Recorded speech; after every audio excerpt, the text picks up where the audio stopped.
forever.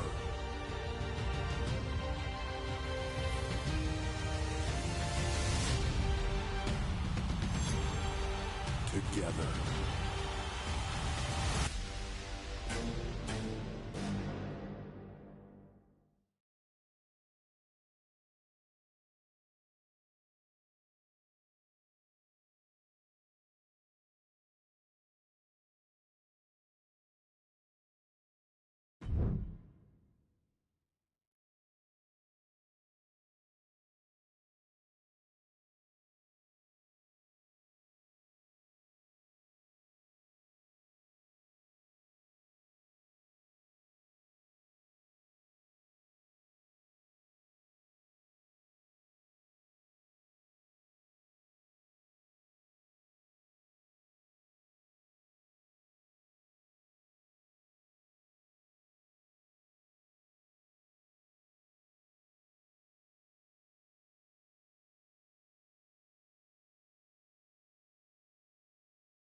In a family that specialized in brute force over the years, perhaps no one better personified this than Rodney Anawai, nephew to the Wild Samoans, better known to the WWE Universe as the mighty Yokozuna. The family's first world heavyweight champion, Yokozuna arrived to WWE in the fall of 1992, an imposing behemoth to say the least. Yokozuna would make an immediate statement, winning the 1993 Royal Rumble just a few months after his debut. This victory would grant him a WWE Championship match at WrestleMania 9, where he took on Bret the Hitman Hart. This meteoric rise to the top was only a hint of the dominance Yokozuna would have on WWE for the next year. 2 WWE championships, a WWE Tag Team Championship, victory over the era's titans like Bret Hart, Undertaker, Lex Luger, and Hulk Hogan. Yokozuna is my middle name. I'm named after my uncle. I carry it with like so much pride and weight on my shoulders, just because of like what he's done for this business and like who he is as a person too. It's a cool middle name to have, man. I represent it with the pride, man, that I have. Hopefully, man, I'm making him proud by doing it. The manner in which Yokozuna melded incredible size with unspeakable agility shocked the WWE Universe, who to that point were used to their monsters hitting hard but moving slow. Yokozuna broke the mold, punishing opponents with super kicks, uranagis, leg drops, and of course, his devastating banzai drop. A maneuver so effective that once it had connected, nobody kicked out of it. Nobody. Rodney was a very unique talent. I think the way he was able to handle all the pressure, it was kind of parallel to how he was in the ring. For someone to be so big and to be so nimble, you just don't see that very often. Rodney was one of those first solo guys, singles competitor guys that was able to go out there and really just make waves, make a big splash. I mean, pun intended, I guess. You know, that fool jumped in the pool, he'd knock out all the water, and that's the way it felt sometimes. He would go into those arenas and just suck in all the energy and be able to give it back. So When I look at Rodney, I see someone very similar to me, someone who understands the top, the very, very top of the game, the top position, and everything that goes along with it. In a career filled with so many highlight reel moments, perhaps nothing stands out more than when Yokozuna faced and defeated the so-called immortal Hulk Hogan at the first King of the Ring event in 1993. Looking to humiliate Hogan after the Hulkster stole Yokozuna's WWE Championship only 2 minutes after Yokozuna defeated Bret Hart for the title months earlier at WrestleMania 9, Yokozuna entered the ring totally focused on the task at hand. And on that night, he not only got revenge, but his victory would send Hogan packing from WWE for nearly 9 years. Hulk Hogan is finished. Many felt that Yokozuna had indeed killed Hulkamania.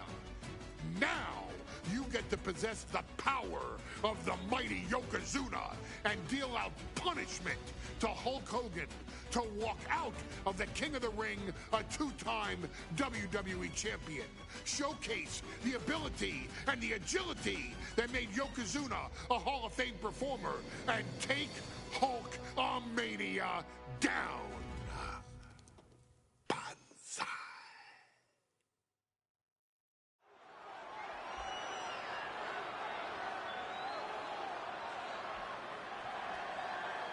Ladies and gentlemen, this is an event of international magnitude. Photographers from around the world as they are documenting Yokozuna's every move. Coming down the aisle with Mr. Fuji is the champion from Polynesia Islands, weighing 550 pounds, Yokozuna! One thing, Corey, he's 550 pounds, bigger than he's ever been. And I understand Hulk Hogan trimmed down so he can have more speed, more endurance. But I'll tell you something, Hogan's got to take him out early. This is going to answer a lot of unanswered questions from WrestleMania 9. A lot of pressure on the president of WWE for what he did. But this is Yokozuna versus Hulk Hogan. Let the winner be the winner. One thing's for sure, Hogan will be quicker. He will be faster than he's ever been in any previous title defense. Well, this is going to be interesting because he's wrestling a fresh Yokozuna this time. Not a man who's already wrestled a 15-minute match with Bret the Hitman Hart. Well, Hogan and Yokozuna's last match lasted less than 30 seconds when Hogan won the title at WrestleMania. Well, I can tell you, this match will go much longer. Yokozuna will not be caught by surprise this time.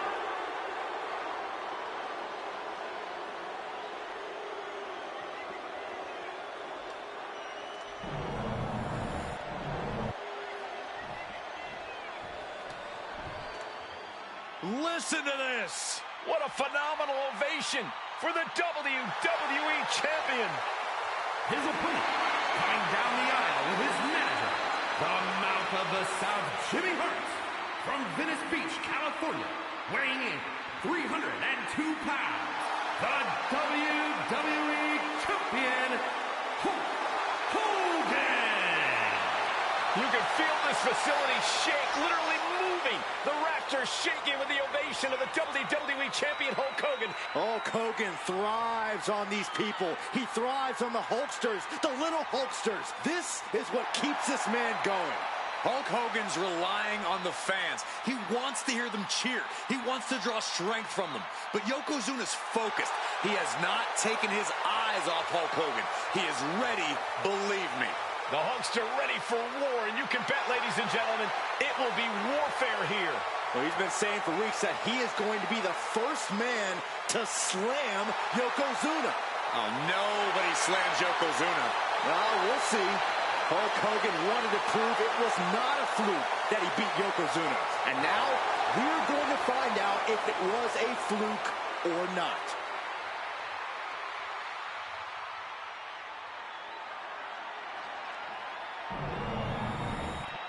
Looking at the champion, I guarantee there is no doubt in their mind as to who is leaving this match with the title around their waist.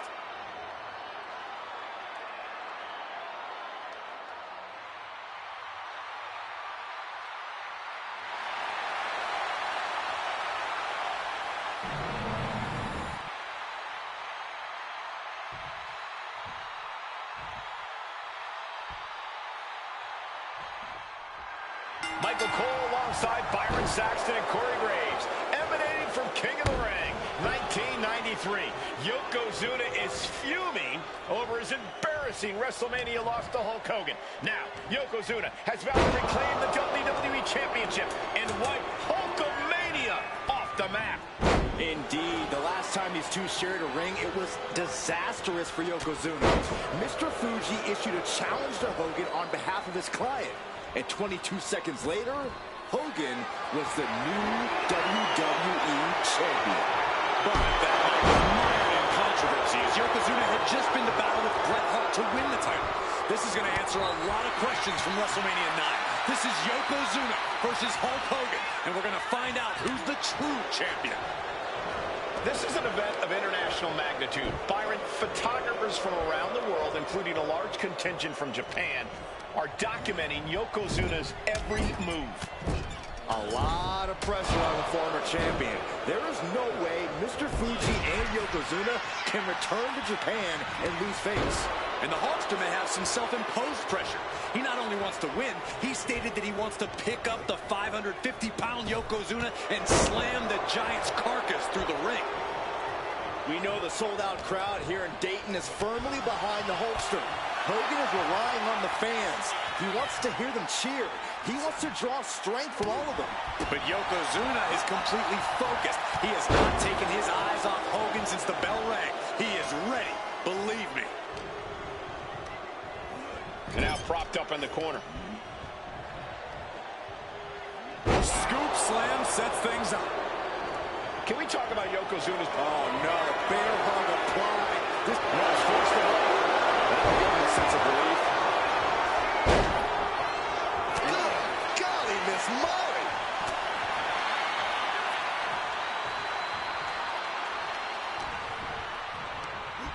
Here's Hogan's...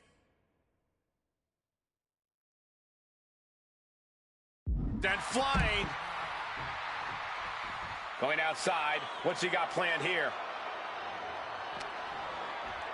A disrespectful shove there. High level of offense on display from Yokozuna. Yokozuna making Hogan regret wanting this match. I love it. Oh, colliding with a barricade. Face first off the barricade. You can see Mr. Fuji at ringside. He's shown he will do anything to earn his client to win. Indeed he has, but he might actually rein things in tonight. We saw at WrestleMania that Fuji's interference earned Yokozuna the win against Bret Hart. But when he tried it again against Hogan, it backfired. And not to mention that this time, Hogan has Jimmy Hart in the opposite corner. The mouth of the South is keeping a close eye on Mr. Fuji to ensure this one stays fair. Yokozuna demonstrating his full power. Hogan's in trouble. Yoko now. Belly-to-belly slam. That's got to be the end of Hulkamania. Jimmy Hart trying to rally. And a kick out by Hogan with authority. Hulk Hogan's not done yet. Hulk Hogan is coming alive. Yokozuna back to his feet. Big chop to Hogan. And Hogan's starting to hulk up here. How many times have we seen this over the years? These massive strikes from Yokozuna having absolutely no effect on Hogan. Hogan fired up. Hogan's ready to go. Hogan feeding off the energy of all the Hulkamaniacs. And here comes Hulk. And Yokozuna being backed up to the ropes. Big boot. I can't believe Yokozuna's still standing. Hogan continuing to pour on the offense. A second big boot, but Yoko still on his feet. Don't let up, Hulkster. Keep swinging, keep firing away.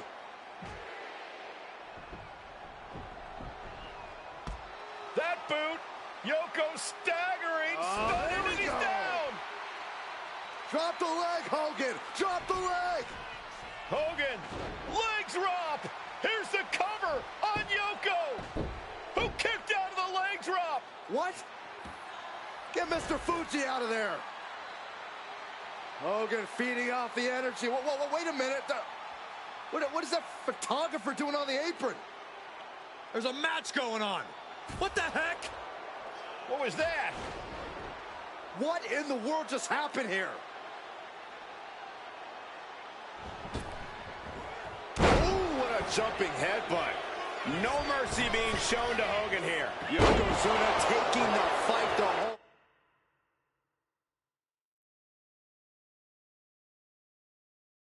Hogan, the holster's locked. Got him in the corner now. Yokozuna with a massively jarring headbutt. But it appears Yokozuna with more destruction on the mind. From the middle rope, bullseye drop. The challenger might have what it takes to win this.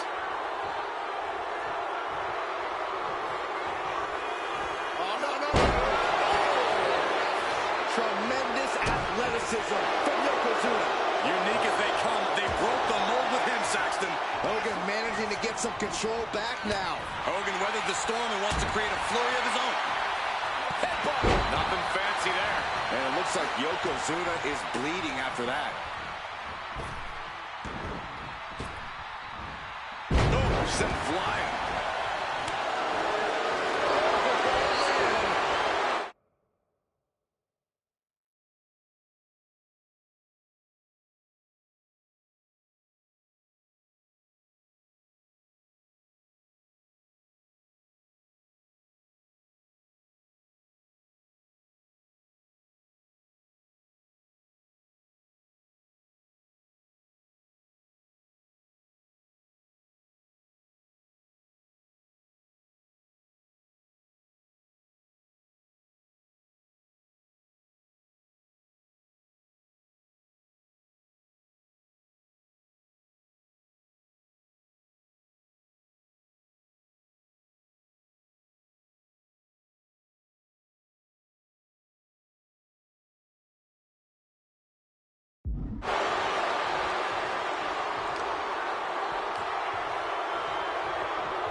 The big man, Yokozuna. A big raindrop by Yoko.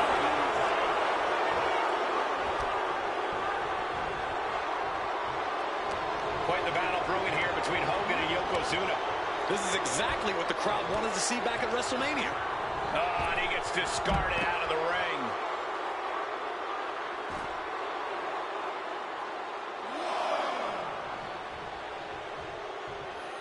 Headed out of the ring, but the count is looming. 2. Run out of ringside and back to the mat.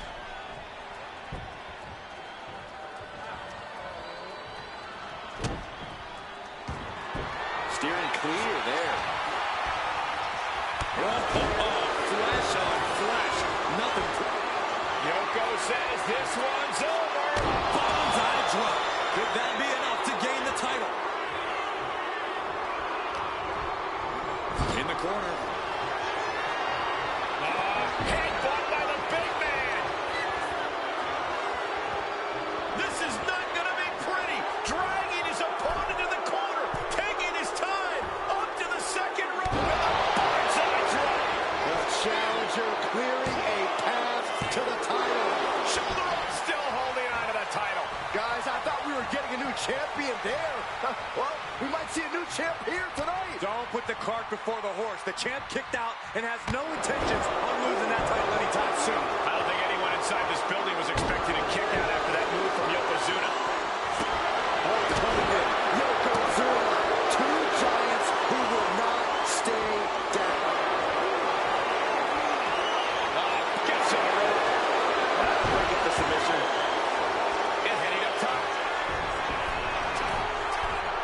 Up high. Completely missed the mark there. I don't care how tough you are. Hitting the floor from that height has got to hurt. Ooh, what a damaging blow. Just a relentless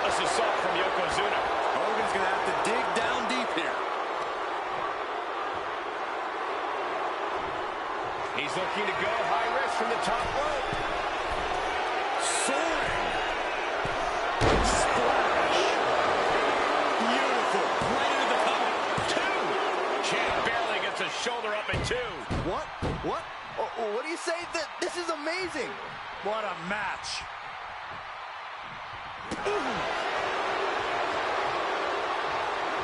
He's able to slip away from that. Oh, quick way to rip. Hulkster with a big scoop slam, and here it comes. Leg drop from Hulk Hogan. Will the champ make that pay off? Going for the pin. Oh, stop before it started. I am shaking my head in disbelief over how he managed. Yoko says this one's over. I'll be like pancakes. We're headed towards a title change. There's 2. And Yokozuna is once again champion. I can't believe it. The winner of this bout and new WWE Champion, Yokozuna. We have the official word. Yokozuna is indeed the new WWE Champion. We may have just witnessed the end of Hulkamania, gentlemen. There's no may about it, Cole. Yokozuna just conquered Hogan, and every newspaper in Japan is going to be filled with pictures of our new WWE Champion. Here in the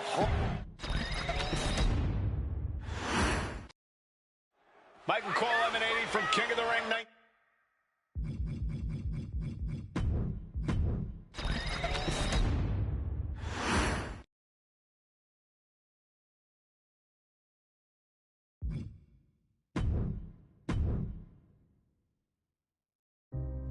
Our next chapter sees the showcase spotlight shine on an area in which the family built their legacy: tag team wrestling.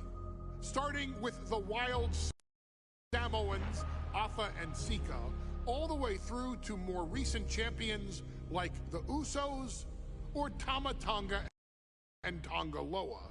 This dynasty has always excelled in tag team competition, consistently showing an ability to dominate the division with a wide variety of looks.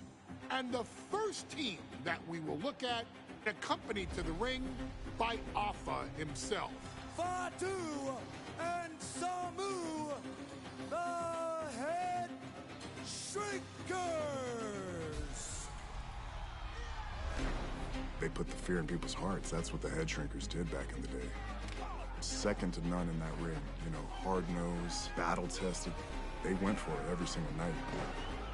More astute fans may also know that early in their journeys, Samu and Fatu were managed by me, Paul Heyman, then known as Paul E.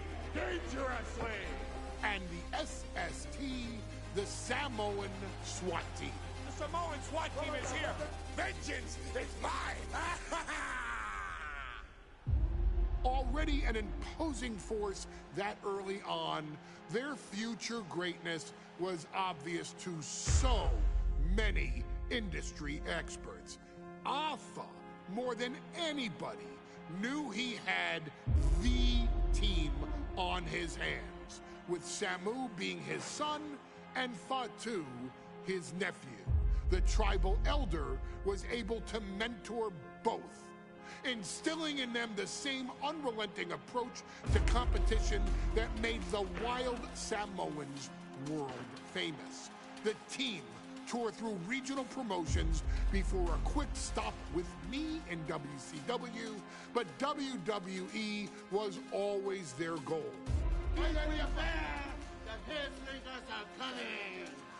Upon arrival, it was clear that the dynasty's next generation had indeed arrived, immediately drawing comparisons to their world-renowned predecessors. 10 years before it became cool to say, Samu and Fatu displayed ruthless aggression in the ring, overwhelming opponents before the bell and continuing the non-stop attack until their hands were raised in victory. Deceptively agile for men of their size, they brutalized the opposition with devastating dives from the top rope. The duo would eventually go on to capture the WWE Tag Team Championships in the spring of 1994, fulfilling the promise and carrying the legacy to even greater heights. At WrestleMania 9, the Head Shrinkers' one and only in-ring WrestleMania appearance saw them taking on Rick and Scott, the Steiner brothers. Be prepared, Steiner brothers. We're gonna give you a pain that you have never felt before. While I'm not one to make excuses, I am one to give opportunities to you, our expert gaming member of the WWE Universe. And so, today, you have the opportunity to make things right. WrestleMania 9, Las Vegas, Nevada. The Steiners performed at a near-perfect level that day, able to find every reversal and in the chaos emerge victorious. We are asking you to fix that. Stop them in their tracks and get the Head Shrinkers that WrestleMania victory you and I both know they deserve. But if you're not careful, you're going to find yourself reliving the very same memories that have haunted Samu and Fatu for years. Steiner lines, suplexes, Frankensteiners that will all bring your evening to a vicious, miserable end.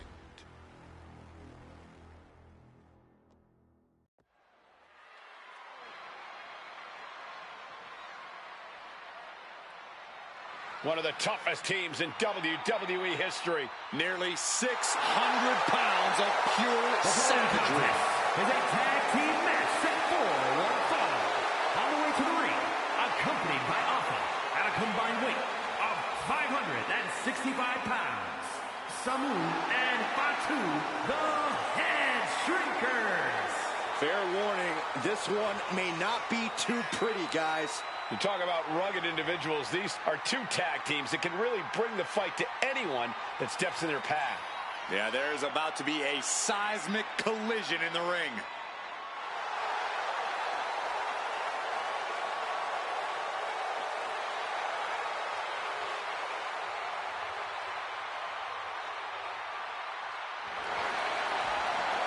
This match means so much to the Steiners and to the Head Shrinkers. Well, the whole world is focusing on WrestleMania 9, and the last thing you want to do is come up on the short end. Pride is on the line, and as is a stake to the claim of being the toughest team in all of WWE.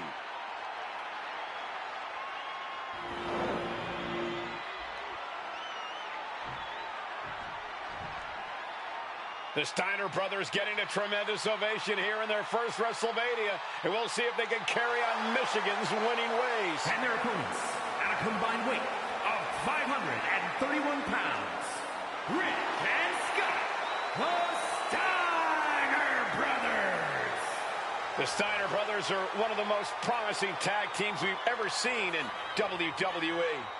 But Samu and Fatu are looking to stomp out any of that promise right here at WrestleMania. Let me warn the WWE Universe right now. This is going to be a brutal match. Just two heavy-hitting tag teams going at it. Physical, smash-mouth wrestling. And like Saxton said, it won't be pretty at all.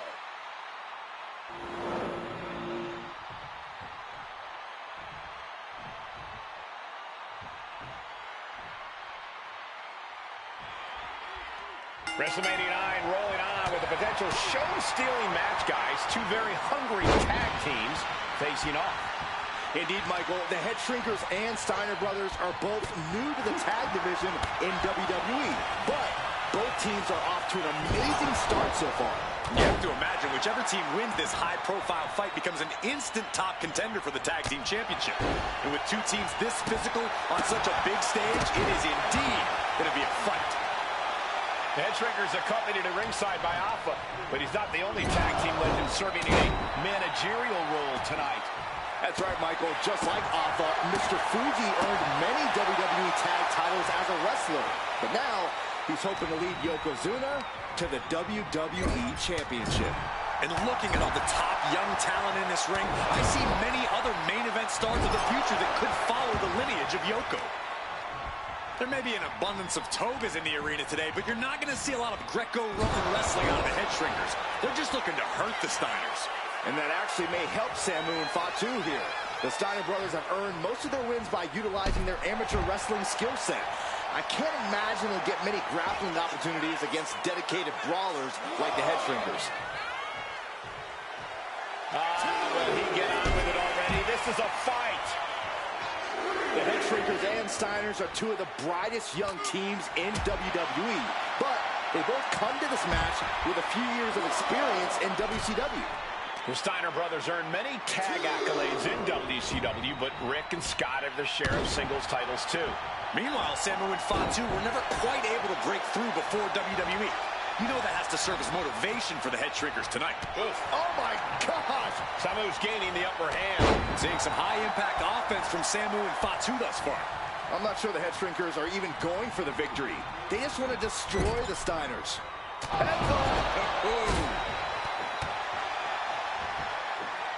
Then a knee right to the throat. It goes without saying that there is a certain disdain for your opponent when you pull off something like that. Gets out of the way of that one.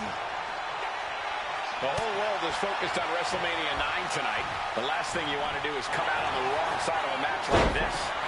That's right. A big win at WrestleMania means a big boost in the tag division and a substantial winner's purse. I don't think the Head Shrinkers concern themselves much with the financial matters, Saxton, but they are dead set on proving they're the toughest dudes around. Ouch. Wards that off. What a response. He's able to avoid heavy contact, and that shot just busted him open. Blood flowing now. Being set up in the corner for something. Tag made, double team coming.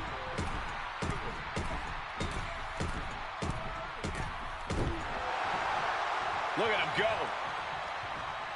Pummeling their opponent in the corner. Running knee. As we find ourselves surrounded by all this pageantry, do you think either of these teams is feeling the pressure of their first WrestleMania? I can tell you that Samu and Fatu truly did not care. Alpha has turned these men into brutal fighters who simply want to destroy their opponents no matter where the fight takes place. And as for the Steiners, we know they have big match experience, tons of amateur championship bouts in college, and some of WCW's biggest events. But even those can't hold a candle to the spectacle of WrestleMania. From the top. Oh, crash and burn. What a spectacular misfire. And that is why we say, don't try this at home, viewers, because of terrible miscalculations like that. And there goes Steiner sent outside the ring. Fatu like a one-man wrecking machine right now, cleaning house. Oh, look at this, the power by Scott Steiner. But the tag was made and Scott not aware. Big kick. Scott Steiner did not see the blind tag made by Samu. Oh, this is not looking good for Steiner. And this is what the Head Shrinkers do. Top-tier tag team wrestling. Steiner didn't see the tag, decided to hot dog around, and got a foot in the face for it. As a setup in the corner of the ring. Ooh, headbutt! And another. Before this match began, you heard the Steiner speak backstage. Scott saying, quote, "Me and my brother are going to go out with a game plan and do what we do best, and that's wrestling." That's all well and good for the Steiner brothers, but Alpha has gone on record saying that his men are looking to tear Rick and Scott's heads off. Ooh, sidewalk slam. Fatu with an opening to go high. Perched up top. Diving knee drop.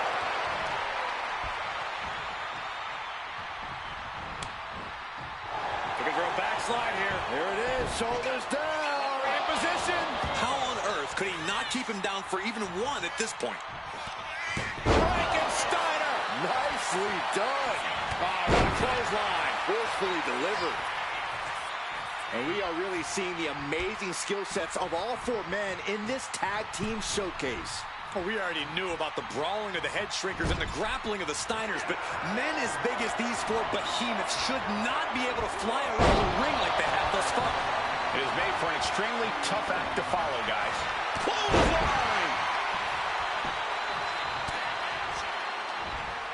Fatu finds the advantage. And that's going to jam Scott's offense. Ooh, boom! Uh-oh. Shot to the face gets him out of that spot. Sent right into the corner. Clothesline in the corner. Oh, stomping away. The roundhouse connects.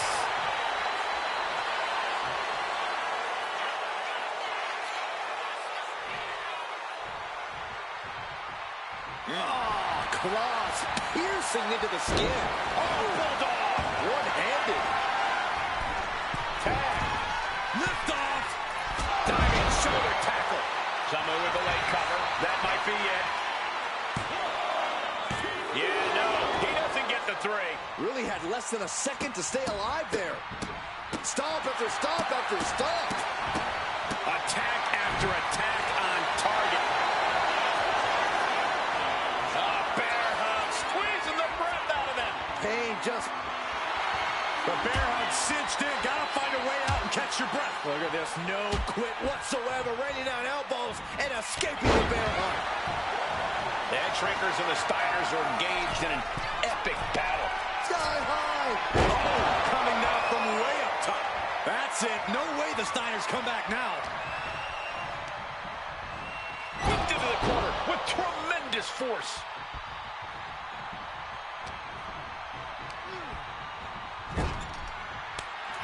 Here's the tag. Tandem offense on the horizon here. They have their opponent. Oh, face first. And the head shrinkers just might have it. Oh, man. He's going for the cover. For the win.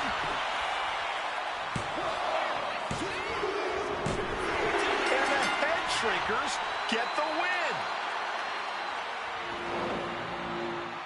Here are your winners, Samu and Fatu, the Head Shrinkers. And what a huge win for the head shrinkers tonight. Samu and Fatu making their family proud and proving themselves as top contenders in the tag division.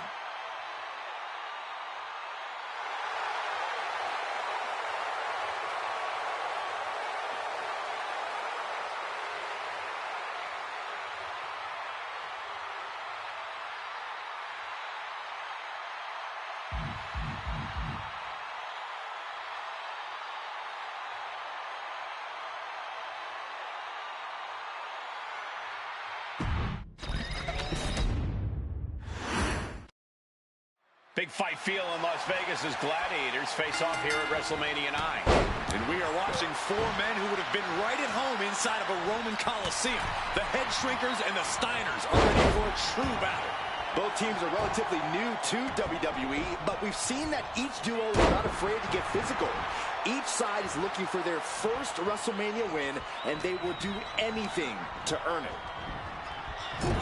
The whole world is focused on WrestleMania 9 tonight. The last thing you want to do is come out on the wrong side of a match like this.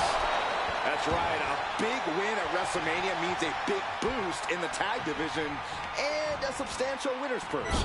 I don't think the head shrinkers concern themselves much with the financial matters, Saxton, but they are dead set on proving they're the toughest dudes around. Oh, clothesline! Tags in here.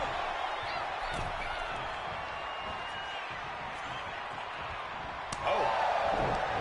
Ah, that didn't go as Fatu designed. Placed him in the corner here. A reversal. Well scouted. Ooh, stiff punch. I've seen Samu and Fatu headbutt each other during matches. If they do that to their own flesh and blood, who knows what they'll do to the...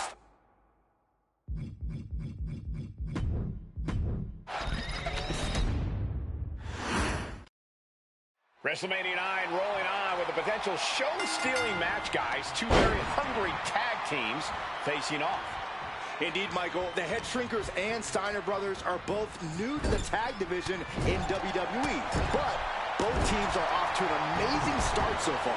You have to imagine whichever team wins this high-profile fight becomes an instant top contender for the tag team championship. With double leg takedown, got the shoulders down. Not much behind that pin attempt. It's a little early for an earnest attempt.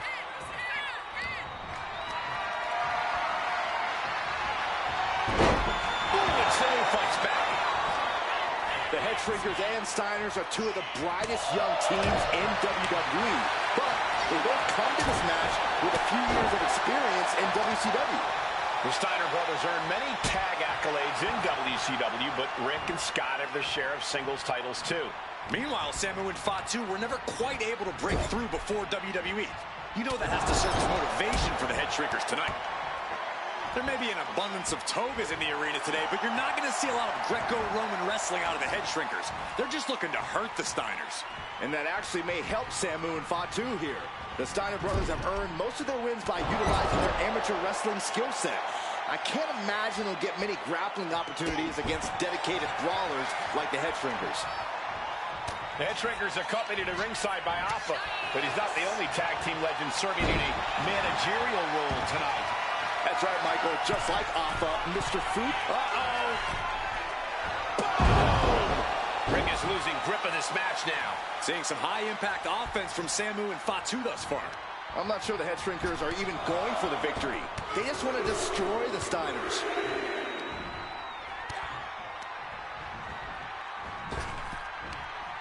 Oh, what a power slam. Well, they say everyone has a plan until they get punched in the mouth. Well, someone just threw their plan out the window.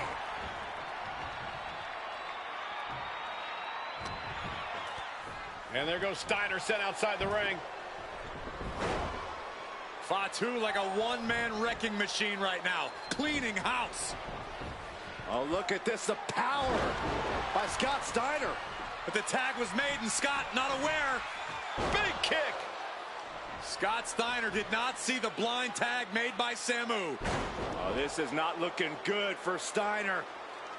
And this is what the Head Shrinkers do. Top-tier tag team wrestling. Steiner didn't see the tag, decided to hot dog around, and got a foot in the face for it. As we find ourselves surrounded by all this pageantry, do you think either of these teams is feeling the pressure of their first WrestleMania? I can tell you that Samu and Fatu truly didn't. Incoming! Elbow drop! Momentum moving towards Samu's corner. The Head Shrinkers smartly keeping themselves out of the grasp of Rick and Scott Steiner. There is a method to the madness of the Head Shrinkers. Samu calling on the WWE Universe to fuel him. Being placed in the corner here. Powering up their opponent all the way across the ring. That is a lot of ground to cover. And they're not finished yet. Spine first again. And we are really seeing the amazing skill sets of all four men in this tag team showcase. Oh, look out! Down with force. And the Head Shrinkers just might have it.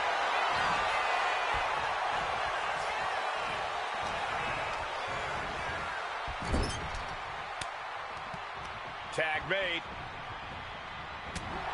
And oh, wow. Look at the damage to Scott's face. Scott getting worked on right now. Steiner's in peril here.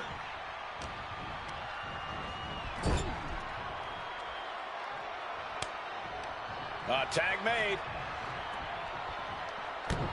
Dueling headbutts. He's starting to look battered. I expect a tag soon here. Have to take the chance to get your win back deep into the match. Boom!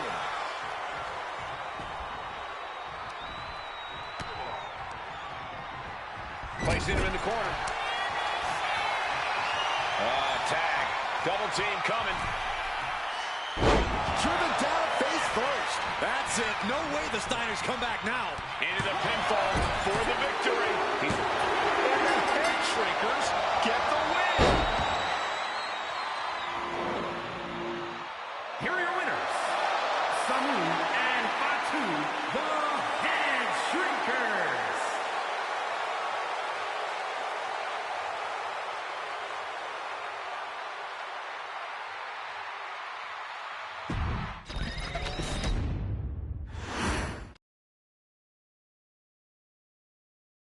Hey, let's put this in the simplest of all terms.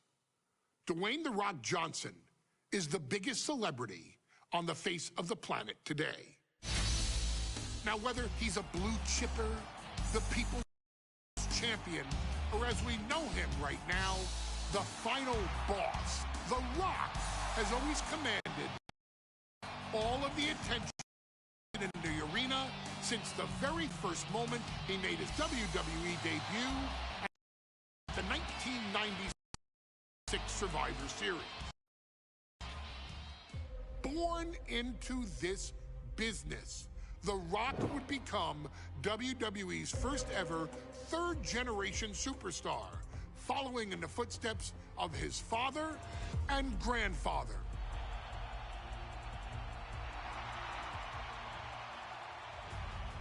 Who had competed in WWE rings before him.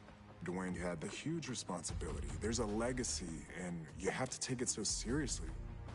Even with incredibly high expectations, the Great One surpassed them all, along with the usual achievements if your name is The Rock: 2 Intercontinental Championships, 5 Tag Team Championships, 8 WWE Heavyweight Championships, a Royal Rumble victory, not even to forget the fact that The Rock once led an entire nation.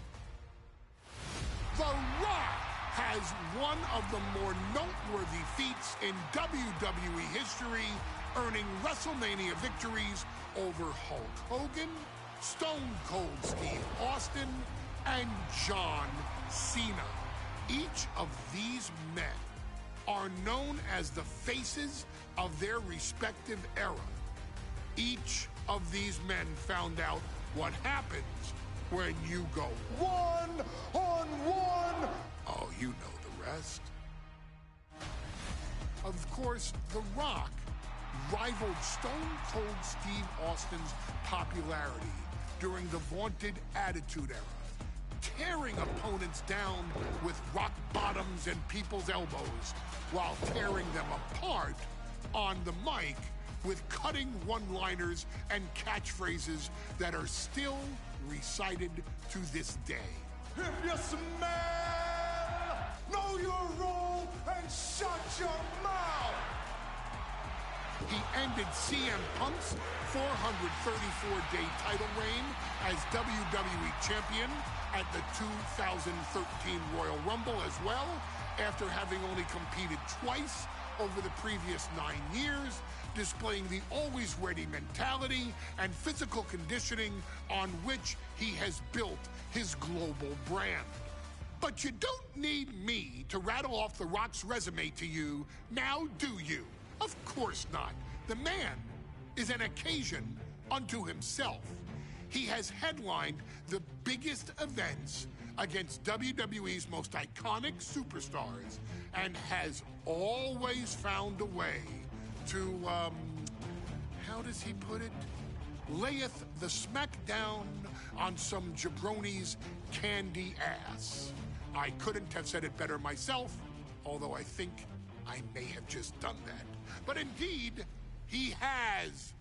On a Thursday night in February of 1997, The Rock, still known as Rocky Maivia, would find himself challenging for the WWE Intercontinental Championship.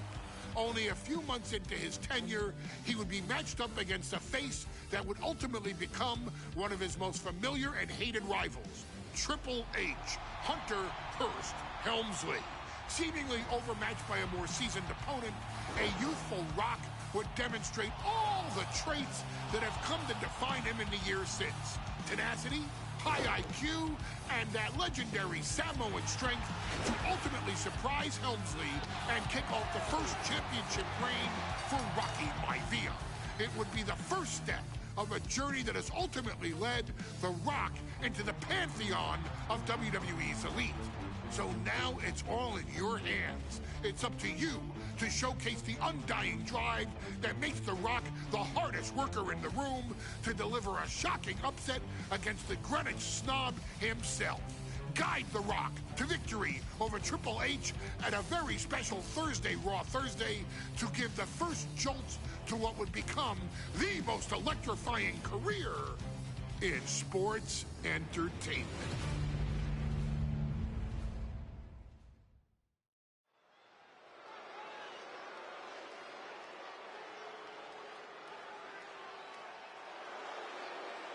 And here comes the #1 contender, at least for tonight, Rocky Maivia. The following contest, scheduled for one fall, is for the WWE Intercontinental Championship.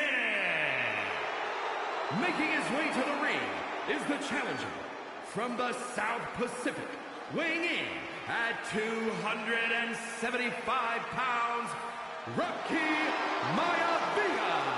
A blue chip talent with a bright future.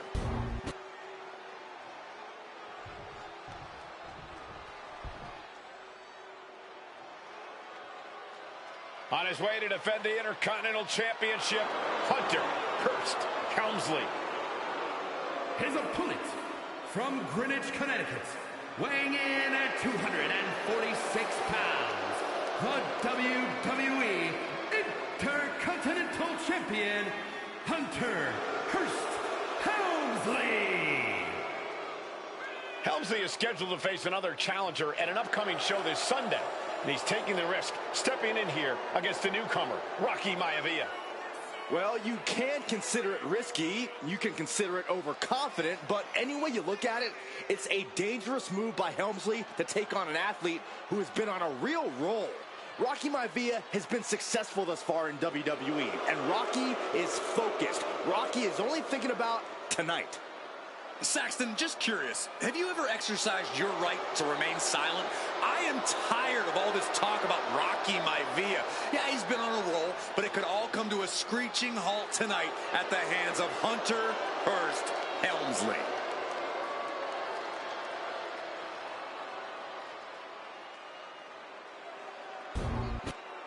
You can see it in everyone's eyes. They all want this championship.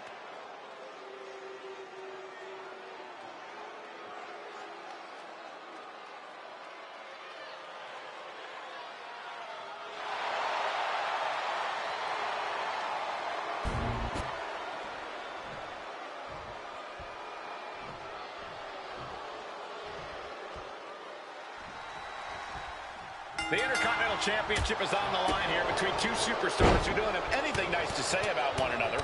The challenger, Rocky Maivia, and our current champion, Hunter Hearst Helmsley. Well, Helmsley is our champion for a reason. He's a cut above the rest, a higher class of in-ring competitor. This Rocky Maivia guy should learn his place and respect his betters. Well, the sleeper is cinched in trouble here. Oh, what a great counter. That'll break it up. Ooh. Intercontinental Championship at stake right here in Lowell, Massachusetts. We're expecting an emotional night for all of us, considering that Shawn Michaels will forfeit the WWE Championship live tonight. Yeah, I saw a very dejected HBK earlier today. I couldn't even get him to crack a smile at all. Well, that's just because no one's ever happy to see you, Saxton. What's it going to take for Hunter Hearst Helmsley to retain his Intercontinental title here? How can he get the better of Rocky Maivia? Well, the champ needs to put this young upstart Maivia in his place with unrelenting offense. No time for graceful bows and upper-class taunting. Just beat Rocky down. Sent flying out of the ring here. And hold on, are we looking at the prelude to the end of it? On the apron, Through the air, and connects. and landing with the double axe handle. And what he's looking for here looks like a potential submission maneuver coming. This could...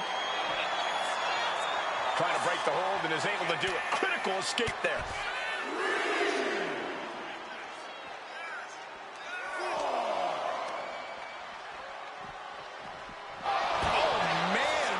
Barricade. And Rocky is delivering solid damage, but needs to remember to get Helmsley in the ring. The title can't be won outside of the squared circle. Hunter is getting dominated. Maivia keeps bringing the energy, and Helmsley has no answer. Elbow to the heart. Now, trampling the opposition. And he throws the opposition back into the ring. Ooh! Before this match, I was talking to Helmsley, and he said he can beat the snot out of this Maivia kid in less than 10 minutes. In fact, he was showing me on his watch. Did you know he has a timepiece that costs $20,000? Confident words from Hunter Hearst Helmsley. Not sure how relevant his timepiece is to this match, though, Corey. It isn't.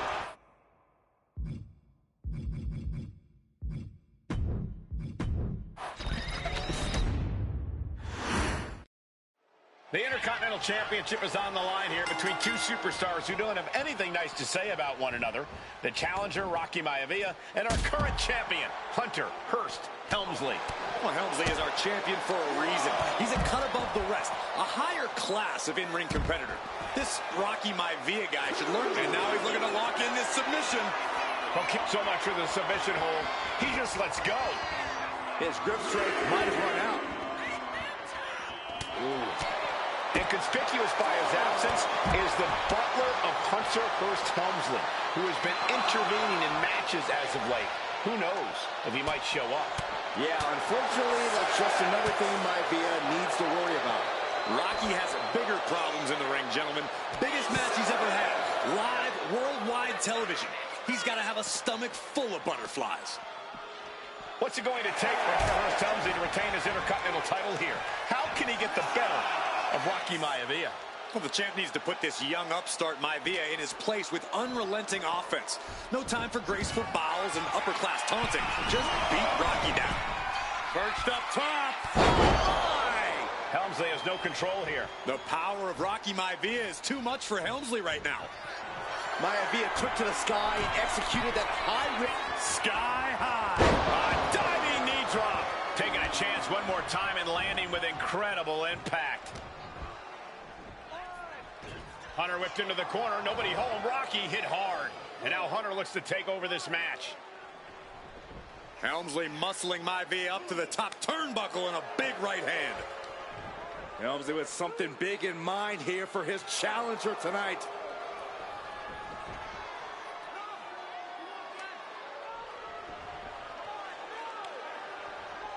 Well, this is just blatant disrespect from the arrogant champion. Almost daring Rocky. Hey, you really want my title? You really think you're going to be Intercontinental Champion? Up to the top. Hooking Rocky into a superplex. This could be it. Can Hunter capitalize? This could be it. Hook of the leg and a cover. And Rocky stays in it, getting his shoulder up. Still not enough to put out the flame of Rocky Maivia. Hunter has to be asking himself, what else do I have in my arsenal? And I think we may get our answer, gentlemen. Yeah, it's just a matter of time, I believe, before this one's over. Hunter hooking Rocky, taking his time, looking to put him away. Maivia just collapsed. This just shows you how much damage Hunter Hearst Helmsley has inflicted on the challenger in this matchup. I think Maivia's done. Official might want to step in, call this one. The official checking on Rocky. Hunter Hearst Helmsley believes this is close to being over. Lifting him back up again. Rocky rolls through. Shoulders down. Rocky wins the title. Rocky Maivia has shocked Hunter Hearst Helmsley. Here is your winner and the new Intercontinental Champion, Rocky Maivia. We have a new Intercontinental Champion.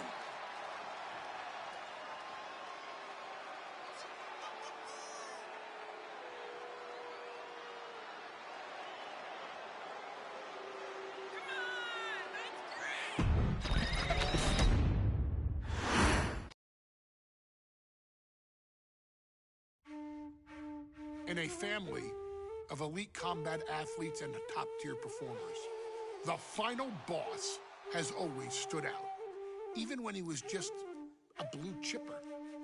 But there wouldn't be a final boss. There wouldn't even be a bloodline if it wasn't for the Rock's grandfather. the High Chief Peter Maivia. You can think of him as the first boss.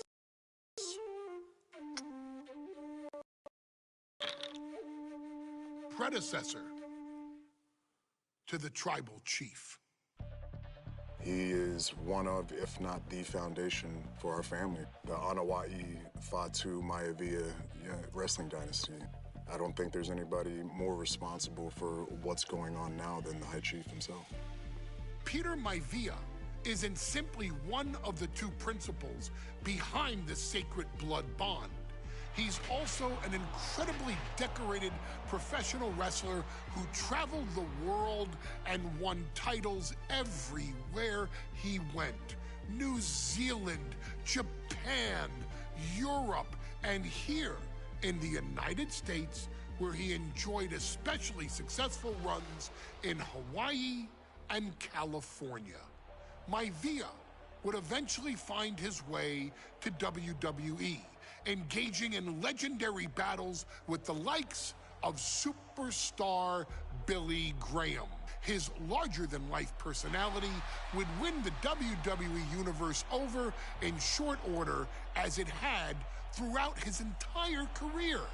In the ring, High Chief Peter Maivia was a potent blend of brawn and grappling technique, often muscling his opponents down to the mat through a variety of joint locks and then switching to more painful holds once grounded. His sleeper hold and stump puller were both feared and renowned, and make no mistake about it, Maivia knew there was always more than one path to the ultimate victory. Out of the ring, High Chief Peter Maivia also ran one of the most successful wrestling promotions on the planet, Polynesian Pro Wrestling, based out of Hawaii, showing his mastery of the business in every aspect. His induction into WWE's Hall of Fame class of 2008 was supremely deserved, forever enshrining Peter Maivia as the legend he always was. And now, we present to you the opportunity to walk in the boots of the legendary High Chief Peter Maivia, facing off against one of the most legendary WWE rivals, George the Animal Steele. You will settle this score once and forever, and showcase the overwhelming strength of Peter Maivia, which has ever since remained as a hallmark for every single solitary member of this bloodline. Steele is no easy battle, though. He thrives in the chaos, one of pro wrestling's true madmen. He'll even try to eat part of the ring if he thinks it'll help him break you down. So do your best and honor High Chief Peter Maivia properly with a resounding victory.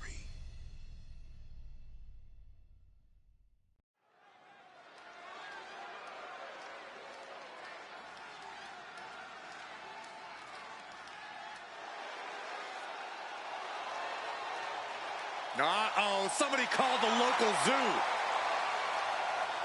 The following contest is scheduled for one fall and is a steel cage match. Introducing first, from Detroit, Michigan, weighing in at 275 pounds, George the Animal Steele. I'm not even sure the cage can contain this man.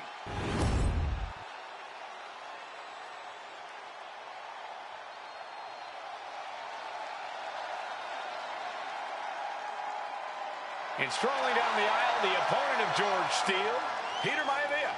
Always a chaotic matchup.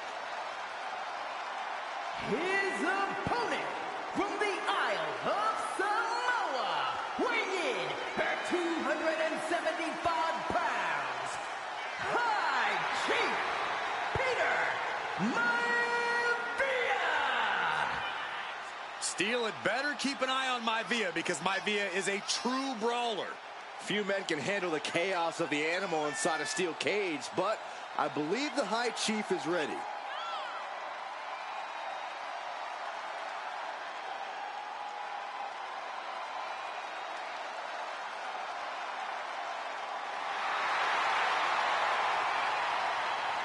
Maivia carrying such pride into the ring. Very stark contrast to Steel. We'll see which prevails tonight.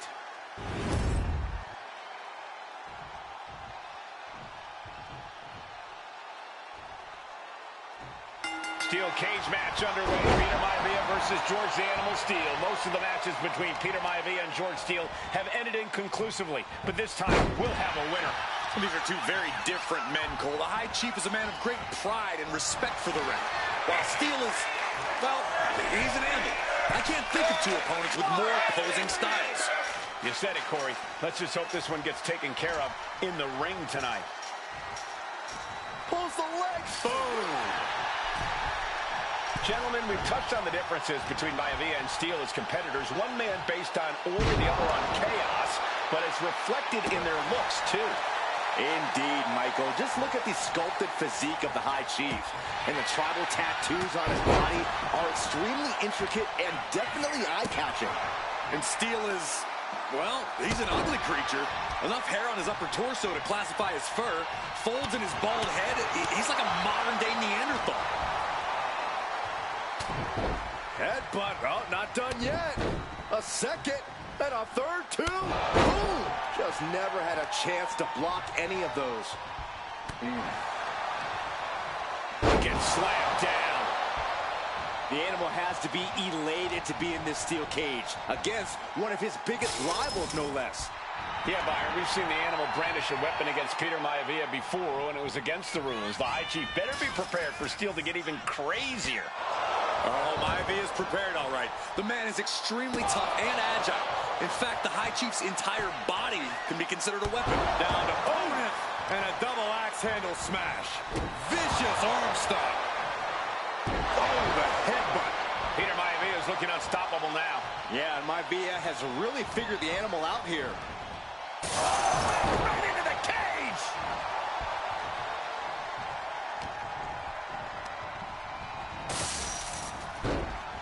Double axe handle right on target. When a man like Peter Maivia signs up for a match with the animal, he doesn't know what to expect, just to expect anything in the world. Peter Maivia knows full well that he's in for some unusual treatment tonight. In fact, Steel often has trouble finding opponents due to his erratic nature. But when it comes to competition, the High Chief wants to prove he's worthy of that name. Peter Maivia will take on any competitor, no matter the difficulty. And that holds Peter Maivia back. And Steel isn't looking helpless anymore. This could be a good chance for Steel to get some distance and rethink things. Gets driven into the corner. Bad sight here, dangling helpless in the corner. Stuck in the tree of woe and being viciously kneed over and over again. Get in there, ref. George Animal Steel is not a wrestler by any stretch of the imagination, guys. He's a true brawler. And he might be the best brawler in WWE, Michael. There is no shortage of fight in the animal. But you know who might be a better brawler, guys? The High Chief, Peter Maivia. And when you consider that Maivia is also an excellent high flyer and a great technician, well, you can see why the High Chief is the favorite in this match, even with the steel cage stipulation.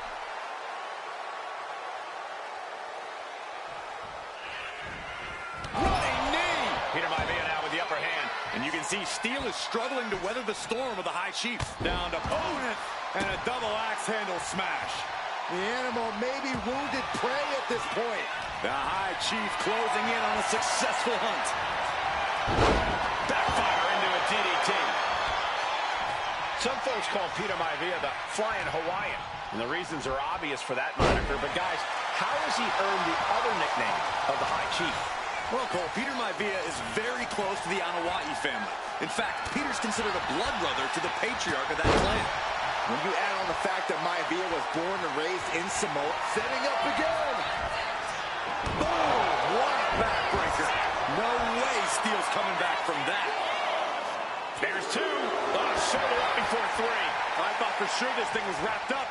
Well, stay in your seat. Looks like we've got a ways to go yet. Throwing everything in the kitchen sink in there, but to no avail. Maivia overwhelming his opponent here. Can Steele recover from this adversity? We've already seen a few blows land above the neck. Ooh, Maivia just dominated the animal with that.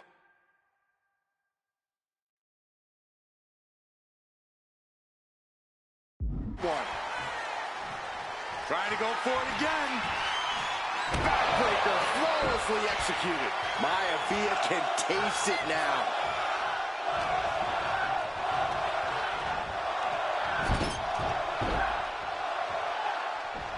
He's making the climb up towards the top of the cage. Trying to stay sure-footed on the way up.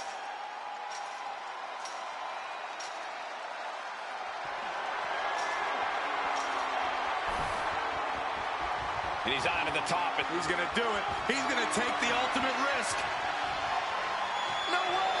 Now into the cage. Completely missing the mark from the top of the cage. That alone has to take you out of the match. The High Chief Peter Maivia really making a name for himself at WWE, but he's had plenty of experience on the way up. Plenty of championships on the West Coast, but he's made the biggest splash in Hawaii, where he earned multiple tag team titles. Oh yeah, Maivia is a huge celebrity on the islands. In fact, I've heard some consider him the personification of Maui. Into the pin. George is trying to seal this one up. Look at the look on his opponent's face, Cole. He can't believe it.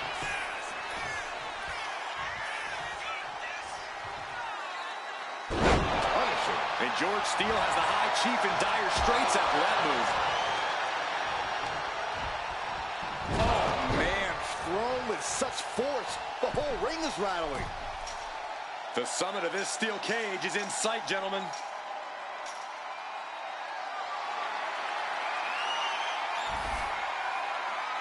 At the top of the cage now, taking it all in. He's trying to escape. He's got to give everything he has to push himself over the top. And now the climb down could be as tough as the climb up for him.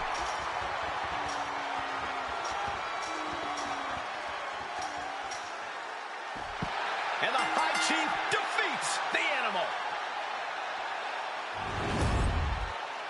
Here is your winner, High Chief Peter Maivia. Anytime these two have faced off, it's been eye for an eye. But the steel cage has finally delivered a decisive victory for the High Chief, Peter Maivia.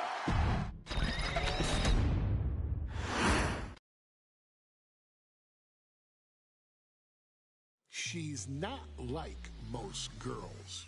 She's also not like most WWE superstars. Nia Jax, the reigning queen of the ring, is a reckoning, a force of nature that blitzes right through her competition. A cousin of The Rock, Nia Jax arrived in NXT almost 10 years ago with astronomical expectations. Undaunted, Nia Jax would dominate early opponents, finding herself competing for the NXT Women's Championship mere months after her debut. It did not take long for those running Raw and SmackDown to take notice. Well, our next pick, Nia Jax. And Nia Jax would join the Raw roster as part of the 2016 draft lottery. And since joining the main roster, absolutely no one has been safe from Nia Jax. She is a two-time women's champion. She is a two-time women's tag team champion. She competed in the men's Royal Rumble match in 2019, even getting an elimination while in the ring. Nia Jax looking to eliminate. She does. She's battled standouts like Charlotte, Bayley, and Becky Lynch. And all the while, she has left undeniable destruction in her wake. In the ring, she applies many of the same tactics that once benefited Yokozuna, even using her own version of the Banzai drop, known as the Annihilator. And just like its namesake, if it connects, your night is over. And Nia Jax remains driven for even more success, jumping at any opportunity to prove her dominance. This last year, that included entering into the 2024 Queen of the Ring tournament after earning victories over Naomi, Jade Cargill, and Bianca Belair. Nia Jax would fight her way into the finals, taking on former NXT Women's Champion Lyra Valkyria. Valkyria built a lot of momentum, defeating Dakota Kai, Zoe Stark, and Io Sky to punch her ticket into the final at the Queen and King of the Ring. With an obvious game plan, Lyra would look to stick and move, avoiding the colossal attacks of her opponent. Unfortunately, as often happens when competing against Nia Jax, Lyra made one miscalculation, and that error in judgment provided Nia Jax with the opening she needed to annihilate her competition. This is your opportunity to crown the first queen in Bloodline history. Make Lyra suffer. Make her regret ever entering your ring. Showcase the otherworldly power that forces an entire roster to cower in your presence. Because when you're an irresistible force like Nia Jax, resistance is futile.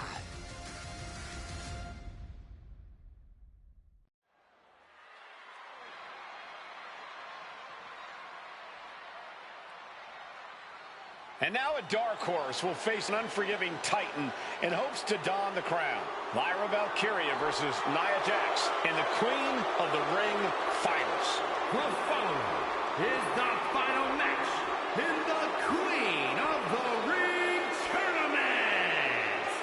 Introducing first, from San Diego, California, Nia Jax. I cannot wait to witness what unfolds here. The irresistible force has been on a tear recently. And Nia believes the crown already belongs to her. Will Jax's menacing presence and sheer power be too much for Valkyria to overcome? Or can Lyra write a happy ever after ending to her Cinderella story?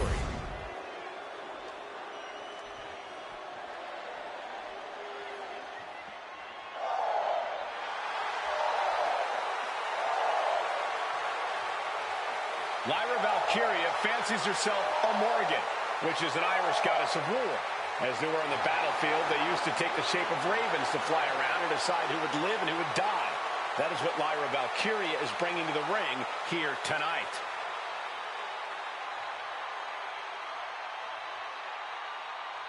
And her opponent, from Dublin, Ireland, Lyra Valkyria.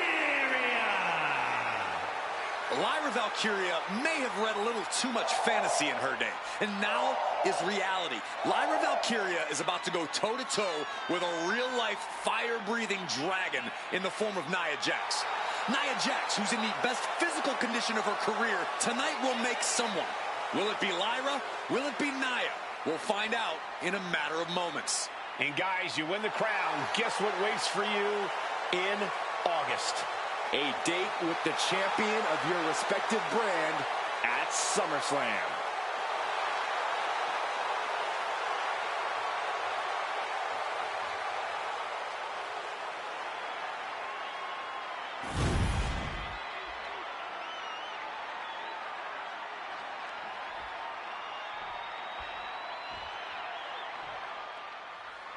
And there will be a... And Nia now misses wildly. Lyra goes up over the top. Nia's got it caught, though. Lyra trying to rely on her technique to bring down the irresistible force, but having no luck at the moment. I'm not sure this is going to work either. Jax just entirely too strong, but whoa! That was interesting. Oh, nice athleticism by Valkyria. Even Jax might be a little impressed.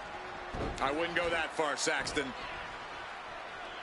Here comes Nia, just imposing her will on Lyra Valkyria. Again, Lyra showing how resourceful she is, applying the sleeper to Nia Jax. Lyra tried to hold on. And now Nia Jax in control, and she's going to look to put Lyra away. Nobody home! Sent outside the ring, and Valkyria's got a chance. Huge window of opportunity. Right now for Lyra, Valkyria to strike. Lyra may actually pull this off. Lyra may become queen. Lyra has the advantage. She has Nia reeling. But Lyra can't win Queen of the Ring with Jax on the outside. This match has to end in the ring. Nice scoop slam. Lyra Valkyria, one of the best technical wrestlers in NXT Women's Division history. But the game is about so much more than technique. It's about experience and timing, knowing when to tap into certain parts of your psyche. Nia knows this, and we've seen it for years. The big question is, does Lyra?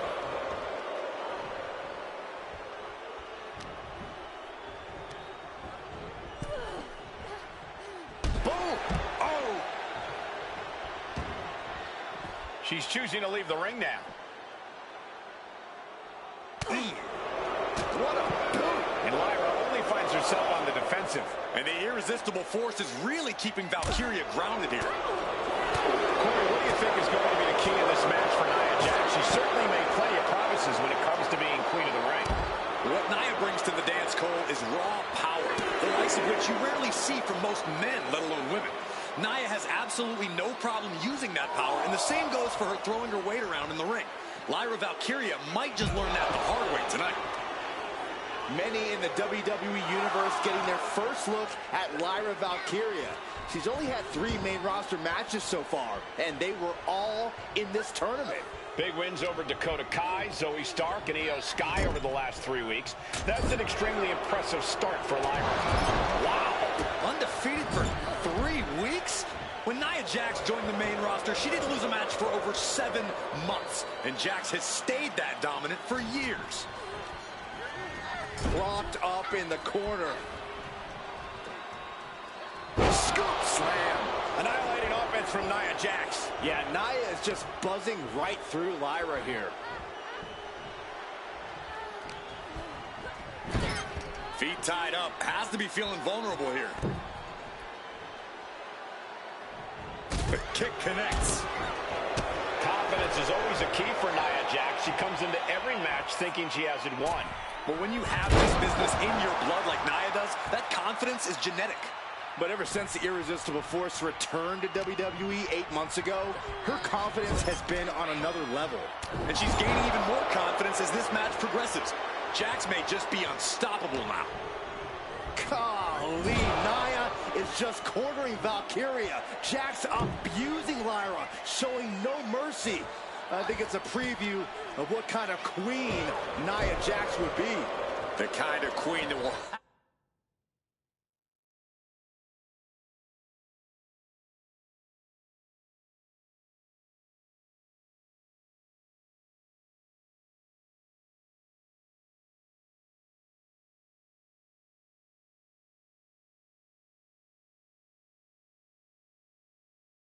happily send victims to the guillotine.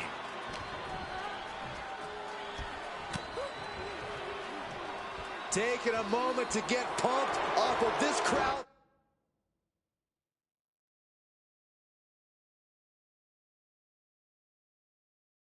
Incredible energy. Gets lifted into position.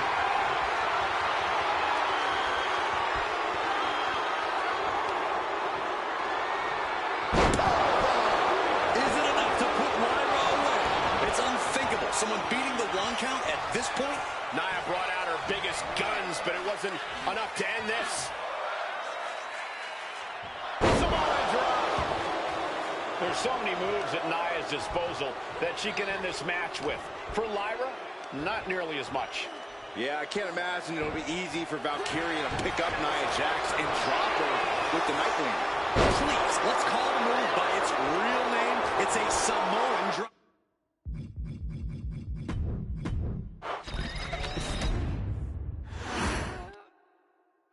And there will be a coronation taking place tonight as Nia Jax and Nia now misses wildly. Lyra has the advantage. She has Nia reeling. But Lyra can't win Queen of the Ring with Jax on the outside. This match has to end in the ring. Like a brick wall running into you. Lyra says she feels alive every time she flies, and that's what Nia has to avoid tonight, keeping Lyra grounded. The woman thinks she's a bird, Cole. What do you expect? It's symbolism, Graves. Wait for it. Boom! Alabama slam. Being able to pull that off, no one is going to question if you skip going to the gym today. And now she delivers her back into the ring. Elbow drop. Nia doing exactly what she set out to do, keeping Valkyria grounded. Now Jax needs to stay the course, and the crown will be hers.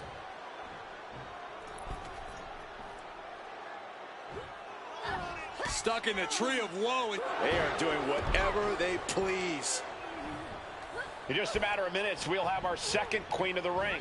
The first, of course, being Zelina Vega. But you've got to believe that Zelina will want a shot at whichever woman wins this. She beat the woman now known as Piper Niven that night, so you know Queen Zelina can strike down an enemy of any size. Golly, Nia is just cornering Valkyria. Jax abusing Lyra, showing no mercy. I think it's a preview of what kind of queen Nia Jax would be. The kind of queen that will happily send victims to the guillotine. And Lyra is brought to a disadvantage now. And the irresistible force is really keeping Valkyria crushed in the corner by Jax. Squashing Lyra in the corner, and the beginning of the end may be near. And Nia now, with Lyra on her back, going to climb up to the second rope. This is a scary situation for Lyra. Oh, look at this. Maybe not. No way. There's no way. Oh, my. Oh, no. Good night, Annihilator. Here is your winner and the new Queen of the Ring, Nia Jax. What a victory to the brand new Queen of the Ring. Nia said she would do it, and she backed up her claims. And now the Chief Content Officer of WWE and Triple H going to come in to congratulate Nia Jax, officially crown her the Queen of the Ring.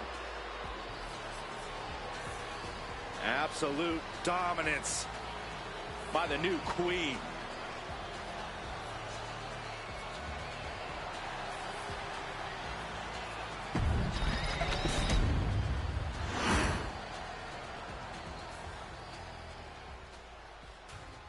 I'm sure you will agree with your wise man. Many WWE superstars say they will do whatever it takes in order to achieve success. Quite often, it's a bunch of BS. But if you're lucky, you may run into someone who is willing to look out for the group. Someone willing to make sacrifices. And for this family, there was no one better than Rikishi.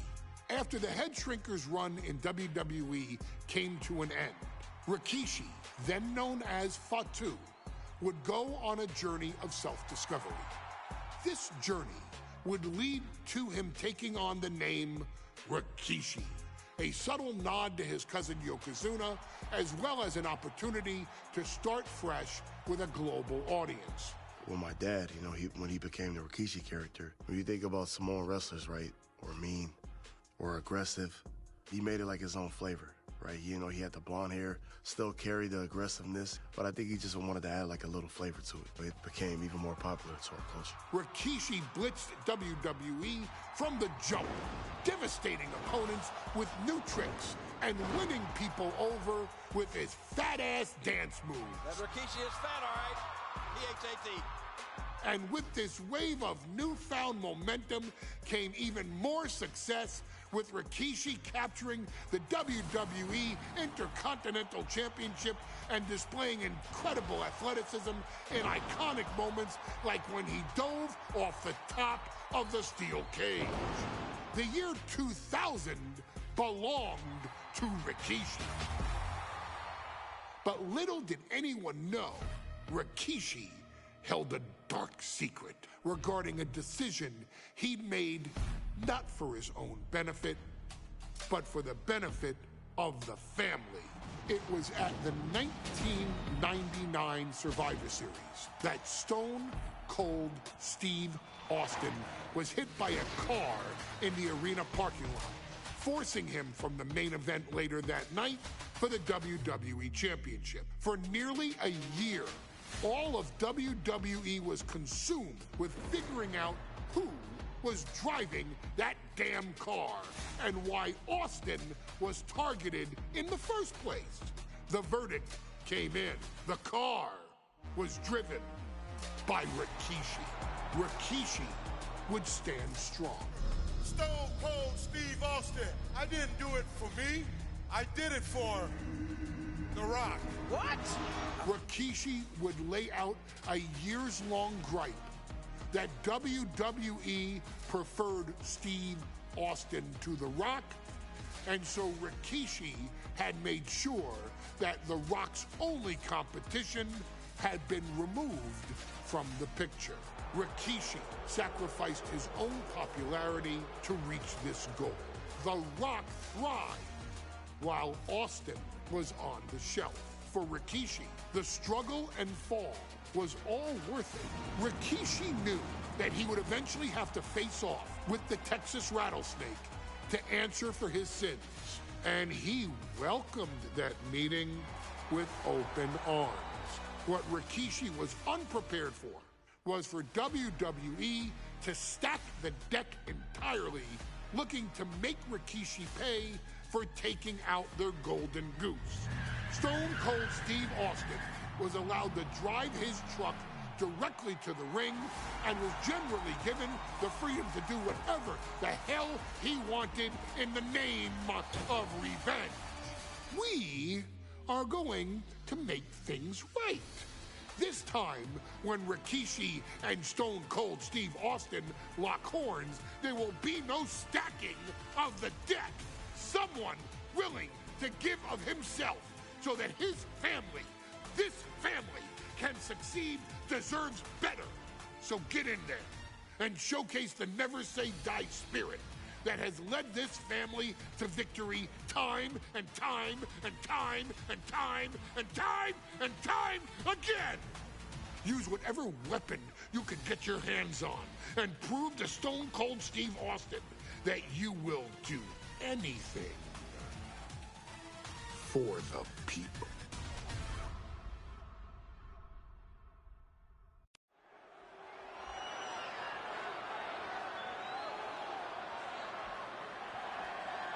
Is it legal to not show up? Rikishi has brutalized Austin lately. Austin will be here, Byron. I just refuse to think anything else. The following contest is scheduled for one fall and is a no-holds-barred match. Introducing first, from the Isle of Samoa, weighing in at 424 pounds, Rikishi! We have learned more about Rikishi in the last couple of weeks than we knew about him his entire career here in WWE. He said he ran over Austin not for himself, but for The Rock. Right, and now he's coming out here, and I guess if Austin doesn't show up, the general manager is going to have to come out here and declare this is a forfeit, and Rikishi's going to win it. This man makes me sick.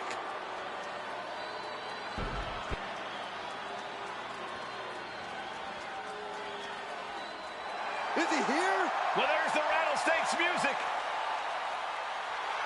He's here. Austin's here. Stone Cold Steve Austin came here with no fear, no hesitation, just revenge. His opponent, from Victoria, Texas, weighing in at 252 pounds, Stone Cold Steve Austin! Austin fought for his life to make it back here, to make Rikishi pay. Now there is no way Rikishi can escape the Texas Rattlesnake. It's been almost a year since Austin competed in the ring. Austin is a man possessed. Rikishi feels good about running over Austin and said he'd do it again. That man is sick. Well, Rikishi made two mistakes. One, trying to end Austin's life. And two, not being man enough to finish the job. Austin's going to absolutely tee off on Rikishi. This one is going to get ugly in a hurry.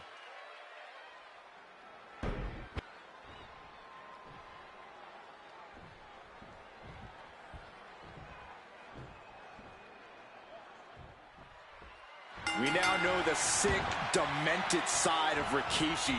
Rikishi almost cost Austin his life. Instead, he's here tonight to finish the job. Listen, Rikishi has seen members of his family be skipped over while other superstars skyrocketed to unimaginable heights. Rikishi feels it's The Rock's time, not Austin's.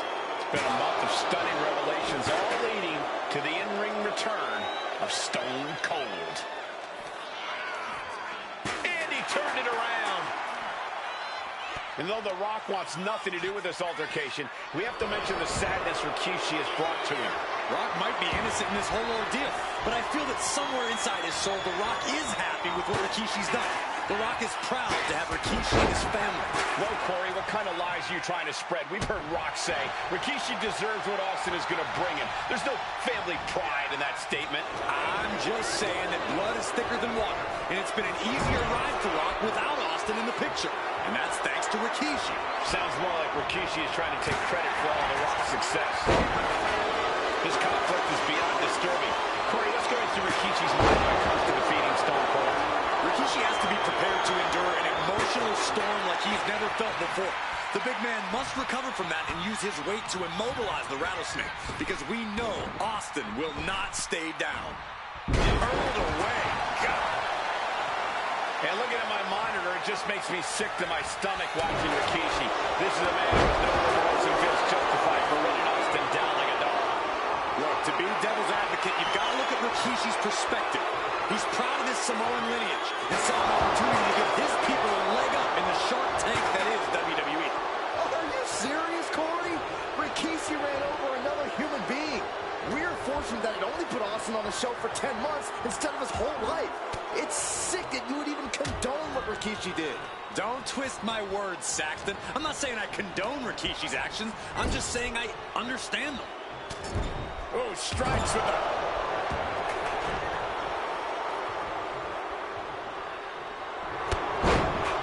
clothesline. Stop dead in their tracks.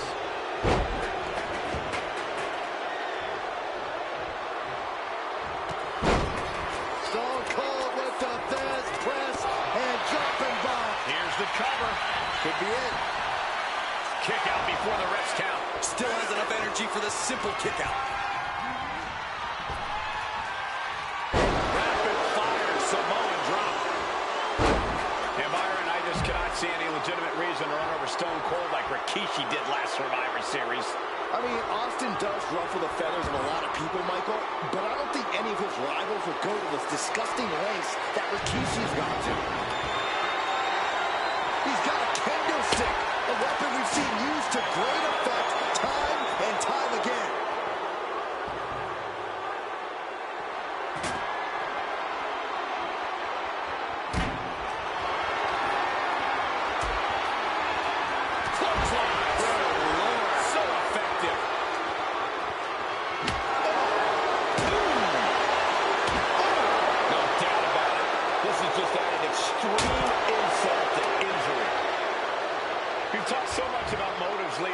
Match. In my view, Rikishi's a delusion. His family have been given equal opportunities, and they all took full advantage of them. Yeah, my blood boils at the propaganda that Rikishi's been selling. But I'll tell you about the most legitimate motive in this story, and that is payback for Stone Cold. Austin nearly had his life taken from him, and there is no greater reason to stomp the tar out of somebody than that.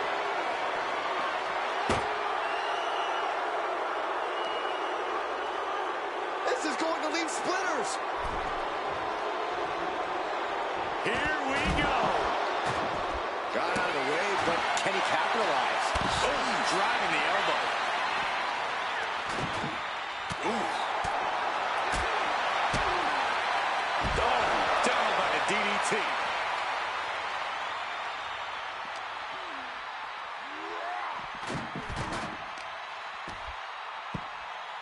Oh, my goodness, dribbling the opponent's head like a basketball.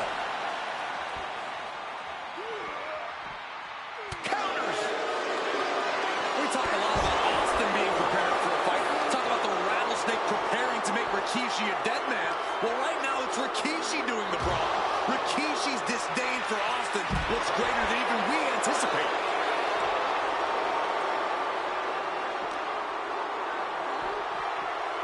Sent straight into the barricade. Oh, God.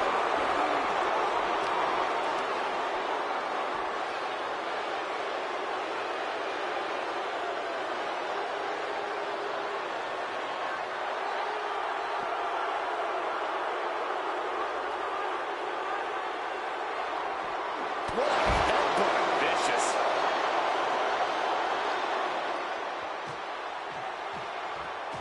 Austin and Rikishi trading heavy artillery on the outside, and here comes the rattlesnake. Stone Cold Steve Austin fired up and revenge on his mind. You got to think about how bad Austin has wanted this ever since Survivor Series last year. Been dying to get his hands on Rikishi. All of that venom, all the vitriol inside of Austin being unleashed on Rikishi right now.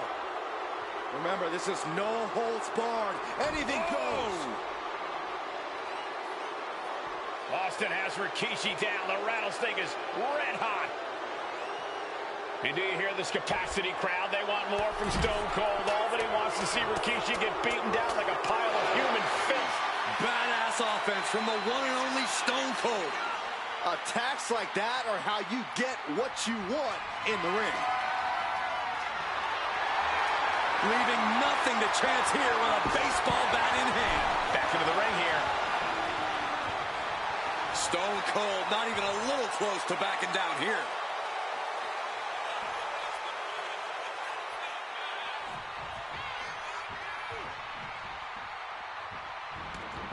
Things are heading ringside now.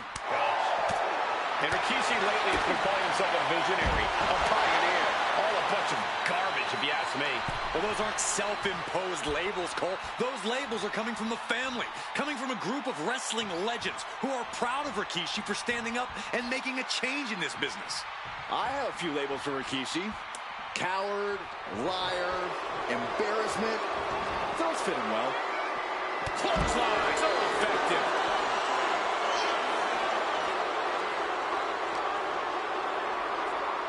Driven into the barricade.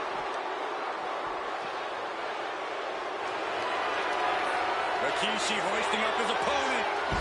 Rikishi driver. And Austin is out. There's been a lot of vitriol coming from fans towards Rikishi these past few weeks. And this ugly crowd is continuing that pattern of disdain. You think Rikishi cares about the fans, though? No, not at all. He truly believes he's done something for his family, for his people. His family's respect is the only respect he's desperate for. Uh-oh. Oh, my God, from the apron.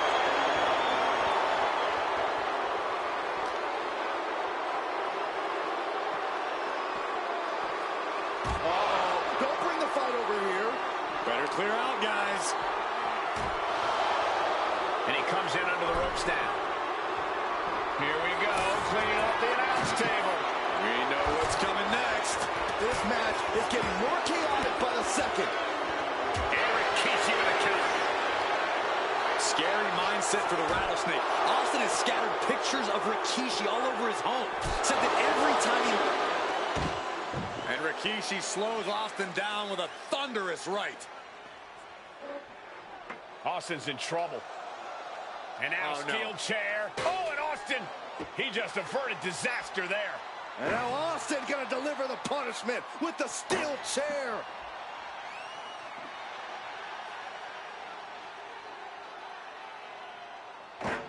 A relentless Texas rattlesnake putting the brakes off of Rikishi with a steel chair. And again, thunderous blows by Austin. Down goes Rikishi. Austin beating the hell out of him. I know Austin has good reason to be doing all this, but he could be taking it too far at this point. I don't think the Rattlesnake has taken it far enough, Corey. Austin wants to put Rikishi's life in danger, just like Rikishi did to him. And now thrown back into the ring.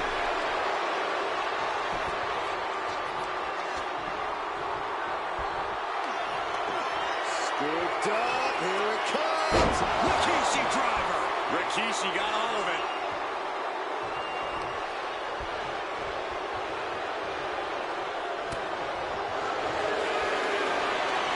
He just decides to hit the hold. Wonder what he's thinking here.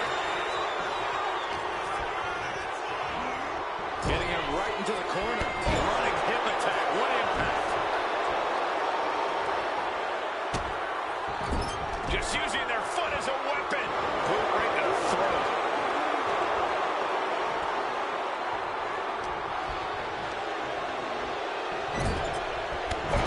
Backing it up.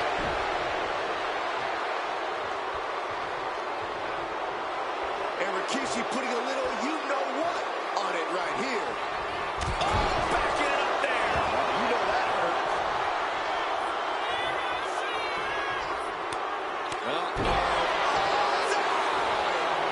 And that was just as devastating as a sledgehammer to Austin's truck. Such thunderous impact.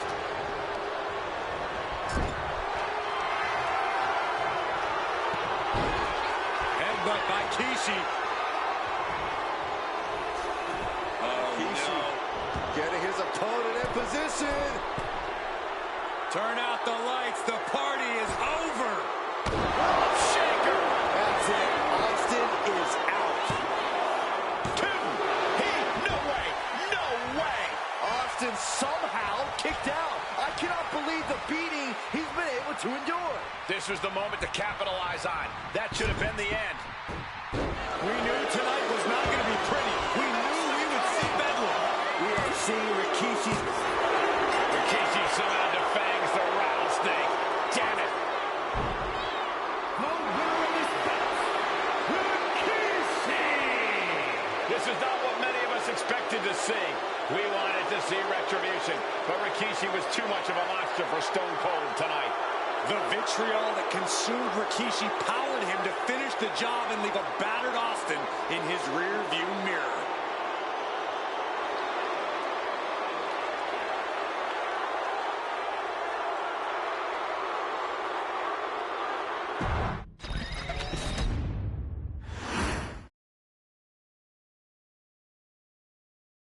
His arrival signaled impending doom. His very presence was enough to intimidate even the bravest WWE competitor. His name itself simply meant the end. And if you found yourself standing across the ring from Umaga, you were most certainly coming to the end of your own road. The younger brother of Rikishi, Umaga, was every bit the Samoan bulldozer that his nickname would suggest, mauling opponents with ease, relishing the chaos that he created.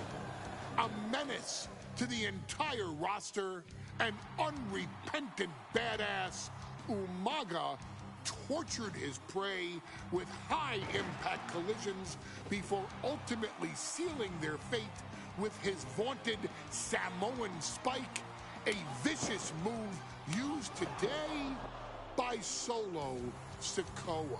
Inside the ring, man, he was just a complete monster. Anybody that stood in front of him, he was going to wreck him no matter what he had to do. He was just a crazy, wild Samoan. Outside of the ring, man, just a loving guy to be around. A fun uncle, always joking, always barbecuing at his house. I always looked up to him. He was just so cool. Perhaps an unheralded aspect of Umaga's game was his mastery of mental warfare. Umaga loved to present a wild, out-of-control savage, one who needed manager Armando Alejandro Estrada to handle all the details while he destroyed opponents. Umaga was the perfect definition of the word aura. A two-time Intercontinental Heavyweight Champion, Umaga established himself as one of the purest forms of dominance to ever set foot in a WWE ring. His intense clashes with Batista, the Heartbreak Kid Shawn Michaels, and Triple H, along with WWE Championship battles against John Cena, still live on in the memories of those who were fortunate enough to watch Umaga perform. And Umaga will live in immortality through every member of this family, whether it's with a huge Samoan drop, a running bulldozer into the corner, a Samoan spike, or even a war cry in the middle of battle. Umaga is forever. I wish he was here. I know he's watching from above. So you, our beloved Us in training, are asked one simple thing here in the WWE 2K25 showcase: to defeat John Cena. You've done that in this mode before, right? Simple. It was at New Year's Revolution in 2007 that Umaga and John Cena first collided for the WWE title. Umaga appeared to be too much for Cena in the minds of many pundits. Undefeated in WWE some 9 months after his debut, and things were going very well for Umaga. Until they weren't. Umaga would see his undefeated streak end by, of all things, a damn roll-up after rushing directly into the outstretched shoes of John Cena.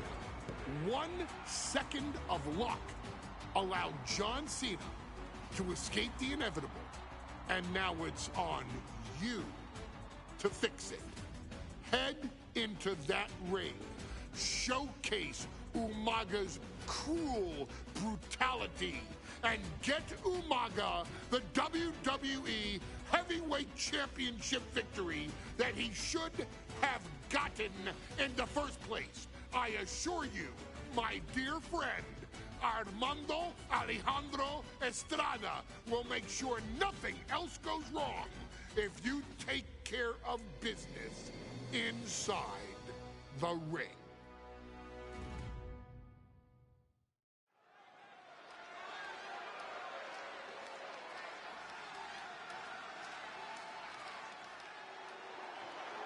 Well, ladies and gentlemen, here he is. He could be the next WWE champion, the near 400-pound Umaga. A man that since debuting right after WrestleMania 9 months ago has remained undefeated. And Umaga has been in the ring, Byron, with the best of WWE. This man looks, moves, and sounds like a movie monster. Except Umaga is for real. He is a Samoan bulldozer, an 18-wheel version with a mean streak. Big, athletic, strong, and probably going to outweigh John Cena by well over 100 pounds. Since 1963, the WWE title has only changed hands twice here in Kansas City. That's twice in the last 47 years. But Umaga is a scary human being. He can easily change that trend right here tonight.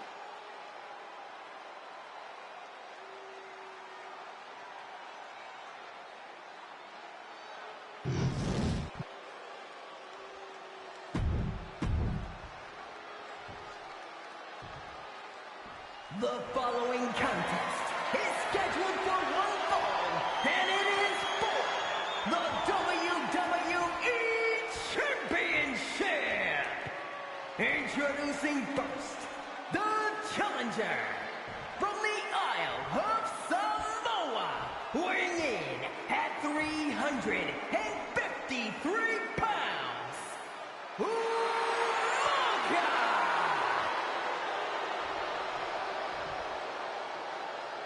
And from what?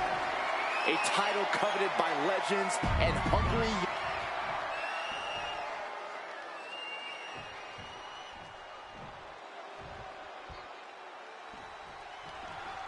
John Cena and Umaga battling here for the WWE Championship. Will John Cena halt the Samoan Bulldozer's path to destruction? Cena's going to have to go all out to accomplish that. No one has been able to withstand Umaga thus far. This brutal Samoan has made a mockery of his challengers and is perhaps the ultimate super heavyweight threat. As Cena could be in for the greatest challenge as champion tonight. But if anyone can overcome the terrifying ruthlessness of Umaga, it has to be John Cena. Big back body drop.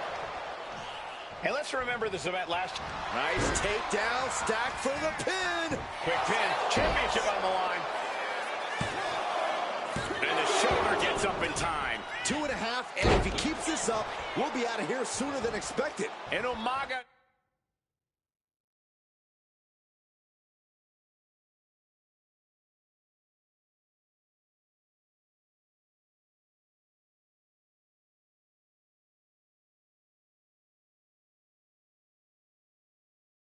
is in control. Umaga is simply overpowering John Cena right now. Uh-oh. Samoan drop.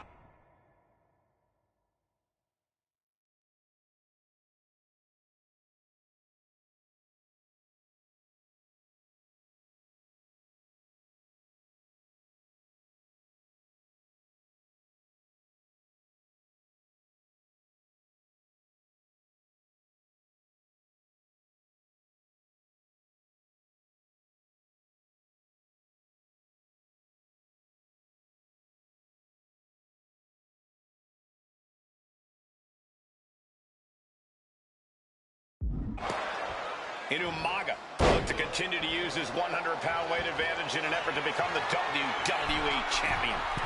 From the top rope. Off the mark with that one. Super kick.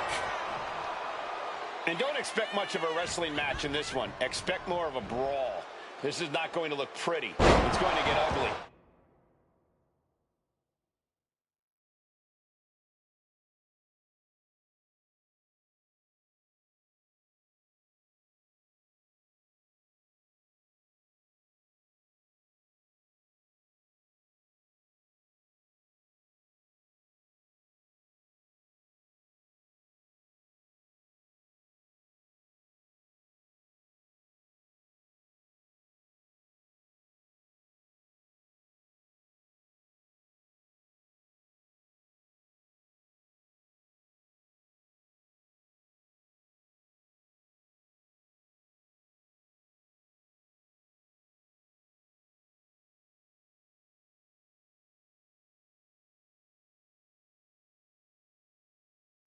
This is two trains on a track to a head-on collision. Toe-to-toe.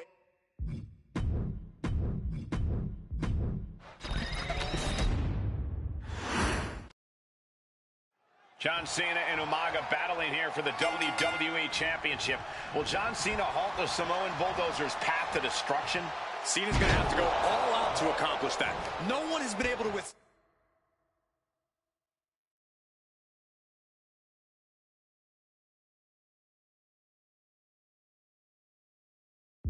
Umaga thus far. This brutal Samoan has made a mockery of his challengers and is perhaps the ultimate super heavyweight threat. As Cena could be in for the greatest challenge as champion tonight. But if anyone can overcome the terrifying ruthlessness of Umaga, it has to be John Cena. Oh, whipped right into the diamond-plated steel. And you just see Cena's legs bent awkwardly off the steel steps. Umaga really pinpointed a target with that attack. I don't know if it was strategic on the part of Umaga or just a result of his rampage, but either way, taking out Cena's foundation is going to sway the power advantage into Umaga's favor now. And let's remember this event last year, Byron. New Year's Revolution has not been kind to John Cena. He lost his championship a year ago at the same event. A mental hurdle Cena needs to overcome for sure. but the past is the past. I think John has a much bigger distraction in front of him right now.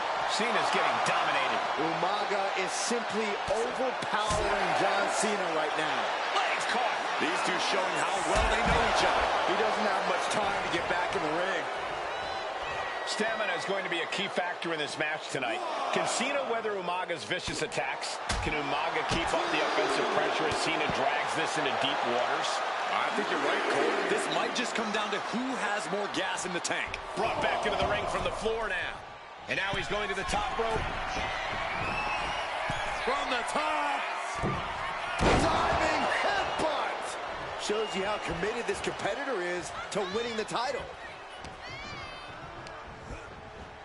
And into the turnbuckle he goes. Using the elbow as a weapon. Cena tonight attempting to do something no one else has been able to do. Be it HBK, Triple H, Kane, the list goes on and on. No one has been able to beat Umaga. Since debuting in last year's WrestleMania, he's never been pinned, never been submitted. Umaga is a man who's decimated every single thing in his path. It's not hyperbole to call him a dangerous and deadly savage. Overwhelming offense now from Umaga. Cena has no response for Umaga's savage and brutal offense. Umaga! Pop-up Samoan drop. Oh, this could be over. That's an unusual decision. Maybe looking to deal some more damage first. Fired hard into the corner. It crashes to the mat. Umaga is truly a specimen to marvel at, Corey.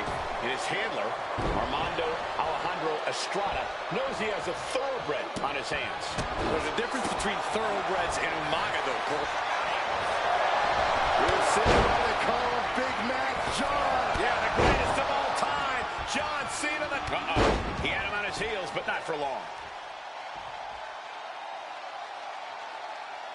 Umaga with a crazed look in his eyes, staring down Cena.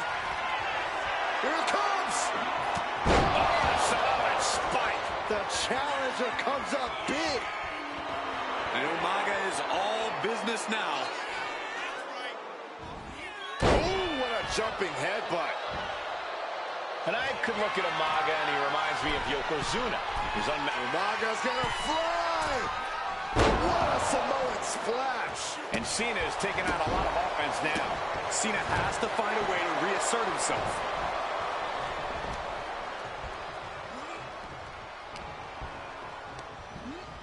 Put into the corner. What could be next? And Cena retaliates. Crucial turnaround there because Cena was falling behind. Could be what Cena needed to ignite a rally. That's using your head. That last shot did major damage. Blood's running down his face. Ooh, brutal impact into the corner.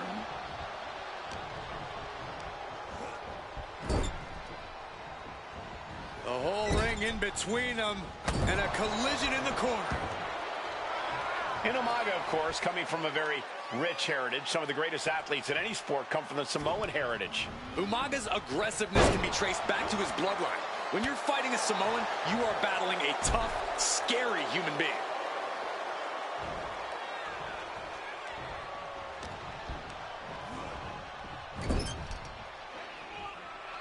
And Cena flattened in the corner. Umaga's just overpowering him. Look at the strength. Into the corner, just setting Cena up. You have to start to ask yourself, is the end of John Cena near? I think so. Look What out! a headbutt. No one has been able to stop Umaga. No one. You are seeing why Umaga is undefeated. Why no one has been able to stop the Samoan bulldozer. Here comes Umaga, and Cena catches him with a boot. John Cena from behind, rolls him up, shoulders down, and a kick out by Umaga. And Cena immediately back into the clutches of Umaga. I'm not sure what else Cena can do here. I'm not sure John Cena knows how to stop Umaga. And Corey, you know there's no force equal to being on the receiving end of a headbutt from Umaga. It's in Umaga's DNA. Generations have perfected the art of using their own skull as a weapon that could stop an elephant. Watch the power of Umaga.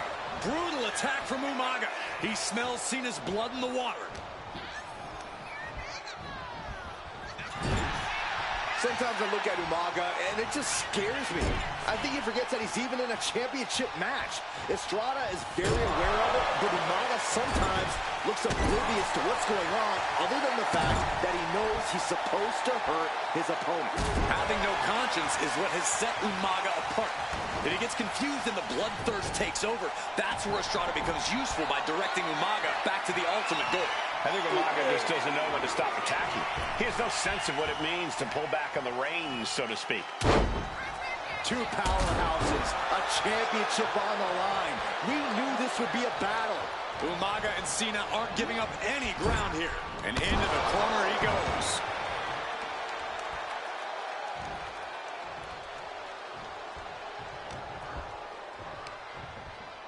Pulled in from belly to belly.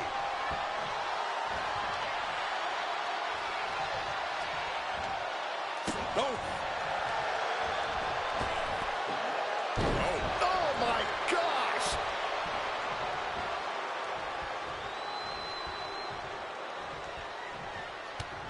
Snapmare. Oh, he cuts it off.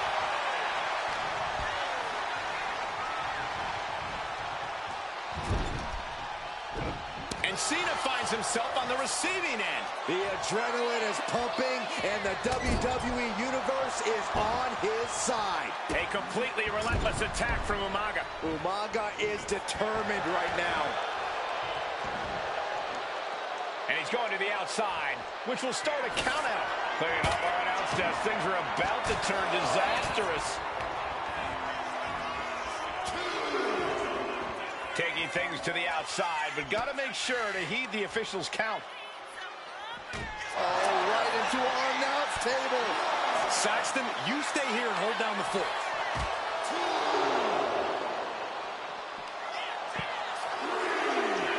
He puts him on the table. We know this will not end well. Oh, you gotta be kidding me. There's no way. No way. Yes way. Samoa drop to the table. Look at all this shrapnel. We knew something bad was going to happen when all the monitors got cleared, but things turned out worse than even I expected. Cena and Umaga are out of control, taking each other. This'll do it. Umaga. Samoa spike. We might see a new champion crown. Oh, he kicked out. Based on what we just saw, I think this match is far from over. Who knows what that... Rearing way back. Samoan spike. We might be moments away from declaring a new champ. New champion. An undefeated champion.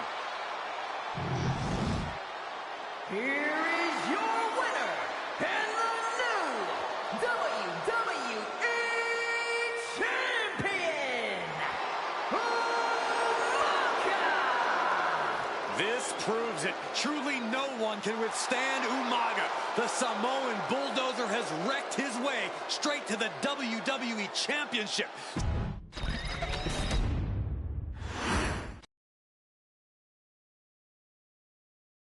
Hey, in WWE, things move really fast. If you aren't present in the moment, it can feel like a year goes by in only 2 or 3 minutes. That's why you always have to make time to make sure that you check.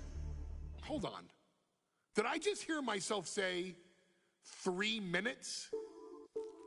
Stop. Can you believe I'm actually doing Eric Bischoff's shtick?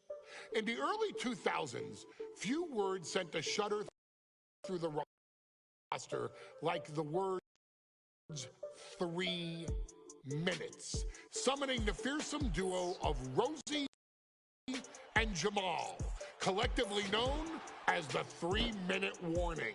Initially hired by the aforementioned Raw General Manager Eric Bischoff to interrupt anything he didn't find to be entertaining. You're just not entertaining me. 3 minutes are just about up.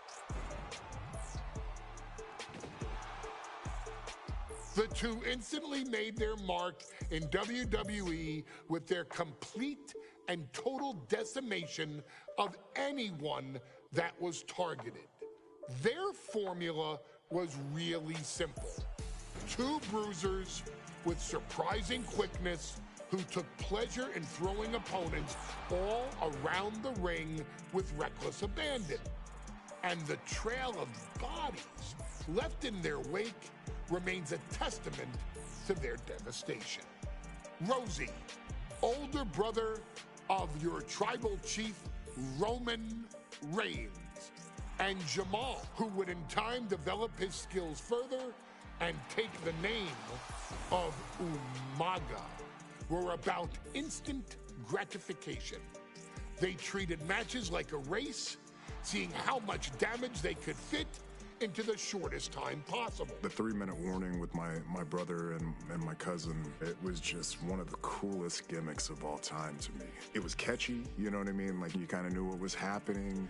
And I feel like we all remember when the 3-minute warning hit for the first time. You know, the whole Den TV area just lit up. Every match was a train wreck, as the two would use their size to overwhelm most opponents, coupling that with incredible tag team maneuvers to increase the carnage to its maximum levels. That approach, maximizing damage while minimizing time, was a 3-minute warning signature. The team itself saw its run in WWE last for a little over a year, but in that time managed to make such an impression with the WWE Universe that it still resonates today. They are proof of the impact anyone can make if they capitalize on their opportunities, as 3-minute warning did every single time. It was a short-lived gimmick, but it was a really cool gimmick, and I just think it shows the versatility of, hey, if you need us to go out there and tell you a Broadway story, I'll cover 2 hours if you like.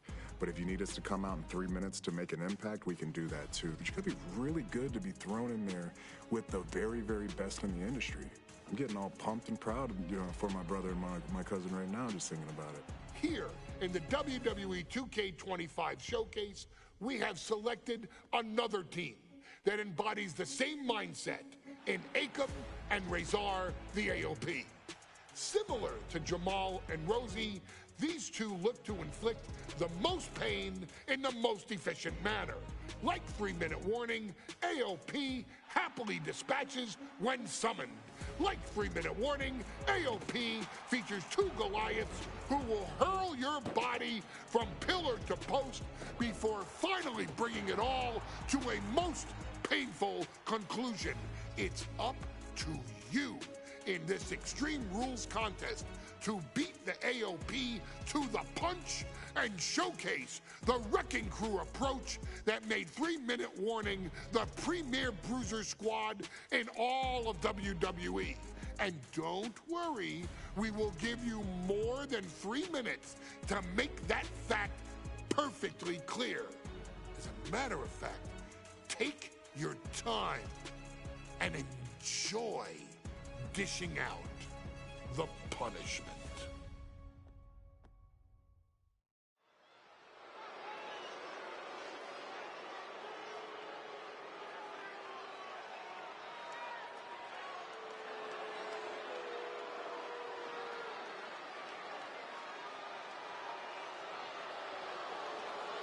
AOP is here, ready to wreak havoc.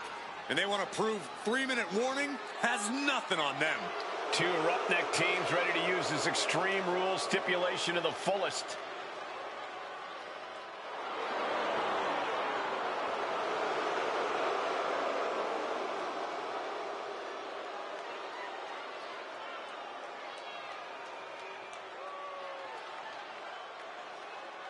The following contest is a tag team Extreme Rules match, and accompanied by Paul Ellering at a combined weight of 620 pounds. Akam and Razor, the authors of pain. AOP look intimidated by the task at hand. They are totally prepared for the merciless tandem of 3-minute warning. You know, there's actually a lot in common between these two teams in terms of tactics and physicality.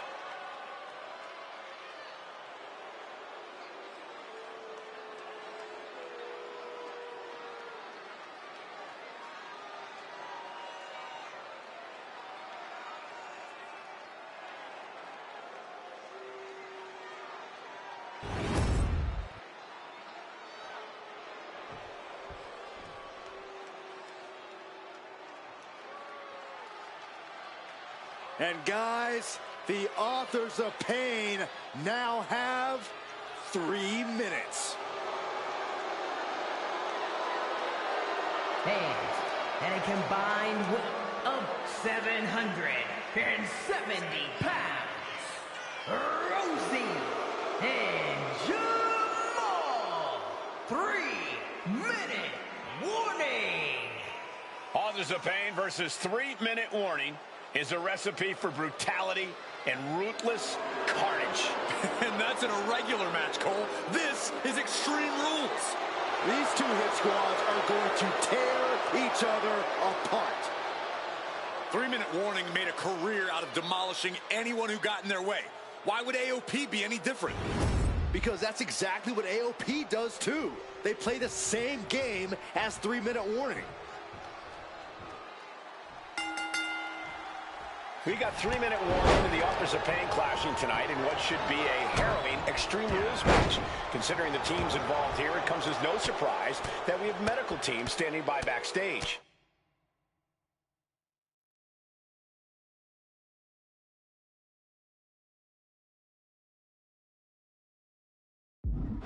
Yeah, these are two of the most merciless and physical teams we've ever seen. Lasting bodily harm.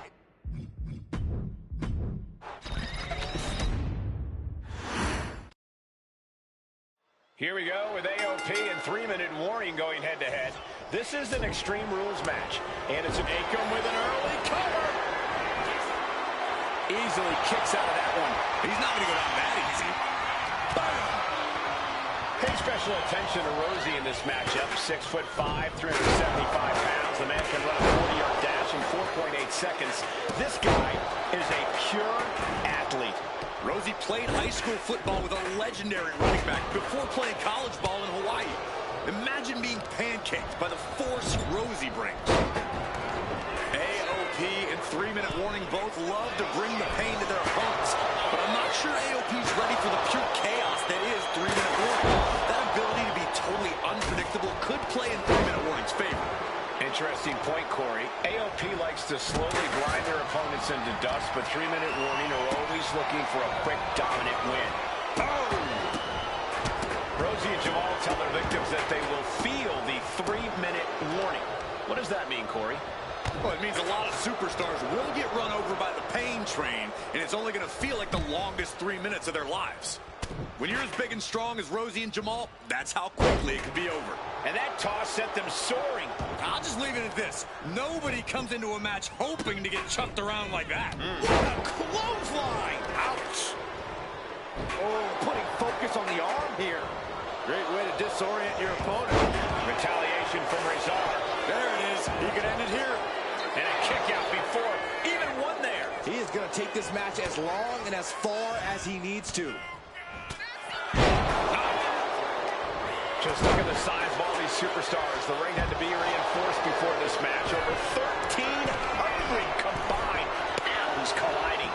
These men are so big and so thick, it's a challenge to wrap your arms around them. It's really just best to find weapons and whack away. Yeah, and there's plenty of weapons to choose from tonight.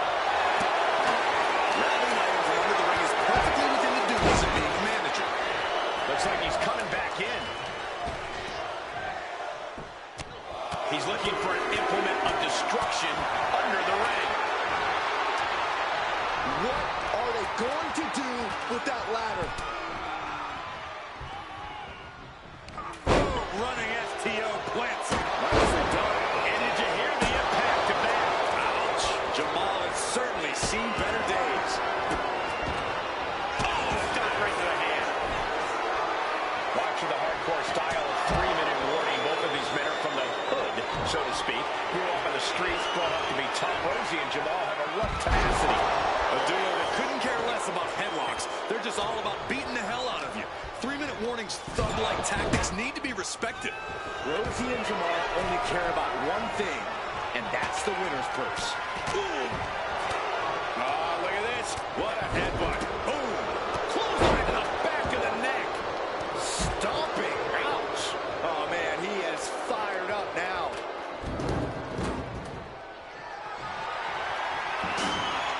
Setting up the ladder in the corner.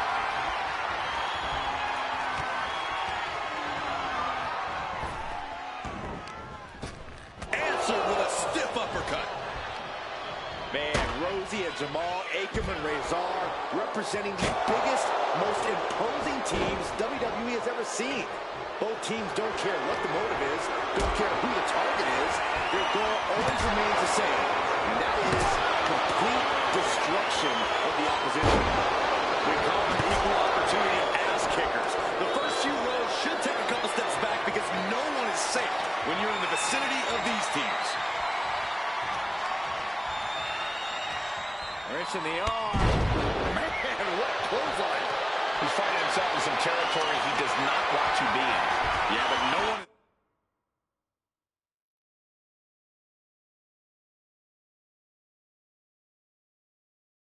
ever wanted to... Go, go! Holy hell! Cover it all. Come on. What was that? He had it exactly where he wanted it. Reversal. And that turns things around.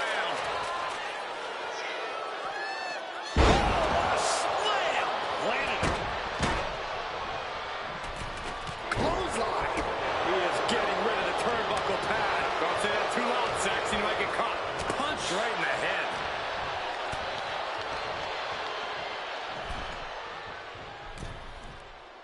Thunderous power slam. Oh!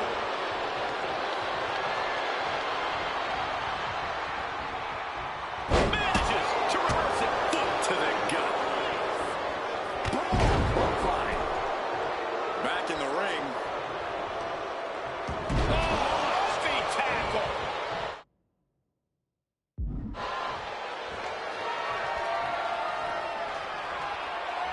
Uh-oh. Evades the attack. And he is...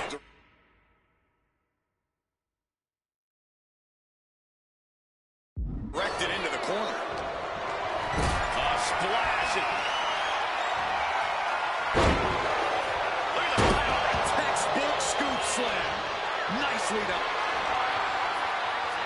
Up across the shoulder. Off the leg.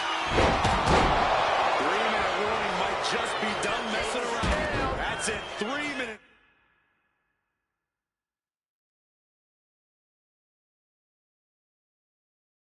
Warning are done.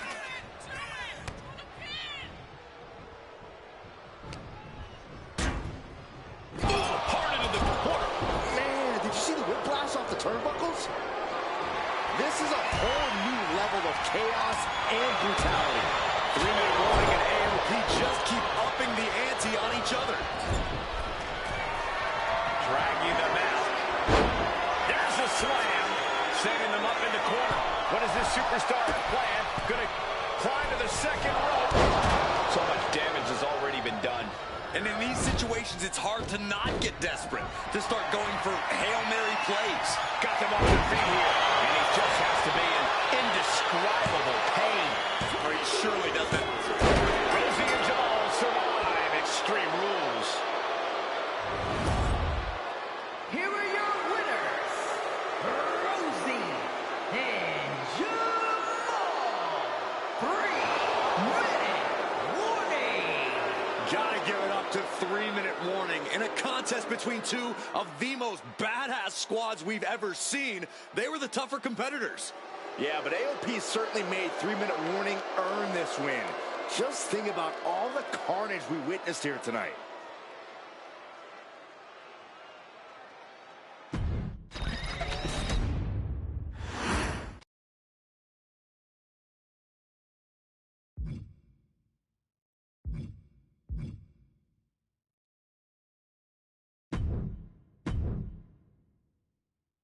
we've come to the part of the showcase where we get to talk about Tamina.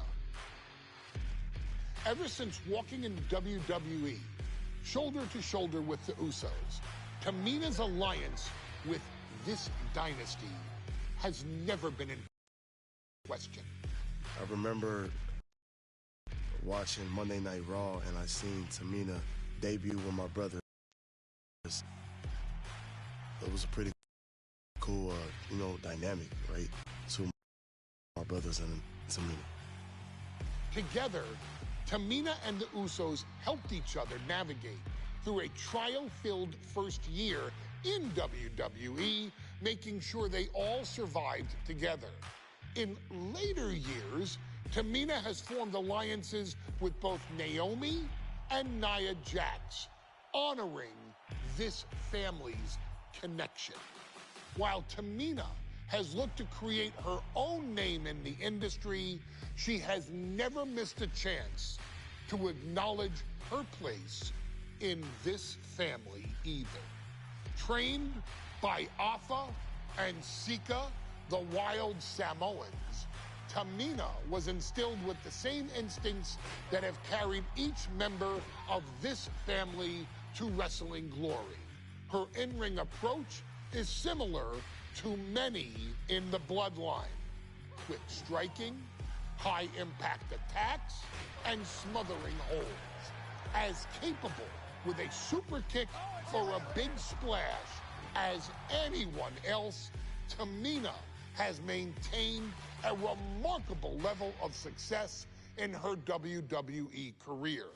A constant contender, Tamina has competed for the Women's Championship on many occasions. She's also held the Women's Tag Team Championships along with 9 separate reigns as the 24/7 champion.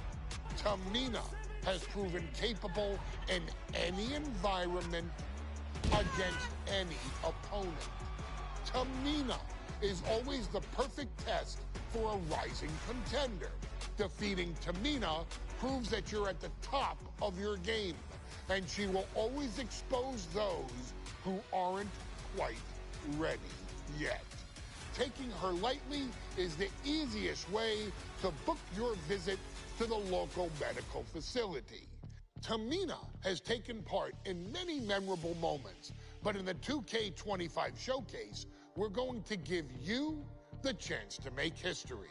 In the first ever women's Money in the Bank match, Carmella, of all people, would walk out victorious after letting someone else do all the work. Tamina, Becky Lynch, Natalya, and Charlotte Flair were all robbed of a great opportunity that night by Carmella. So this is your chance to make it right. Showcase Tamina's grit and take out the other 4 ladies in this ladder match to become the first ever winner of the Women's Money in the Bank. Carmella might still sneak out with the win, but if she does, she's doing it on her own because we're not allowing anyone else at ringside for this match in our showcase.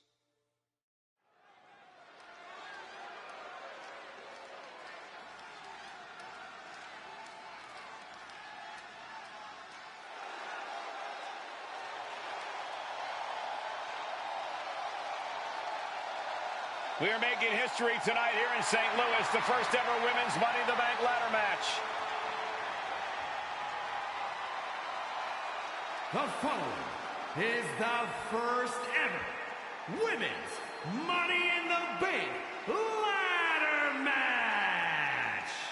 Introducing first, from the Queen City,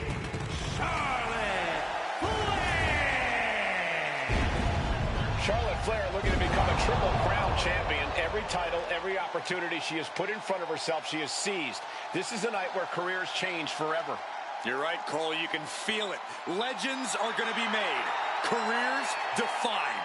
Hearts broken. This is Money in the Bank.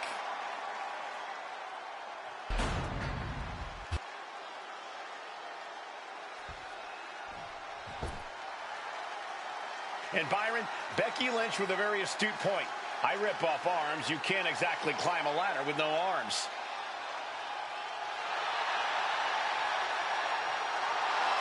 Next, from Dublin, Ireland, Becky Lynch. To add to that, Michael, I talked to Becky earlier, and I asked, are you nervous about this? She said, yeah, I'm a little nervous, but I'm more excited than anything because I get to be part of history.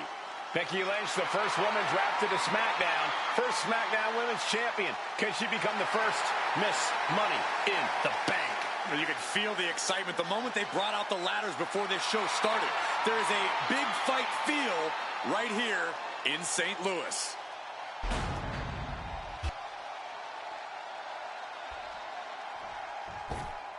There's a big fight coming.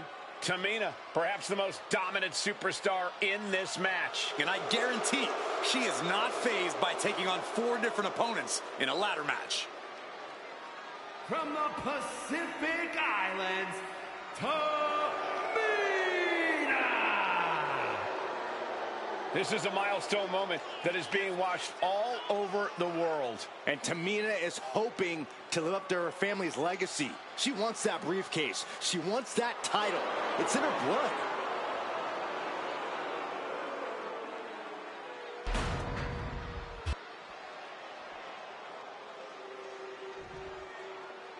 Mela is money, and she is as confident as ever.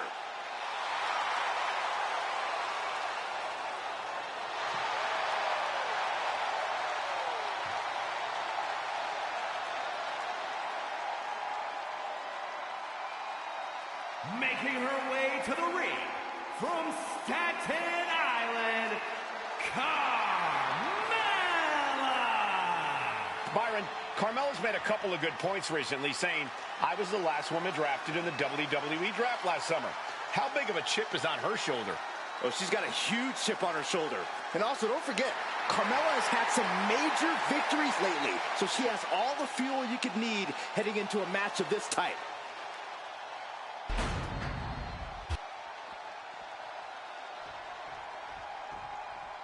Natalya, another superstar who walks into this match thinking she has legacy on her side tonight.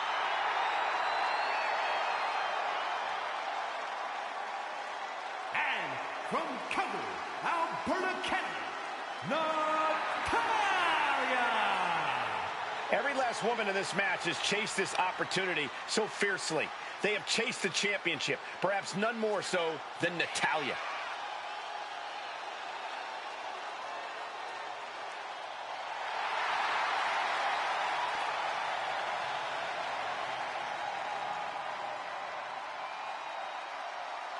Winning Money in the Bank would certainly go a long way to helping Natalya prove she too is the best there is, the best there was, and the best there ever will be. Winning that briefcase is like taking the proverbial express lane to success. Charlotte, Becky Lynch, Tamina, Carmella, Natalya, all with a chance to make history. All with the opportunity to be called the first ever Miss Money in the Bank. The revolution that became an evolution only continues in the women's division. One of these women will climb the ladder and earn the opportunity of a lifetime. Is there anyone more intimidating in this group than Tamina? I've said it before, it could be a coming out party for Tamina. This is her time to live up to her family's legacy. If Tamina wins the contract, it guarantees her first title opportunity in over 2 years. More than an opportunity, it pretty much guarantees Tamina will become the next women's champion. Remember, the first woman to climb the ladder and retrieve the briefcase will become the first ever Miss Money in the Bank. No countouts, no disqualifications in this match.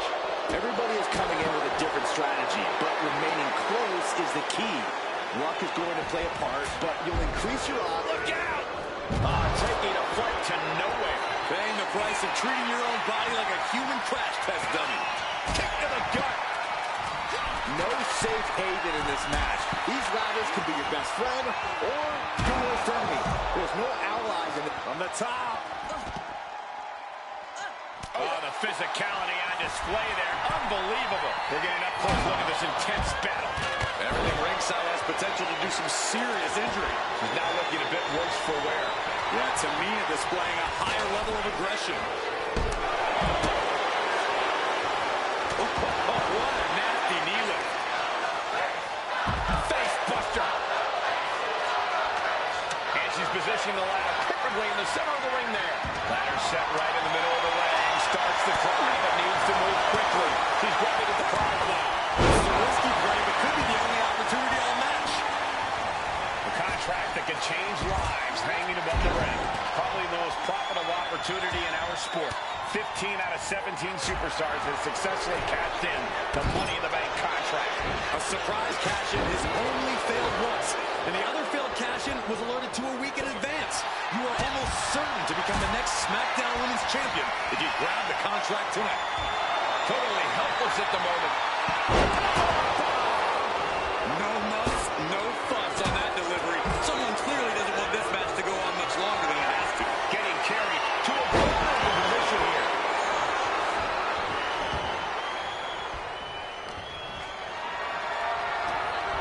Caught in a bad spot. Targeting the throat there.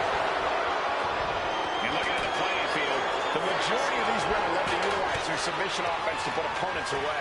Tapping someone out won't win this match, but these women should not shy away from using the biggest weapons in their arsenal. We've heard Becky say she was going to rip arms off tonight. You can't exactly climb a ladder with no arms. She's taking things to the floor here.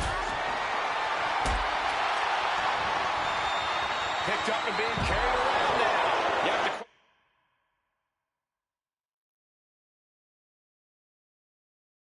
Question what kind of malintent is behind a powerbomb with that much force. Powerful contact by Tamina. From the top. Handle connects. And once again, she's put on the back foot. Yeah, the effects of this ladder match are not going to go away anytime soon. Wow, look at the torque. 3 second-generation superstars competing in this match. Carmella, Charlotte, and Tamina. And Natalya, of course, a third-generation superstar. Women bred for these kind of moments. Any of these women will add a significant chapter to her legacy if she can become the first Miss Money in the Bank. Making a mockery of your opponent could eventually backfire. Forced to the outside. Not a good predicament to be in. And let's fall victim to some big impact there. If this keeps up, climbing that ladder is going to be very difficult. Moves to the ring to the outside. Oh, man, right into the steel steps. And she wisely heads back to the ring. Oh, man.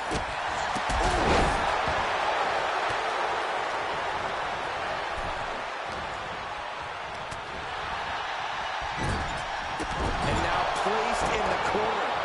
She's got something in mind here. And she's only taking more damage at this stage. Yeah, Nice reversal by Charlotte Flair. Charlotte driving Tamina, and both tumble to the floor. Both women crashing down hard. The Queen, Charlotte Flair, the first to her feet, surveying the situation. Oh, my blimey, Tamina into the steps. Well, you are seeing a heightened level of aggression, heightened level of intensity from all these competitors because of the stakes involved. Guys, where's Charlotte going? Flair looking to up the ante now from the top. Oh, my goodness, taking out everybody. The Queen rising to the occasion. What you just saw is why we say Charlotte is genetically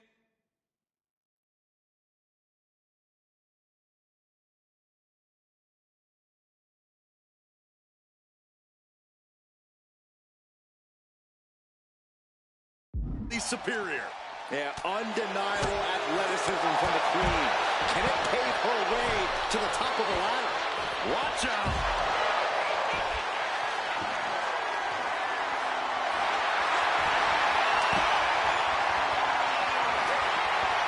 Sliding back in under the ropes here.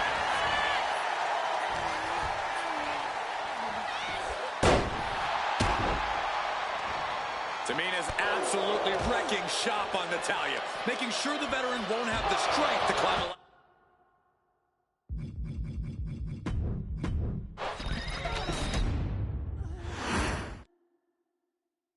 Charlotte, Becky Lynch, Tamina, Carmella, Natalya, all with a chance to make history.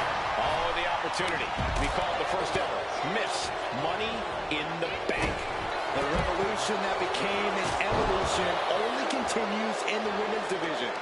One of these women will climb the ladder and earn the opportunity of a lifetime. Such a dangerous setting for all these superstars. Ladders are everywhere. Each competitor is only limited by their imagination. Your head has to be on a constant swivel. Ladders will be used as weapons. Anything can happen to get from way up.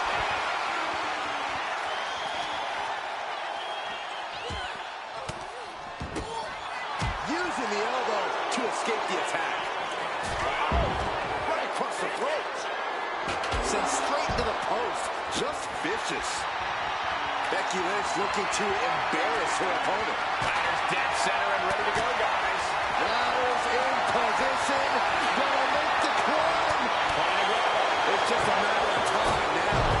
No room for error on top of the ladder. That offense might have rocked the confidence of Natalya.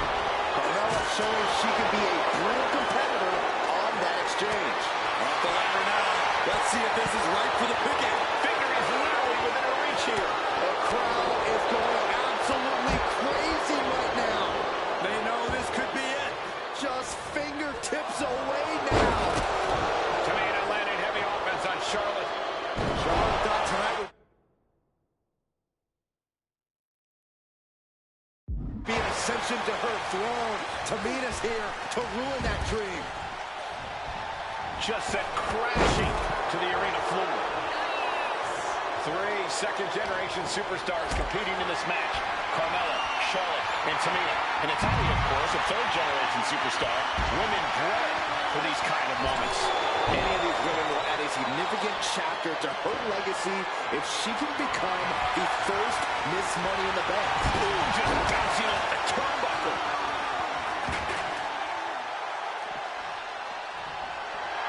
Charlotte just rubbing it in now.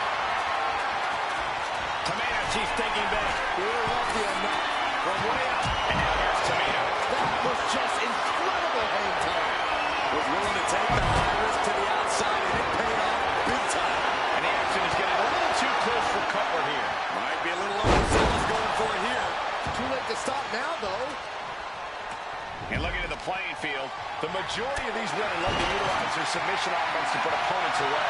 Tapping someone out won't win this match, but these women should not shy away from using the biggest weapons in their arsenal. We've heard Becky say she was going to rip arms off tonight. You can't exactly climb a ladder with no arms.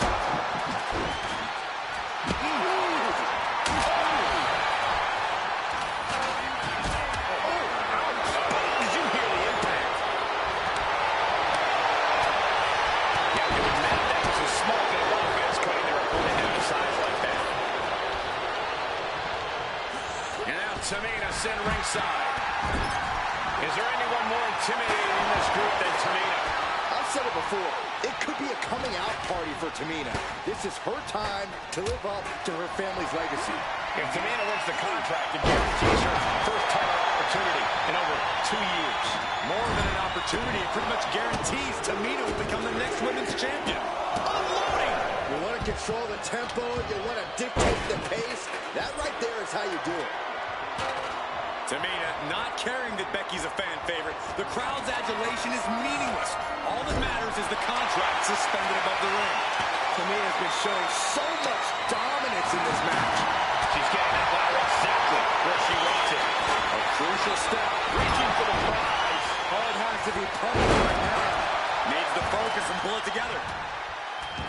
The contract that can change lives hanging above the ring. Probably the most profitable opportunity in our sport. 15 out of 17 superstars have successfully cashed in the Money in the Bank contract. A surprise cash-in has only failed once, and the other failed cash-in was alerted to a week in advance. You are almost certain to become the next SmackDown Women's Champion if you grab the contract tonight. She's looking winded now. Yeah, Cole, taking this much damage now seriously impacts your speed up the ladder.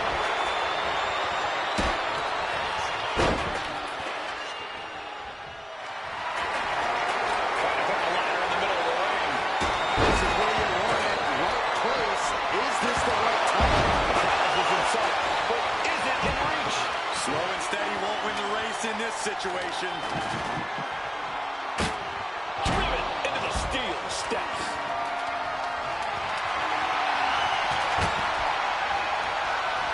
What a move. Oh, man.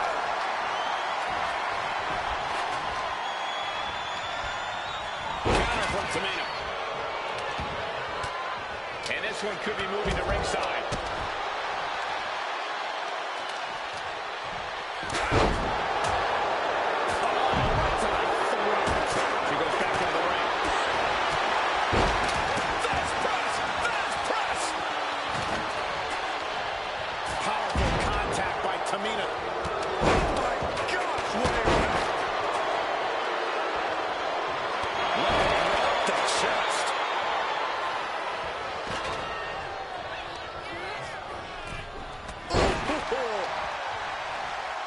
With a lariat. Big knee to stop the maneuver. And no, it looks like that might have busted her open. Counter. Saw it coming. Oh, man. Ouch. She's pumping herself up. What you just saw is why we say Charlotte is genetically superior. Yeah, undeniable athleticism from the Queen. Can it pave her way to the top of the ladder? Natalya looks like she's down and out. Yeah, she's really in trouble now. I don't know if she can turn it around. Money in the Bank briefcase still hanging high. This is what... Oh, delivering the chop. Natural selection. Becky...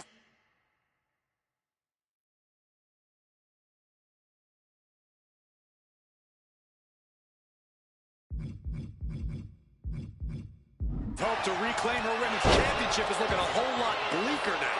She's just taken so much damage to this point. I think we can consider this the beginning of the end, gentlemen. Oh, please no. Good God! What just happened? Such a long way down to find nobody home. Oh, man. Hands on, but can't quite grab it. And it looks like that hook is causing a lot of problems up there. This is where steady nerves are a necessity. Jumping headbutt. From behind. Back suplex. She's making her way to the top turnbuckle. Tamina gets out of heart. Becky Lynch. Breaker. He lost some of her stamina at this stage. Yeah, but when ladders are a part of the match, you really can't expect anything less. Oh, elbow right to the breadbasket for their trouble. Right to the throat. Oh, man, she finds a hard landing on the outside. Got the leg. Putting some serious wear and tear on that leg. And Becky is in some seriously choppy territory. Becky is really in danger here. This could be the beginning of the end. Uh-oh. Sharpshooter. Very unique escape to fight her way out of the sharpshooter. She set the ladder up dead center. Her eyes are on the prize now. She's reaching for it. The whole match is literally in the palm of their hands. Tamina has it. Fingertips away from winning the contract. And she just inches. That's it. Tamina has the briefcase. Tamina is Miss Money in the Bank. The winner of the Money in the Bank contract. And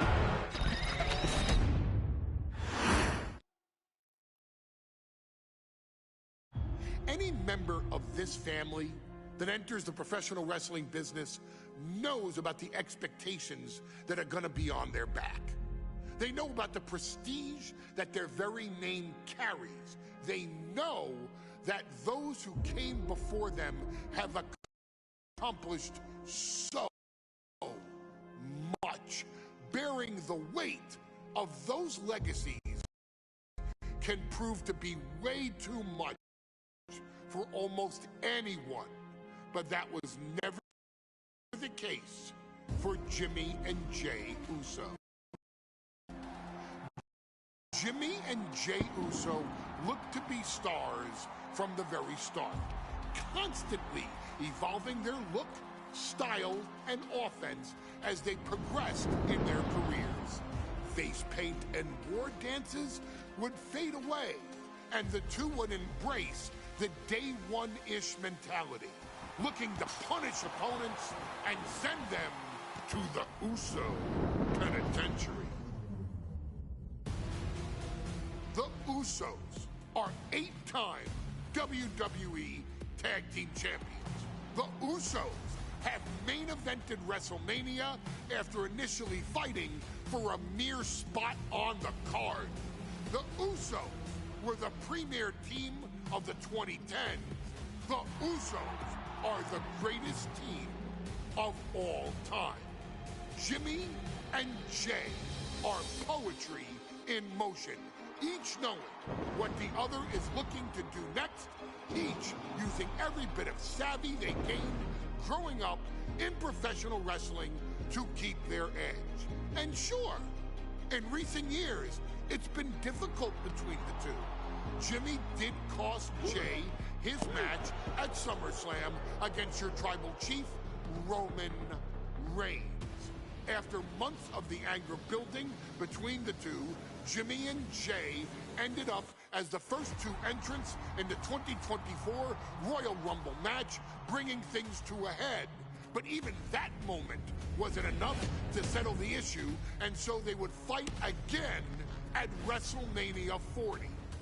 Jey Uso truly became main event and found his inner yeet, even adding another tag team championship with Cody Rhodes as his partner.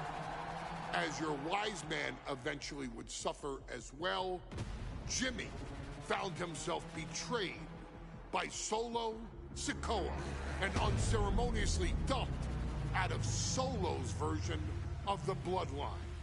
When Jimmy and Jay are a tag team, they are pure art. They are the reason for the resurgence of tag team wrestling's popularity over the last 15 years. And perhaps, oh, perhaps, their grandest moment came during the 2017 Hell in a Cell, when they would lock horns with perhaps their greatest opposition ever, The New Day. From July to October of that year, the SmackDown Tag Team titles would change hands 4 times between the two teams, both looking for ultimate bragging rights. The Usos' connection as twins always gave them an upper hand with most teams. But the New Day had their own trick, utilizing the Freebird rule to allow any two of the 3 members to compete in any match. Jimmy and Jay could never know for sure who the opponents would be, with a different game plan needed for each iteration. With nothing clearly settled after 4 months, the New Day would offer to defend inside Hell in a Cell, and the Usos gladly accepted. We've seen the Usos showcase tag team wrestling at its most beautiful. Now we want you to showcase the brutality that exists within Hell in a Cell. Big E and Xavier Woods are going to use everything at their disposal to take you down. But you've been down since day one. Now it's time to force the New Day to realize there's nothing wrong with them being in second place, and there's nothing that's stopping you inside Hell in a Cell.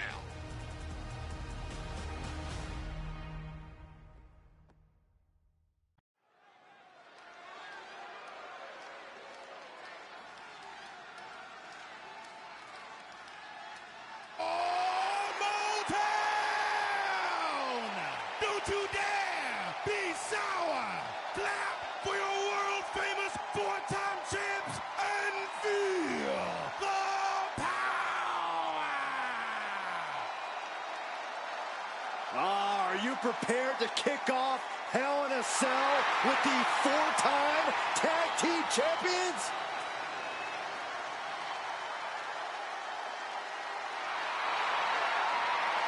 The following is a tag team Hell in a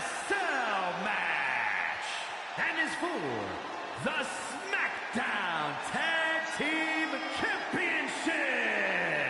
And accompanied by Kofi Kingston at a combined weight of 490 pounds, the SmackDown Tag Team Champions, Xavier Woods and Big E, the New Day.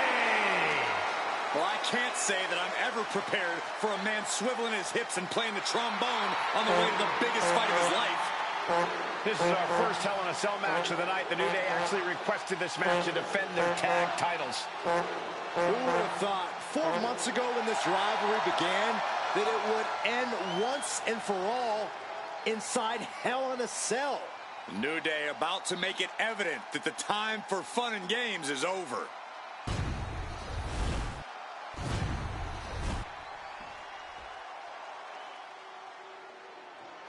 This is the first time that tag titles will ever be defended inside Hell in a Cell. And at a combined weight of 493 pounds, Jimmy and Jay, the Usos.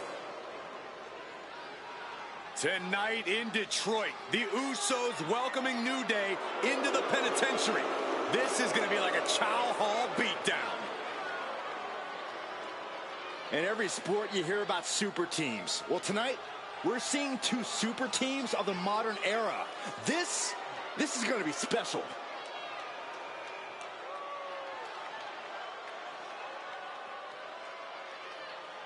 Tornado tag rules here, gentlemen. 2-on-2 as Kofi is going to be locked outside the structure. Pinfall or submission needs to happen in the ring, but we all know this fight's going to go everywhere before that happens.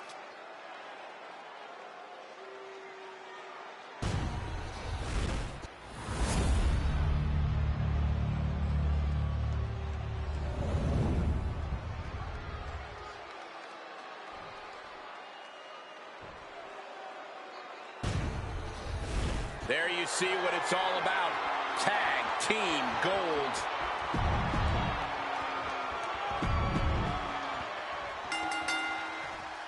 Remember, this match is under Tornado Tag Team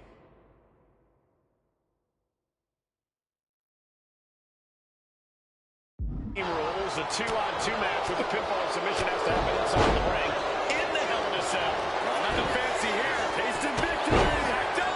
The challenger shoulder up after 1. He needs to deal more damage before trying that again. All the talking we've heard leading into this match, we've heard the Usos call the New Day, quote, 3 clowns on a tricycle. Look, the Usos love to trash talk, but they deliver. And don't act like the New Day don't throw verbal jabs either. We had Big E earlier saying how he's going to drop some gloom and doom of biblical proportions. A prophecy Big E is fully capable of backing, too. Hold on! A big showing of agility from the champ there. Out of the ring, still surrounded by the hell that is the steel structure. Punishing their opponent. Getting the upper hand by taking away your opponents. If you're going to grab a kendo stick, you better be prepared to use it. The Usos following the footsteps of many great family tag teams, the Steiner brothers and Head Shrinkers, who of course Jay and Jimmy's own father was a member of. It would be a very proud moment for the Anoa'i family if the Usos can capture their 5th tag team championship here. The apple doesn't fall far from the tree for Jay and Jimmy. Just a factory of elite specimens come from the Anoa'i blood. Corey, for as entertaining as the New Day are, they can scrap with the best of them. Remember that. Look, don't let the bootios and trombones fool you. New Day can get down and dirty, especially when they have the Usos pushing them. New Day are prepared for an all-out brawl tonight. Our champion is getting rocked a little. Yeah, the Usos showing just how no-nonsense they can be. Goes into the corner. So many amazing matches between these two teams. They said it this past week on SmackDown. No matter where we are, we put on a show. The pin for the championship. Jimmy Uso with an easy kick out. He's nowhere near ready to stop fighting yet. He gets into the ring. Uh-oh. He connects with a counter. Oof. Elbow drop. Fist champ is pinned. We might have a new champion here. And the champion avoids the 2 count. Not getting a 2 count at this point has to be frustrating.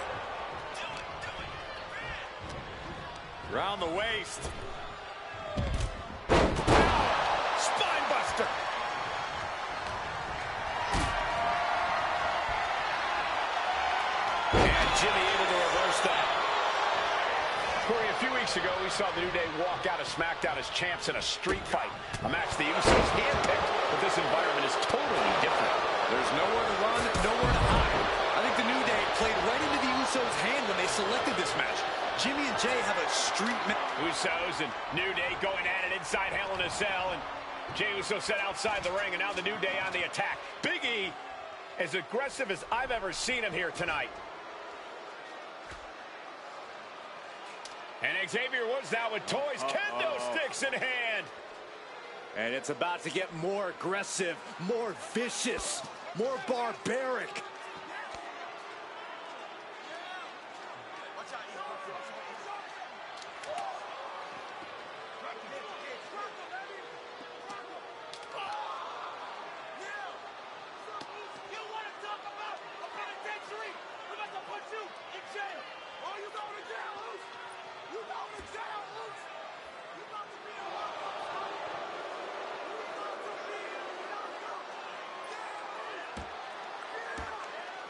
I've never seen this vicious of a side from the New Day. It's what Hell in a Cell does to you.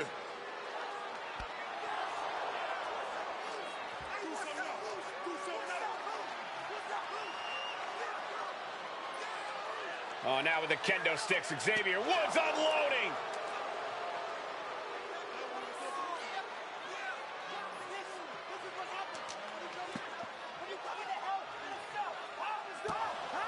Well, you're saying it, Byron.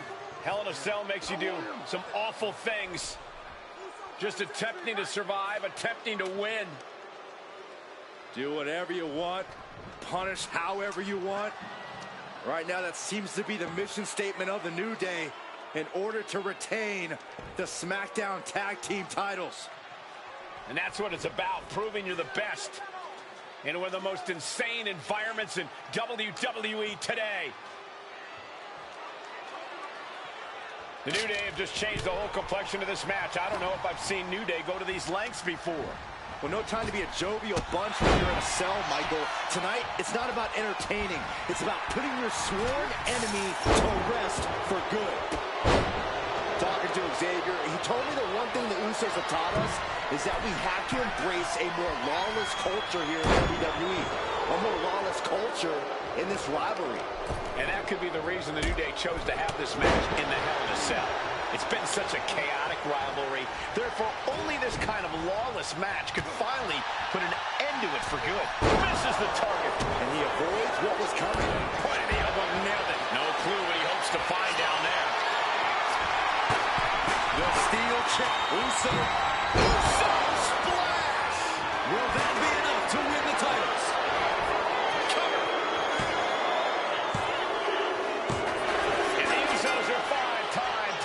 Champions.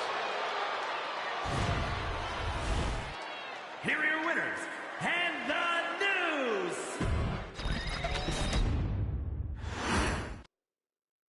The cell door is locked. First of two Hell in a Cell matches tonight in Detroit. This is the 20th anniversary of this barbaric match. The Usos and the New Day.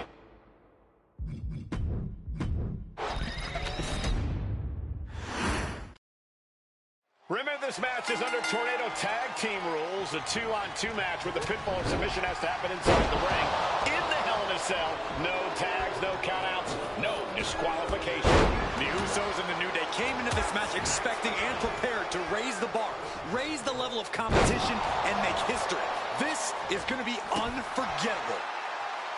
All the talking we've heard leading into this match, we've heard the Usos call the New Day from behind. Schoolboy, he calls off the pin attempt, maybe wanting to try something else. Oh, strong impact. Shot to the back. Boom, right across the small of the back. Oh, that hurt. Clearly thinks taking out the leg is the best path to being crowned champion. I don't know what they're looking for here. And Woods crashes to the outside. I guess he thinks the one thing missing in this match is a steel chair. The champion hammered away at it. A prime example of that unique Uso offense. And nothing magical coming from the New Day there. Yes, the Usos showing just how no-nonsense they can be. Corey, for as entertaining as the New Day are, they can scrap with the best of them. Remember that. Look, don't let the bootios and trombones fool you. New Day can get down and dirty, especially when they have the Usos pushing them. New Day are prepared for an all-out brawl tonight. Corey, a few weeks ago, we saw the New Day walk out of SmackDown as champs in a street fight, a match the Usos handpicked. But this nice takedown. Stack them up.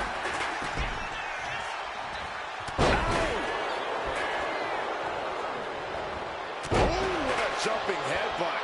He's looking for something. This could get dangerous. If you're looking to cause quick, sharp damage, you can't go wrong with the kendo stick. And what a maneuver we just saw there. Right to the knee. Vicious attack. They outlaw that move from other sports for a reason. Elbow drop. For the title. New champ. I don't know why he just called off the pin attempt. Hopefully he has a strategy. Escape that in a hurry. The Usos and New Day have had such a back-and-forth competition within the tag team division. You can just look at these teams' title reigns, their dominance. It tells you these are the two best teams the WWE has had in a long time. While I do believe they're fighting for the title. He ends the pin attempt. Usos and New Day going at it inside Hell in a Cell. And the New Day have just changed the whole complexion of this match. I don't know if I've seen New Day go to these lengths before. Well, no time to be a jovial bunch when you're in a cell, Mike.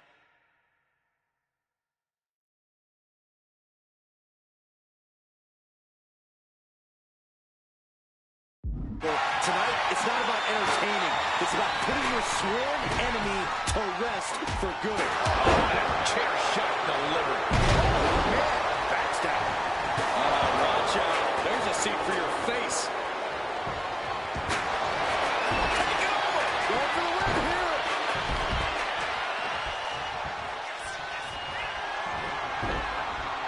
Face first into the chair. Oh, man. Swing on sight. For the championship. That breaks the count. This match continues on. Jimmy on his way to the top rope, fishing for something beneath the ring. The Turk from the top. Misses big time. Oh, atomic drop. Talking to Xavier, he told me that one thing the Usos have taught us is that we have to embrace a more lawless culture here in WWE. A more lawless culture in this rivalry. And that could be the reason the New Day chose to have this match in the Hell in a Cell. It's been such a chaotic rivalry. Therefore, only this kind of lawless match could finally put an end to it for good. Wow, what a leg sweep. Oh, crushing the knee here. Uso. Uso with the Uso splash. Innovative offense from the Usos. Could end it all right here. Another targeted attack to his head and neck area. He has to be careful. Massive miscalculation on that one. Heading up to the top turnbuckle. Shucked right out of the ring. Top rope. Jimmy Uso splash. Will that be enough to win the titles? Oh, what a headbutt. The Usos and the New Day have been trading title reigns for the majority of the year now. This, the contractual rematch for the Usos. If they lose, the Usos won't get another opportunity for the titles as long as the New Day are champs. And just being around the Usos, it's not only about winning the tag team titles, it's about stripping the New Day of everything that made them pop. We got a new champ here. He stops the pin. This isn't over yet. Drop kick from behind. Uh-oh, full Nelson. Reverse STO. Climbing to the top. What's he thinking? Uso splash. Can a champ recover from that? And a well-executed move we just saw there. Boom, what impact. What a punch. Oh, man. He'll take things into the ring. Oh, I love this, guys. Couple punches, little Monty Fisto action. Get down. Oh, bring it home. The challenger really taking it on the chin here. Yeah, looks like the... And Jimmy and Big E slugging it out middle of the ring. This has been a vicious, brutal match between two of the great tag teams today. Here comes Jey Uso into the fray alongside of his brother. Bang! Double super kick. And the Usos now looking for that patented Uso splash from the top rope. Uso splash. The cover to win the tag team titles, and Woods handcuffs it all, breaks it up. At the last possible second, Xavier Woods saving this match for his team. Credit to Woods for his never say die attitude, but Xavier Woods is outgunned right now. And look at Woods still fighting back. Yeah, with the handcuffs. Using the handcuffs as a weapon. That's smart.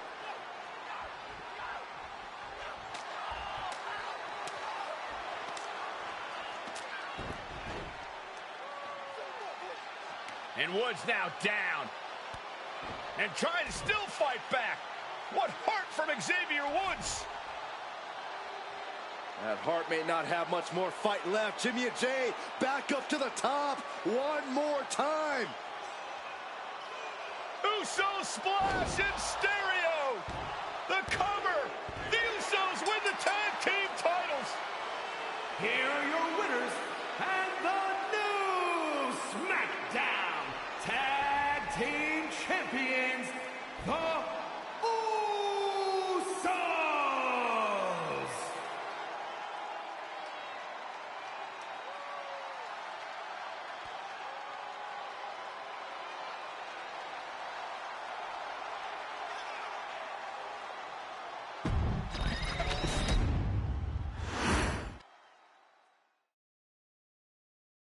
Next on our showcase is someone who wasn't born into this family, but has put in the time and more than earned her spot. She's always happy to leave haters in the rear view, and when she enters the room, you will undoubtedly feel the glow.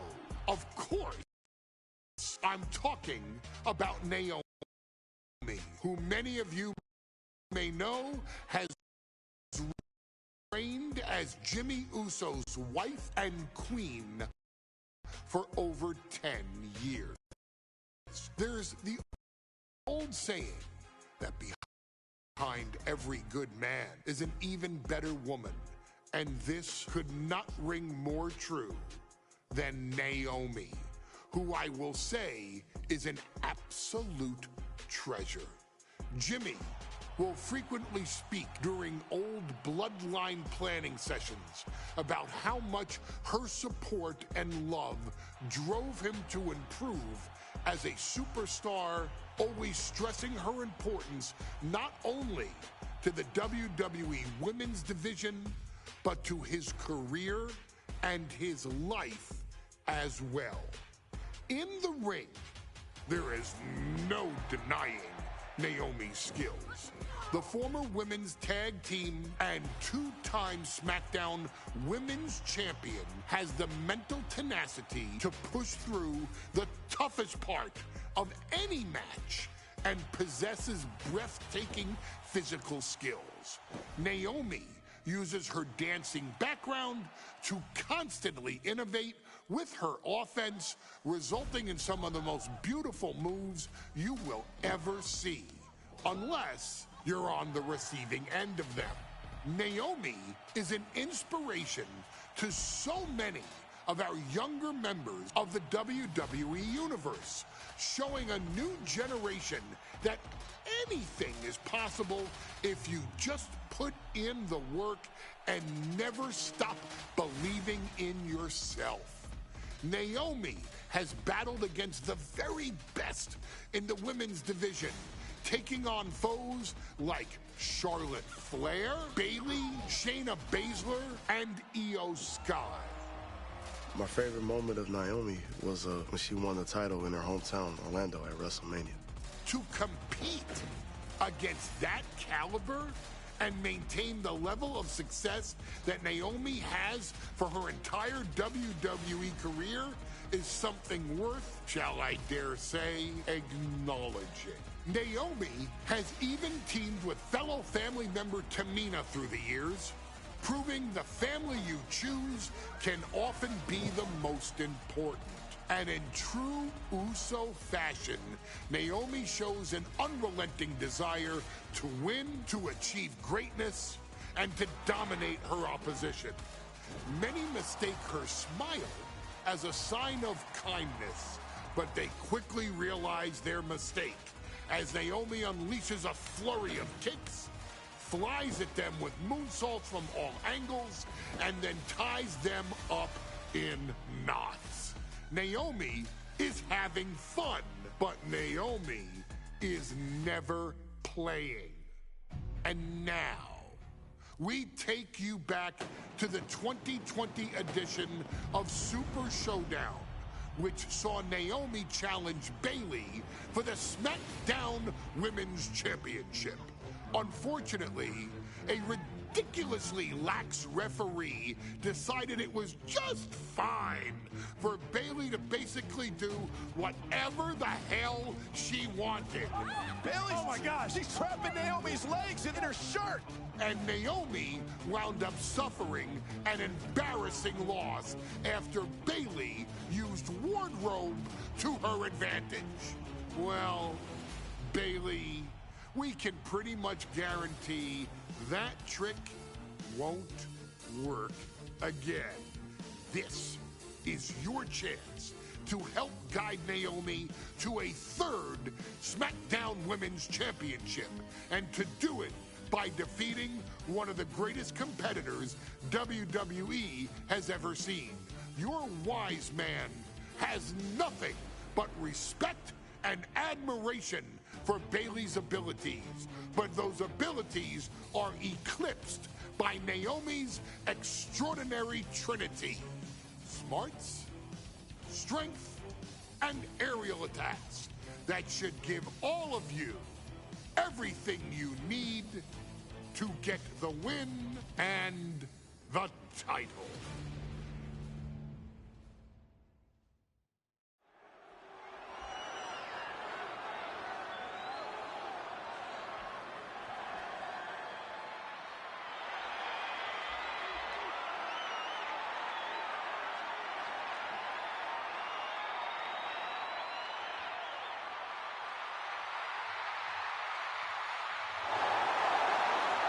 Gentlemen, it's glow time! I got an idea, Saxton. Why don't you glow home? No, I cannot, Corey. When asked earlier this week about this matchup, Naomi said it is an honor to be here, an honor to make history, because for the first time ever, a women's championship will be defended in Saudi Arabia. Naomi certainly has momentum on her side, and as we've seen in recent weeks, it appears as though Bayley has at least a healthy respect for Naomi. Well, so much of Naomi's career has been predicated on making history. You think back to Naomi being the winner of the inaugural WrestleMania Women's Battle Royal, being the first African-American SmackDown Women's Champion, and tonight, once again, an opportunity to make history in her career.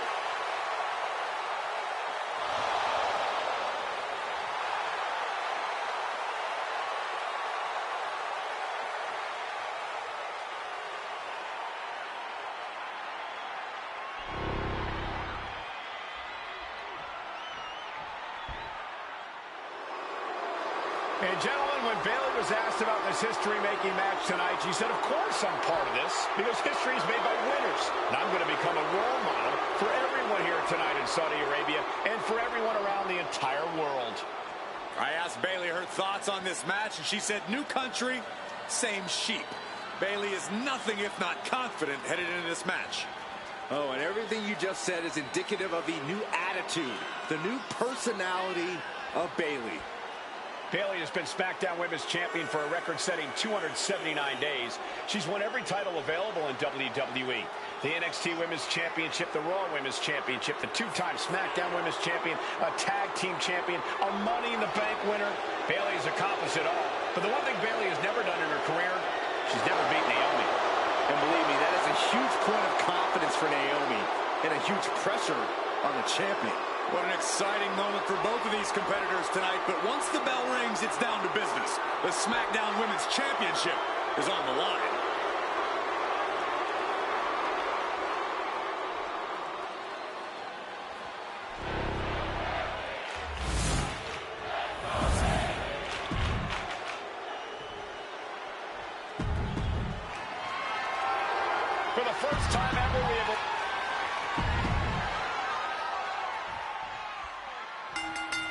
Guys, a very important component of this match. Bayley has won every...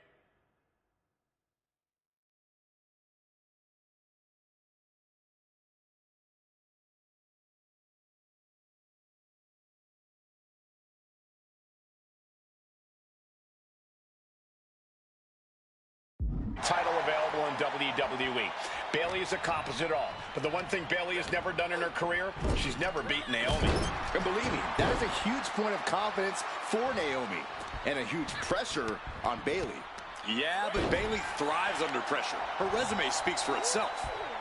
And Naomi has been quick to take to social media lately, reminding everybody that Bayley has never beaten her one-on-one. Yeah, not so subtle reminder to Bayley, who has been very insulting, very humiliating to a lot of people in WWE. And that attitude is why Naomi wants to dethrone Bayley, take the SmackDown Women's Championship away from her, and maybe humble Bayley a little bit. Ooh. Thinking about a rolling pin. Watch this. Oh, wow. Look at the left, shoulders down. Quick kick out from her there. She came here to fight, not lay down. Oh. Just ejected from the ring. She wants to take this thing to the outside. Naomi has tested her mettle in recent weeks, as the road to this championship opportunity was a difficult one.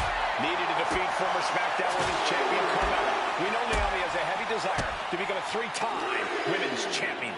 Other superstars say they want the title. Naomi has said she needs her title back. We know that Naomi's going to want to pick up the pace in this match, but Bayley's going to look to wear Naomi down. Yeah, Bayley's going to want to slow down the pace and let the adrenaline wear off for Naomi. Bayley can also turn up the aggression here in a way I'm not quite sure Naomi can match. Now clearing the announce desk, this isn't going to end well. Not so fast. Hurricane Rana. Good grief. Bayley having every reason to be confident. Taking flight. Whoa, look out. From ring post to...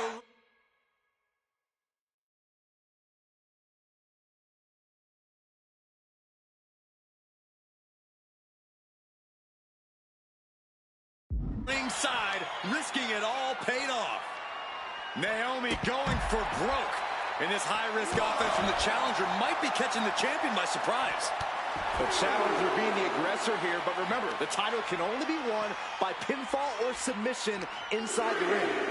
And Naomi keeping Bayley on her toes, pushing the pace on the champion. Naomi moving fast, showing that superior athleticism. Bayley might not be able to keep up here. Taking flight. Good Lord, taking flight. The 1-2 punch of high risk, high reward. She's getting back into the ring, under the ropes. Headed to the outside. But for what reason?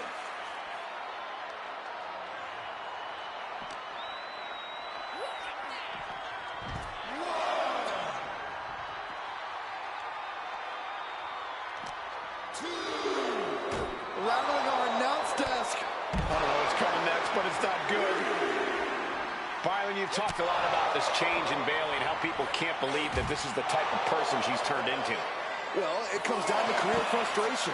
Bayley is frustrated with her career progression. The way things were. We're going to finish things off right now. This will do it. Brainbuster through the table. Crashing right through our announce table. I don't know how much life can be left after that. Well, the human body is not meant to take that amount of trauma.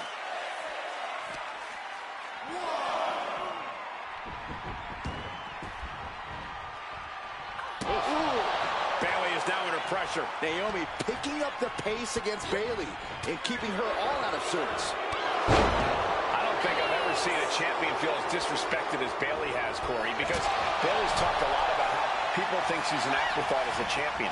Everybody talks about Becky Lynch on Raw. They're now talking about Rhea Ripley in NXT. But Bayley has been the longest reigning champ in SmackDown history. And you read off all the accolades, all the championships she has held. That for some reason, Bayley still finds herself overlooked. Beautiful senton. Naomi feeding off the WWE Universe, inching closer to recapturing the championship. Getting set up in the corner now. Oh, Enziguri. Oh, man.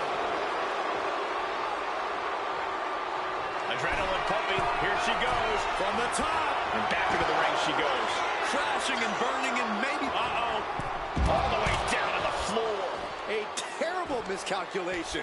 Missing a move like that can cost you more than the match.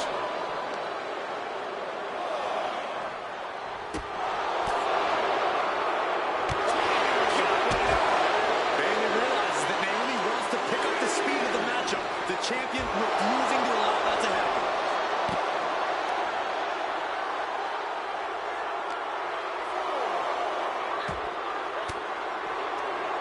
Boom. That puts her on the offensive. Boom. Right in the breadbasket.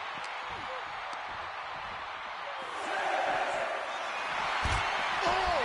Sliding into the ring now. Naomi's heading up top. Oh, in danger of being counted out. Now's the time to get back to the ring. Took a leap of faith and connected perfectly. This could be just what they needed.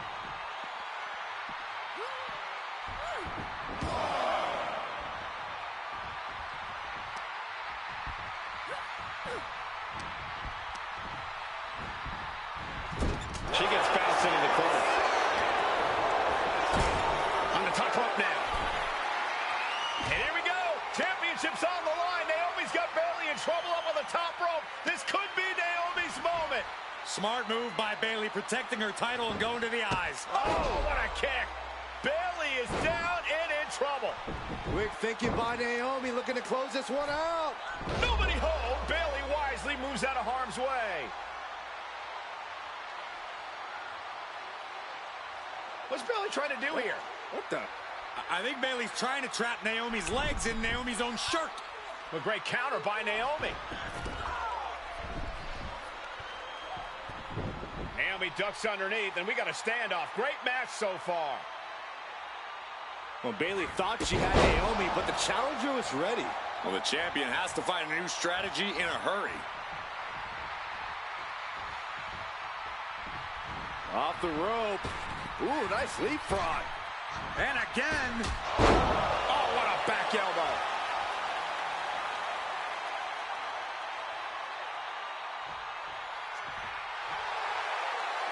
She's looking to end her right now.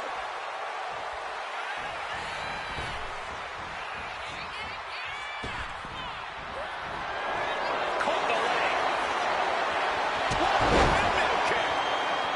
Bayley and Naomi both worn down, both exhausted. But this is about winning. This is about taking flight. Diving body splash. And here she goes again. Has another one coming.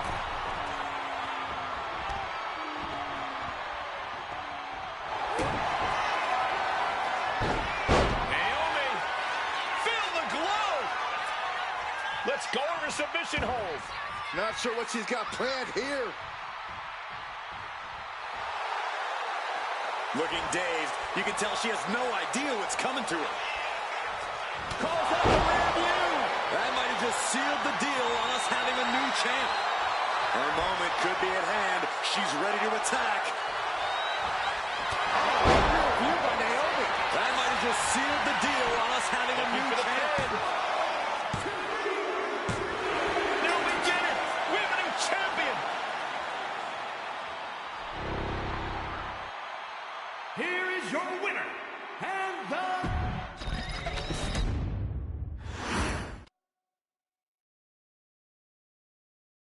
Ladies and gentlemen, if it weren't for the next two superstars in our showcase, none of this would be possible. Because without Atha and Sika, without the Wild Samoans, there truly is no dynasty. While it was their father who made the blood oath with High Chief Peter Maivia, it was Atha and Sika who built the family up, training generations of relatives, all with the single goal of becoming the best professional wrestler on the face of the planet. And while the two would together be WWE Hall of Famers, based solely on their work as trainers and cultivators of the next generation, their in-ring successes only add to their immortality. Alpha and Sika formed WWE's most dominant tag team of the early 1980s, fighting their way to the WWE Tag Team Championship on 3 separate occasions. Opponents were often defeated before the bell even rang to start the match, falling victim to the aura and the intimidation factor of having to step into the ring with the Wild Samoans. Accompanied by Captain Lou Albano, the trio formed a masterful group that was able to take all opponents off their game, be it through Albano's devious schemes or the overpowering nature of the Wild Samoans. WWE had never dealt with a team so primal, turning each match into a battle of survival. Most feared, the deadly Samoan drop, a move that has been imitated by many, but duplicated only by a chosen few. There they are, the Wild Samoans. These are immigrants coming from the island, trying to figure it out, trying to find a way. I couldn't imagine being these men. I couldn't imagine taking on these responsibilities of setting the tone in a whole new country. And then trying to break into entertainment on top of that. But they made it work. And that's what we are. We're workers. We make it work. These tribal elders set the standard for all of their descendants to not only follow, but they also taught their descendants how to surpass it. So beloved were the two that perhaps no moment holds more significance to your tribal chief, Roman Reigns, than when he was presented the Ula Fala by his father Sika and Uncle Afa after the 2020 Hell in a Cell event. You see, it was their acknowledgement that gave Roman Reigns the unshakable confidence to continue his journey to becoming the greatest of all time. The utmost respect, love, and gratitude for those men. Because if my father and uncle don't do what they do, we're not here. We now humbly present to you the honor of walking in the famed footsteps of the Wild Samoans, finding a tag team in WWE's long and storied history that we felt would test the Wild Samoans was not an easy task. But then, a thought came to your wise man. Why not give the audience exactly what they want? Why not put the Wild Samoans against one of the greatest tag teams of all time? Why not present Afa, Sika, the Wild Samoans versus Bubba Ray and Devon, the Dudley Boys? And if we're going to go that far, let's do it in a tables match.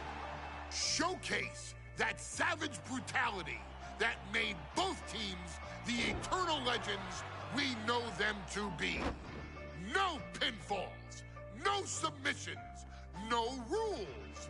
Just be the team that avoids being put through the table, and you will emerge victorious. And with these four men, you better believe that things are going to get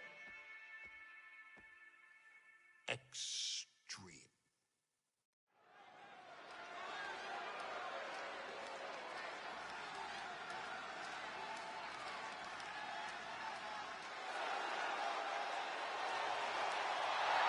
And here they come. Bubba Ray and Devon are ready for a fight. That's just what they'll get from Afonseca. And then some.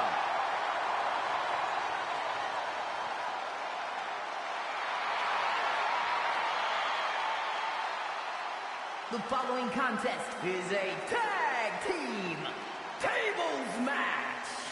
And at a combined weight of 603 pounds, Bubba Ray and Devon, the Dudley Boys.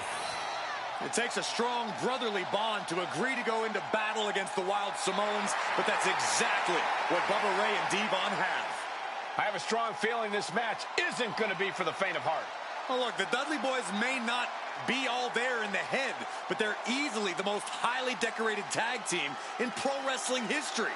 They've beaten the best, they've beaten the toughest, and they're ready to come in and beat the wildest tonight. Both the Dudley Boys and the Wild Samoans are coming into this tables match with something to prove. Who's the best tag team of all time? Who's the more cohesive, brotherly unit? Who's more savage? Who's more extreme? Gentlemen, we are moments away from finding out the answers to these questions once and for all.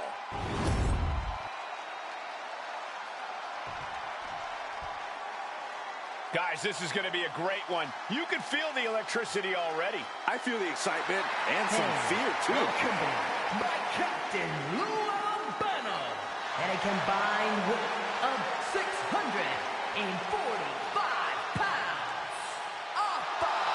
Afonseca, the Wild Samoans.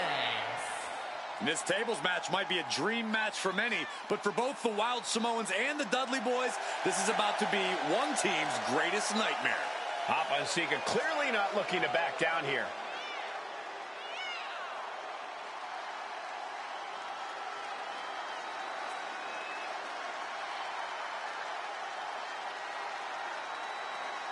The Dudleys can certainly handle their own, but they've never faced anyone or anything like the Wild Samoans.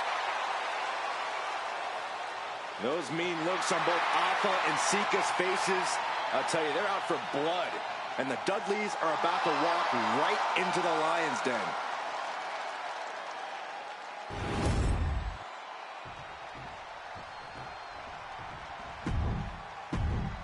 2 on.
Two tables match here with the masters of the match, the Dudley Boys, taking on the Wild Samoans.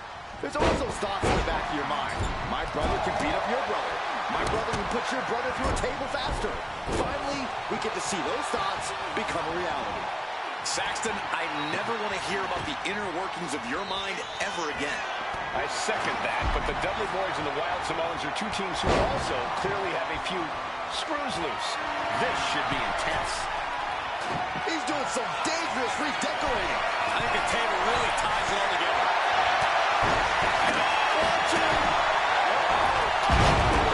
Size and momentum landing with a sickening thud. Bulldog, one-handed.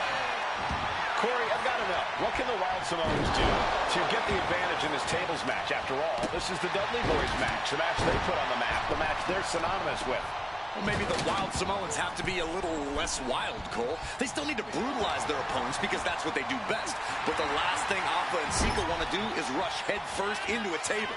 After all, that's exactly how you lose. Such a peculiar look coming from the Wild Samoans, as if they have no control of their animalistic behavior. Oh, my God. Down to opponent and a double axe handle smash. A very ferocious demeanor emanating from the Wild Samoans. Like they're part of a pack of untamed beasts. I really wonder what it would take for the Dudley Boys to have control over it. Maybe they'll take a sledgehammer? A truck? They're not human, Byron. You can knock them down, but they'll keep coming back. I honestly can't believe we just saw a human being tossed like that. Goodness gracious. The proverbial mud hole has been stomped, and now it's time to walk it dry. He's leaving the ring now. No countouts to worry about. That's using your head. Down to opponent and a double axe handle smash.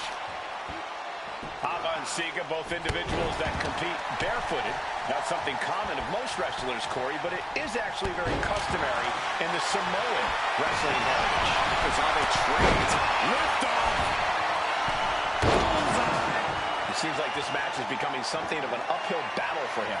So far, this tables match has been just as brutal as we anticipated. I'm worried our announce table will soon be in the line of fire here. Who cares about the table? What about us?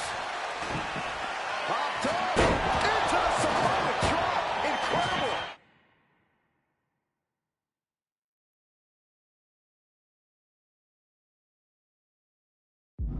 Alpha and Sika might have just shown us the prelude to the Dudley's demise. Looks like he has something planned with his table, guys. Oh, no. Punch lands.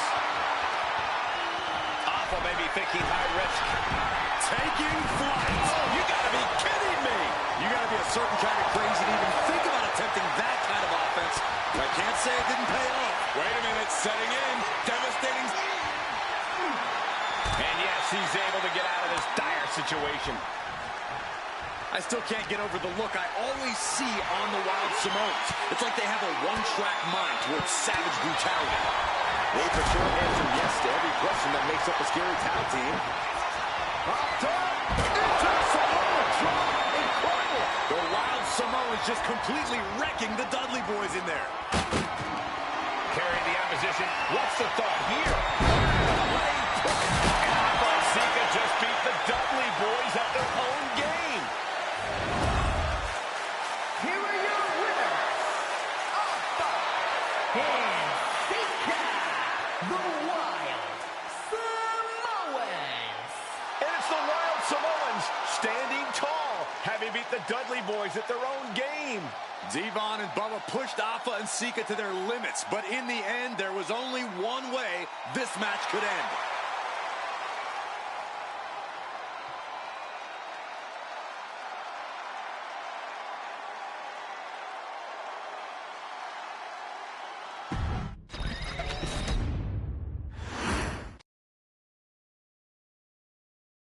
From the very moment he arrived as the enforcer of the bloodline, Solo Sikoa has taken every brutal, savage element of his predecessors and refined them into a near-perfect smashing machine. Even in the year before his arrival, Solo raised eyebrows and garnered buzz while competing in NXT.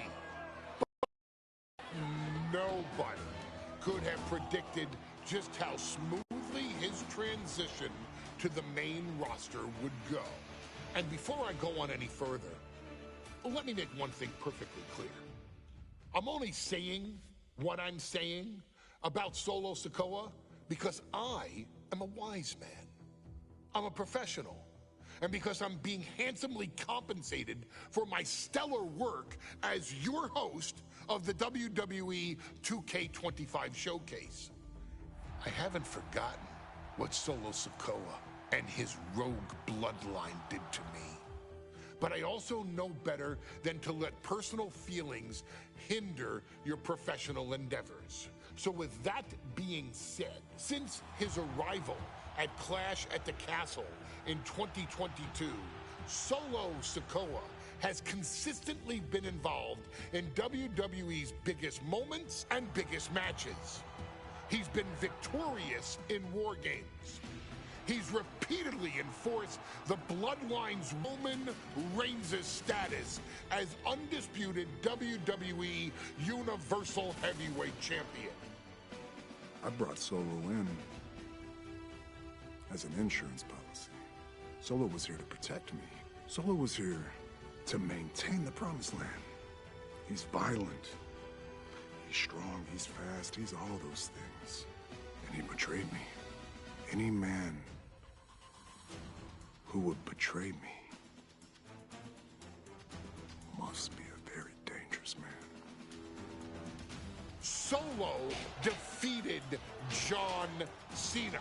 Solo elected to betray your tribal chief, Roman Reigns, in an attempt to bestow upon himself the title of tribal chief.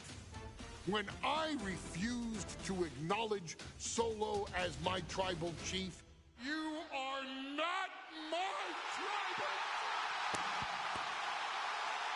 He, Tama Tonga, Tonga Loa, and Jacob Fatu put me through a table in Madison Square Garden. And that led to opportunities to compete for the undisputed WWE Heavyweight Championship. It's led to more visibility with Solo's rogue bloodline ruling over SmackDown. Every choice Solo made only furthered his standing in WWE. He has the bloodlust of the wild Samoans, the brutality of his cousin Yokozuna, and the single-minded focus of Roman Reigns, all rolled into one. There is no question the future is his for the taking, and that he will be champion many times over, and that he may set records of his own before it's all said and done. Few men have so quickly served notice to all of WWE in the manner that Solo Sikoa has done. Whether you want to acknowledge him or not is irrelevant.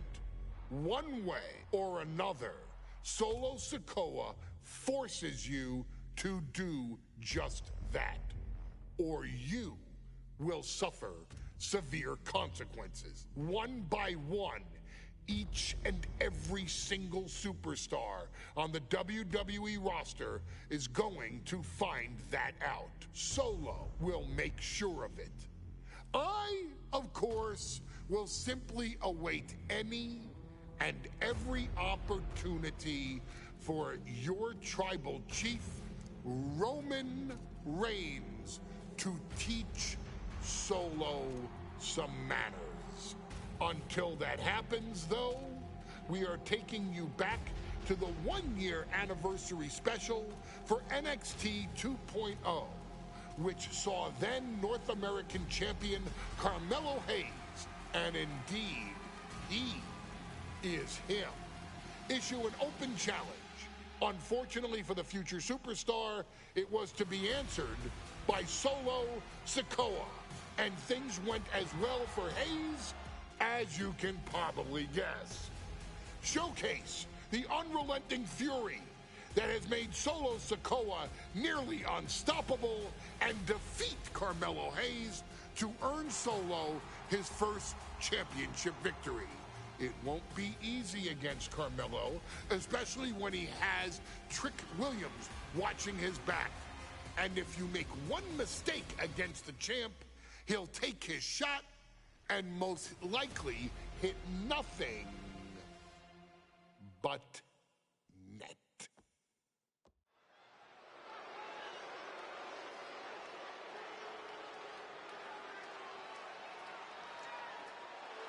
Here comes the 8.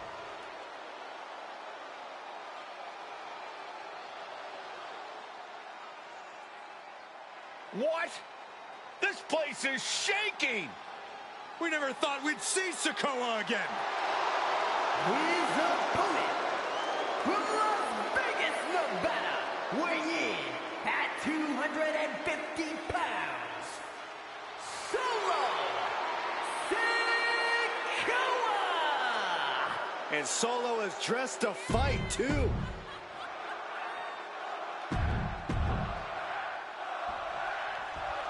Now this is a surprise. Carmelo Hayes seeming...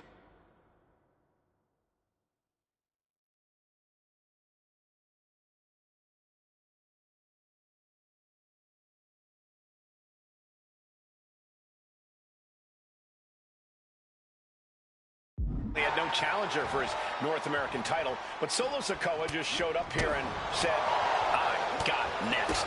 Thank goodness. Melo's opponent chosen by the NXT Universe as they voted for Wes Lee. But Melo and Trick brutally attacked Lee backstage. Now we're being spared a Melo-bration and getting a real match. And I would have never expected Sikoa to show up. He just joined the Bloodline on SmackDown, and now he's in the main event of NXT. Can the Bloodline get even more gold tonight? That turns it around for Solo. Strong words from Carmelo Hayes before this match saying, quote, heavy is the head that wears the crown, and Melo has the biggest crown and the heaviest head. Melo has indeed proven worthy of said crown, but he's face-to-face with a man who has a seat at the biggest table in WWE. Well, both of them earned their status thus far, that's for sure. Got to be a tough situation for Carmelo Hayes here. He's up against an opponent he could never have planned for. Oh, but there's a clear strategy, Cole. Solo Sikoa. And Sikoa sent toward the ropes, and Carmelo Hayes with a kick right to the midsection. Melo taking it to Sikoa here. The power of Solo just a little too much for the A-Champ in this instance. What a chop. Trademark viciousness. Lack of mercy. That's what Solo Sikoa is all about. Into the corner. Big splash by Sikoa. Melo in trouble. Sikoa. Trick Williams making sure Melo got out of harm's way. Well, at least momentarily. And momentarily is right. Sikoa continuing to inflict more punishment on the champ. And Hayes takes out Williams on the outside. Solo standing strong. Solo not allowing the presence of Trick Williams to distract him whatsoever. Solo has the mindset to destroy anyone in the way of him in the NXT North American Championship. Trick Williams has been quite the difference maker for Carmelo Hayes. He lets go of the hold, but I don't see any reason for it. No telling what's going on in his mind right now, Michael. Taking out the knees. Sikoa. He could be looking for a submission here. And would you look at that? He just let go of the submission. Maybe he did the damage he meant to do and has something else in mind now. Oh my gosh, going head on into the stairs. Whip back into the ring. Strong takedown there. Momentum clearly on the side of Sikoa. And the power of Sikoa proving too much for Hayes right now. Trick Williams cheering on Carmelo Hayes. You cannot deny the impact Trick has had since he joined his childhood friend's side. Yeah, that decision to bring Trick Williams into NXT 2.0 changed the trajectory of Carmelo Hayes' career. Trick told Melo 12 months ago, forget about pandering to the NXT universe, just focus on yourself. Winding up. Boom! Samoan spike. It just got as bad as it could for the champ. Holy time offense there. Ooh. Hayes is being cut down at every corner. And it looks like Solo has all the answers for... Oh, Skullball! Shoulders down here! He's on the ropes and the ref calls off the count. Great ring awareness saved him. Let me point out that this is brutally unfair to the A-Champ. He prepared for Wes Lee or a night off. Now he's not getting either? This is ridiculous. The advantage is clearly in the hands of Solo Sikoa, who's had something up his sleeve all night. Well, you think Melo is regretting the attack on Wes Lee earlier tonight? Hayes regrets nothing. Don't you dare second-guess the A-Champ, Saxton. Flipping senton. Sikoa seems to be executing his game plan. Solo is stifling the opposition now.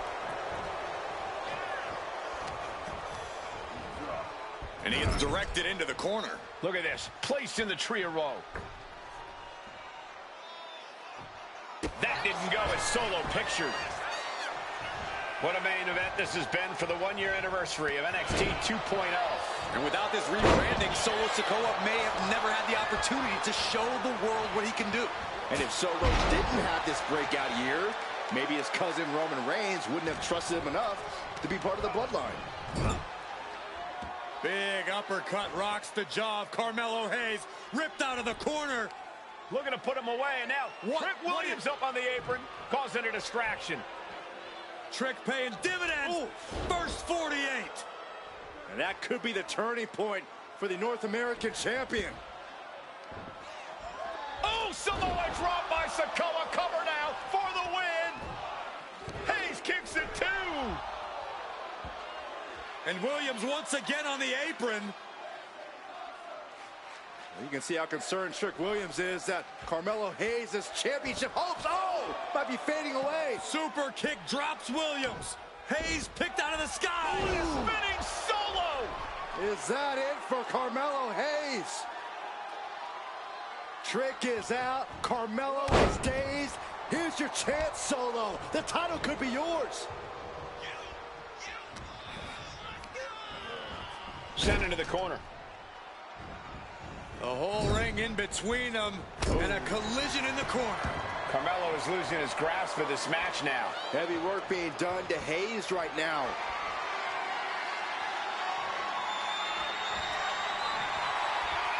Elbow thrown to break up the maneuver.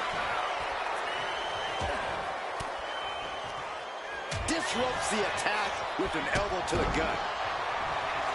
Solo Sikoa signaling to the audience, and they are responding.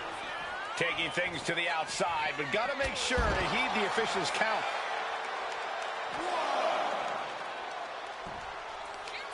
Solo has him hooked. Spinning Solo.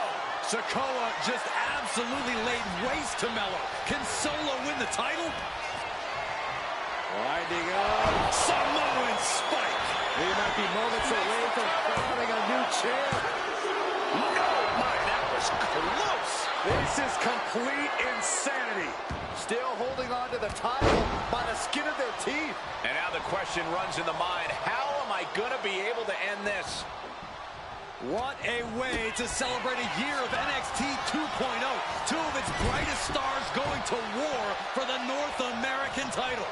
Solo and cover to be crowned champion.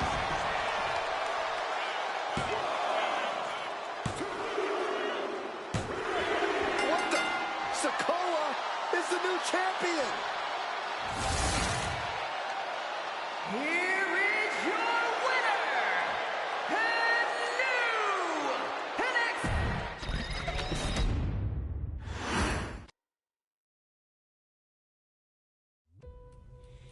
I ain't doing this one.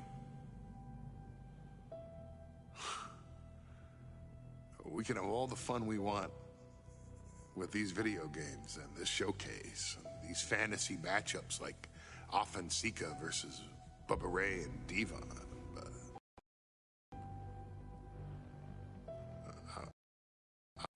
I'm not doing shtick about Roman Reigns and Seth Rollins. That's a little too volatile. And it's way too personal for Roman Reigns. Roman Reigns and Seth Rollins came up together in the Shield. And Seth Rollins took it upon himself to disband the Shield by blindsiding Roman Reigns with a chair. At WrestleMania 31, Roman Reigns, in the main event of WrestleMania, was about to win the WWE title when Seth Rollins cashed in Money in the Bank and stole the main event, the match, and the title from Roman Reigns. Roman Reigns lost the undisputed championship after almost 4 years, the greatest title reign of all time, to Cody Rhodes.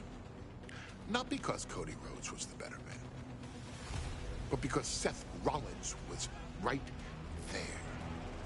And the seduction, the bloodlust that Roman Reigns had for that moment of revenge was too much for Roman Reigns to give up. And for the first time in Roman Reigns' life, he took his eye off the ball for that much time and smashed Seth Rollins with a chair, the same way Seth did a decade earlier to Roman. And that moment gave Cody Rhodes all he needed to end the most historic title reign in WWE history.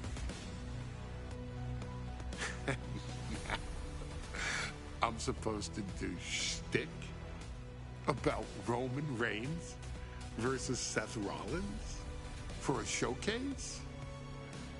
I mean, it's smart, because the next time Roman Reigns steps into the ring with Seth Rollins will be the last time Seth Rollins steps into a ring. Next time Roman Reigns gets his hands on Seth Rollins, you won't have your architect anymore. You won't have your visionary anymore. You won't have your revolutionary anymore. You will have your tribal chief, Roman Reigns, but you'll never again have Seth freaking Rollins. Roman Reigns will put an end to Seth Rollins in WWE. And then the only way you'll ever be able to see Roman Reigns versus Seth Rollins will be in the WWE2K25 showcase. Roman Reigns versus Seth Rollins from the 2022 Royal Rumble. And that's not a prediction.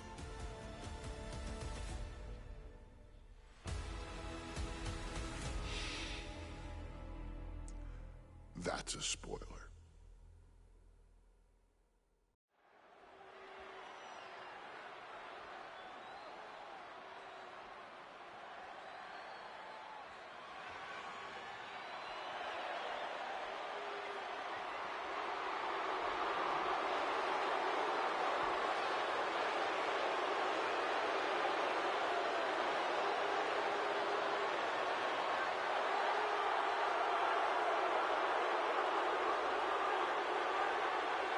The big question as we kick off Royal Rumble, will Roman survive tonight?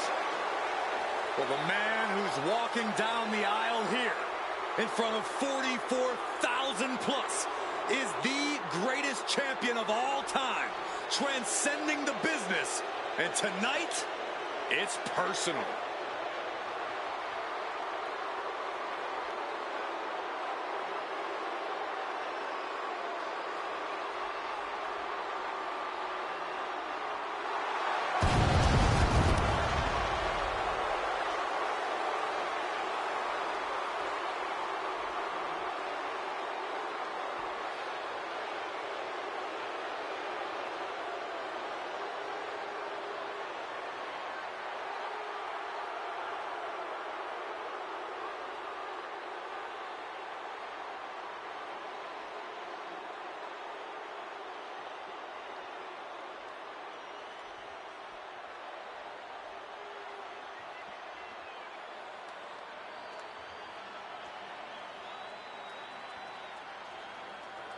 For 17 months, Roman Reigns has dominated everyone. And luckily for Roman, he's had a special counsel and his cousins to help him keep cool, keep focused, and concentrate on the business at hand. Now Paul Heyman is gone, and the Usos are barred from ringside. And without those calming forces, Corey, cracks started to form last night in Roman's armor. No telling how Roman's going to handle things on his own. It's been years since he competed on his own. But that's the situation we're seeing right now for the Tribal Chief.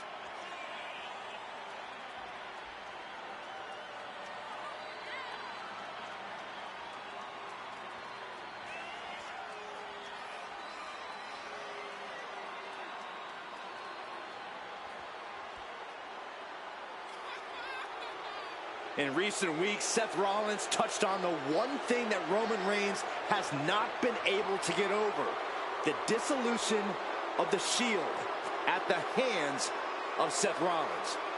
Roman Reigns is a loyal man, a family man, and what Seth Rollins did to his family was cowardly in the eyes of the head of the table, the Tribal Chief, the man who is blessed by the gods of sports entertainment.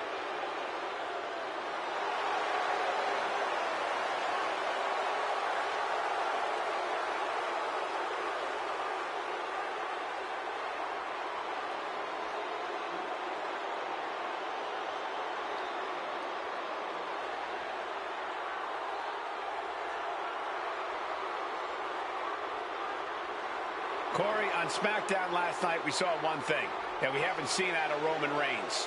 We saw Roman Reigns lose his cool.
Look at this. Even more mind games from Rollins. As we heard that music pop right there, the Shield, you can't help but have a little nostalgia. You can't help but think back to the glory days of when the Shield would go to town, beating everybody down. Until that man right there, Seth freaking Rollins, decided to tear it apart. Seth Rollins says he knows Roman Reigns so well. He knows how to prey on the insecurities of the Universal Champion. He knew there was one thing that Reigns will never get over, and that is that Seth Rollins chose to end the Shields. The infamous blow to the back of Roman Reigns with a steel chair many years ago, which broke up perhaps the greatest faction in WWE history. Well, tonight, Rollins will use that to get in the head of the champ and win the Universal title.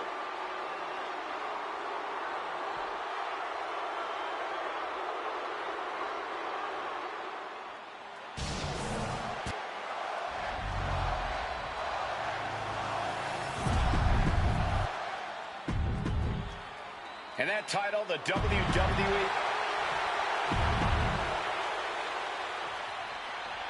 Bell rings and the WWE Universal title is on the line. Roman Reigns over 500 days as Universal Champion, but nobody has been in his head like his brother-in-arms, Seth Rollins. Well, Seth freaking Rollins tore that brotherhood apart 8 years ago, and we can now see that the Tribal Chief never truly recovered from that. Well, speaking of family, the Usos have been banned from ringside, and last month, Roman fired Heyman from the bloodline. So right now, the head of the table needs to win without any allies by his side. As we'll set up in the corner of the ring. Non-stop blows. And the wise man, Paul Heyman, will be at ringside for a championship match tonight, just not this one. And that's just sickening to me, Cole. Reigns had just cause for firing the wise man, and now Paul's right back with his old client. Heyman has zero loyalty to the bloodline. Okay, Corey, did you forget the fact that Roman attacked Heyman? Anyway, Reigns just needs to forget all of that tonight. Rollins is already playing next-level mind games in this match. Reigns cannot let Paul Heyman's actions affect him. Roman certainly seems out of his comfort zone right now, guys. Reigns and his comfort zone aren't even in the same zip code tonight, Cole. Unless he can snap out of it fast, he's going to make a mistake that Rollins will capitalize on. Shoulder right to the midsection. Even before Seth put his gear on, he came into this match with a clear-cut advantage. You're right, Cole. 1 week ago on SmackDown, Seth Rollins and Kevin nap time on the island of relevance. And wait a second. Interesting turn of events here. Yeah, he just released the hold, and I'm racking my brain wondering why. What a display of strength here.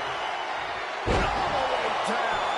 Reigns so close to finishing this, he can taste it. Ending Rollins and closing the book on the Shield will be his biggest victory yet. Rapid fire Samoan drop.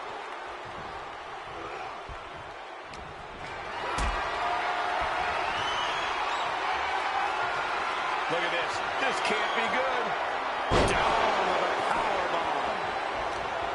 Gentlemen, for 17 months, Roman Reigns has dominated.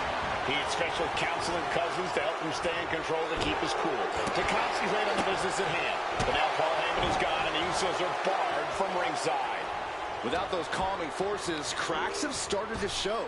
Every comment Rollins has made about their past cuts deeper. Every mind game breaks Roman's spirit even further. This might be the toughest physical battle the Tribal Chief has faced, but it definitely is his toughest mental battle. Reigns establishing the upper hand. The power and rage of the Tribal Chief is just overwhelming Rollins here. And a big boot. He gets back into the ring.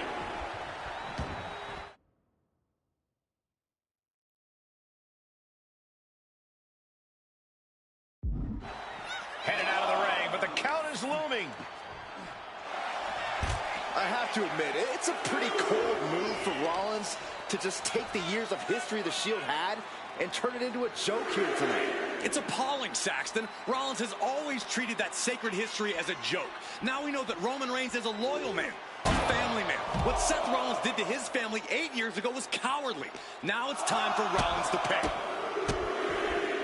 And the forearm smash. Seth is being overwhelmed. And you can see Seth is being run into the ground by Roman. Oh, a nasty stop to finish it off. Guys, this might actually end in a countout. He's got to mind the countout rules as he heads ringside. He's in a bad place. This is where it could all end for him. Superman punch! Absolutely laid Rollins out. And now Reigns can finally overcome his former Shield brother. Sent into the stairs. That'll stop anybody. I hate to say this, but the Tribal Chief has become extremely frazzled without the benefit of having the bloodline by his side. Every little move Rollins makes seems to put Reigns on edge. This outfit, the Shield's entrance music. I bet if Rollins gave Roman a fist bump, it would make the Tribal Chief go nuclear. Roman Reigns has just taken command. And Reigns is holding nothing back against Rollins.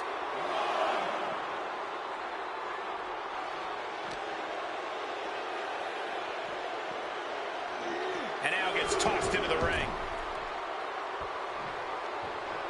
Oh, the referee got hit inadvertently.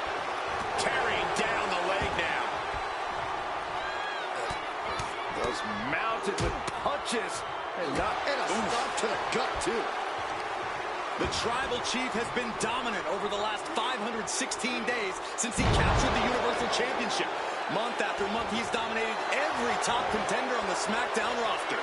Roman Reigns has beaten big names over the last year and a half. With Braun Strowman, Rey Mysterio, the Demon Finn Balor, even John Cena. But Reigns has to be bothered by the fact that he has never been able to knock off Rollins in a premium rivalry match in his career. never successfully defended a title against Rollins. Indeed, two of the biggest PLE losses of Roman Reigns' career have been at the hands of Seth freaking Rollins. At Money in the Bank in 2016, Rollins defeated Reigns for the WWE title. And a year prior to that, Rollins committed the heist of the century and used the Money in the Bank to steal Roman's WWE Championship in the main event of WrestleMania. Takedown. Looking for the crossface. It's cinched in. This could be over. The end. Looking to free the arm and does just that.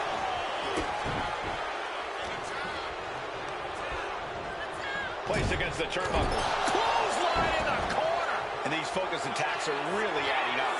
Yeah, the body is like a rope From the top. Elbow drop.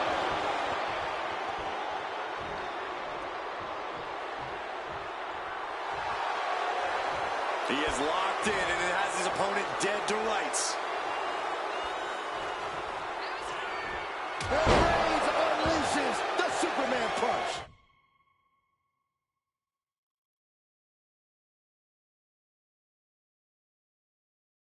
And Reigns unleashed absolutely everything he had on Rollins there. Oh, toss to ringside. I don't know what he's got in mind heading to the floor here. What a spear by Reigns.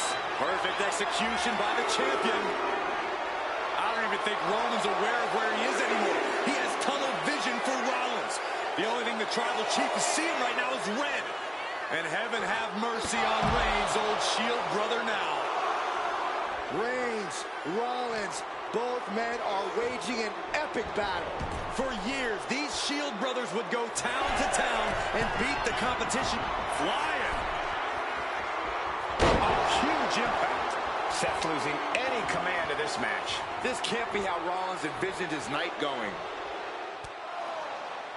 And here's Reigns now, misses wildly with the clothesline attempt. Spear! Spear by Reigns! Roman Reigns from out of nowhere with a spear! That could end it for Rollins if Roman could just make the cover. Roman trying to fight through the pain. Oh my, guys. Guys, look at what Rollins is doing.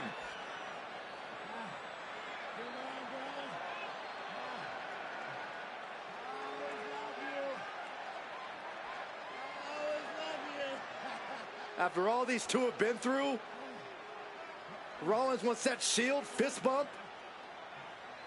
Reigns shaking it off as Rollins continues to try to play mind games.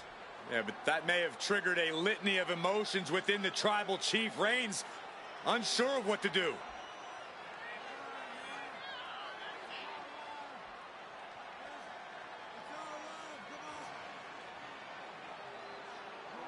Roman Reigns determining what to do now. Will he slay his former brother? Reigns now. Look, gonna lock in the guillotine. Submission Well, there's move your locked answer. in. Submission move locked in. Rollins in major peril right now. Rollins looking like he's starting to fade.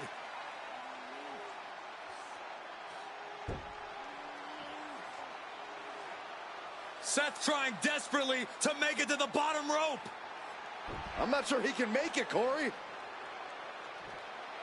Trying to make it to the rope to force some sort of break. Seth trying to hang on. How can he do this here? Is Rollins going to tap there? What's Rollins going to do? Is he going to tap out? Well, he makes it to the rope. Reigns has a 5 count to break the hold.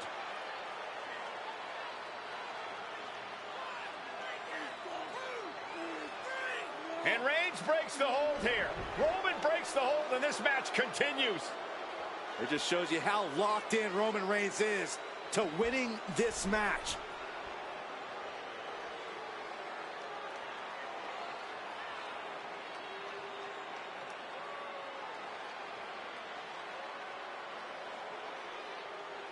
Rollins just motionless now. Roman had that guillotine locked in far too long. Well, the oxygen slowly circulates. Rollins being put under the guillotine. This is the biggest danger, and he breaks his own submission. Maybe his plan was just to soften his opponent with that hold.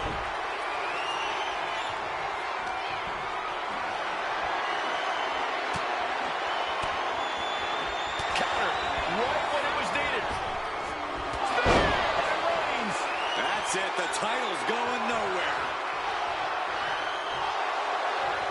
He's getting back up, but I don't think he's going to like what he finds.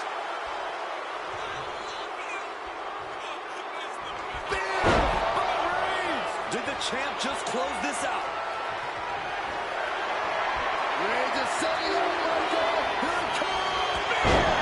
And there it is. The title's not going anywhere tonight. Here comes Reigns. He's finally finding an answer to that onslaught. That's possibly the trigger for Seth to battle his way back into this. Rollins pulling out all the stops early. Roman Reigns needs to kick into higher gear to catch back up.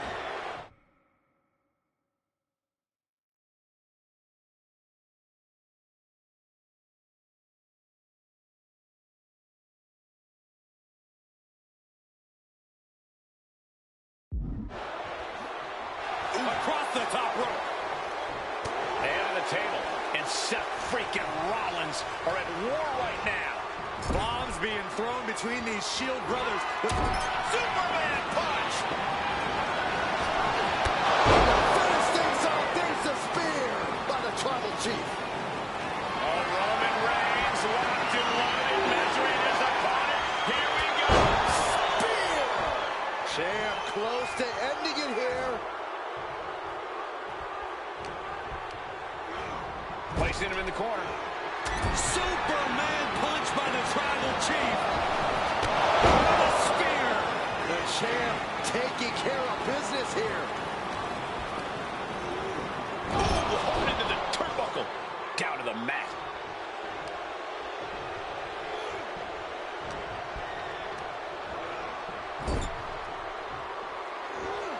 Reigns delivers a Superman punch. Knocked down here.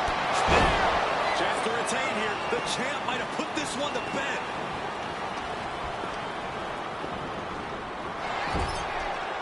Every counter being answered with another.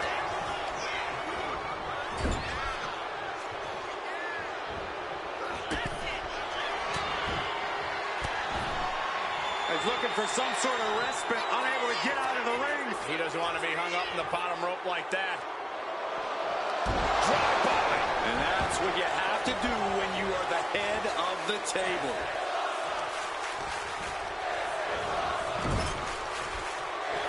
Oh, Superman punch! Reigns not done yet. And a thunderous spear. Devastating maneuver by the champion. And gets sent right into the corner.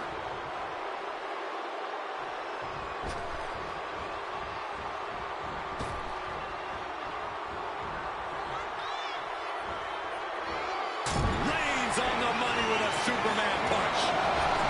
That is the spear. Did the champ just finish the job? The head of the table cinches it in. Reigns with the guillotine.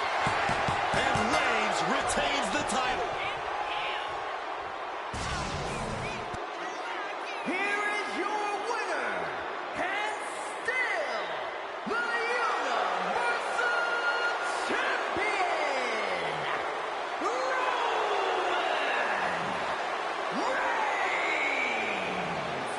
Roman Reigns has finally done it. Finally earned that title defense against Seth Rollins. Finally exorcised the ghost of the Shield. It looks like a huge weight has been lifted from the...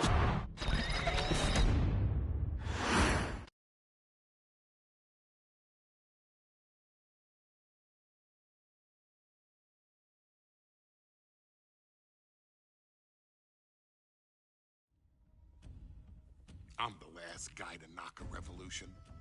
I've led a few of those, you know. I admire revolutionaries. I respect evolutionaries. They are the lifeblood of the bloodline. So when Solo Sikoa seized the moment and became the tribal chief in Roman Reigns' absence, I didn't like it. I don't even think I respected it. But something deep down in me admired it. That took some forward thinking. I'm the chief now! Now, we all know what happened when the OG bloodline, led by Roman Reigns, faced the new Rogue bloodline, led by Solo Sikoa, in the War Games. But there was a discussion here while planning the WWE 2K25 showcase that has me, your wise man, admittedly a little intrigued.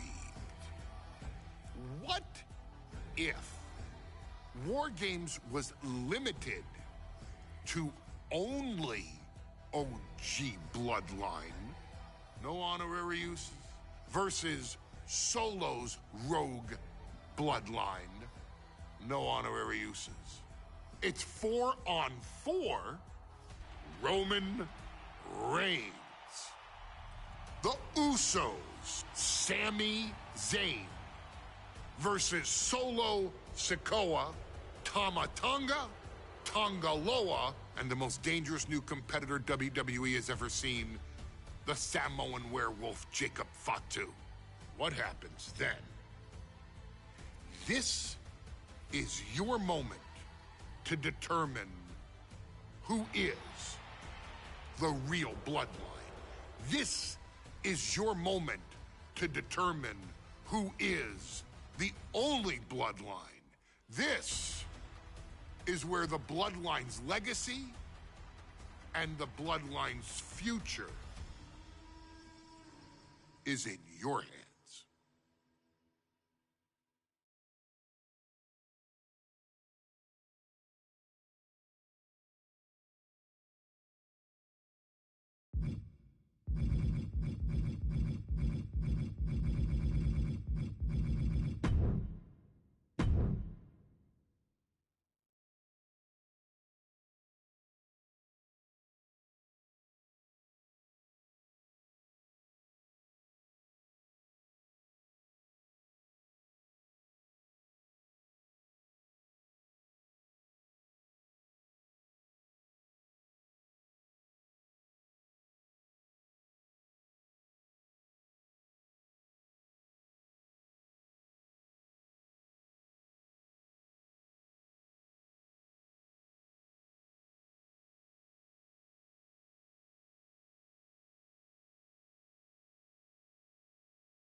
The following contest is the men's War Games match. The rules of the match are as follows. Two teams will be contained in separate cages, with one member of each team starting the match. At regular intervals, alternating members from each team will be released to enter the match. The team with the advantage will be the first to have a member released into the match. Once all competitors have entered, War Games officially begins. The match can be won by pinfall or submission. Exiting the cage will result in a forfeit. And now, let the War Games begin!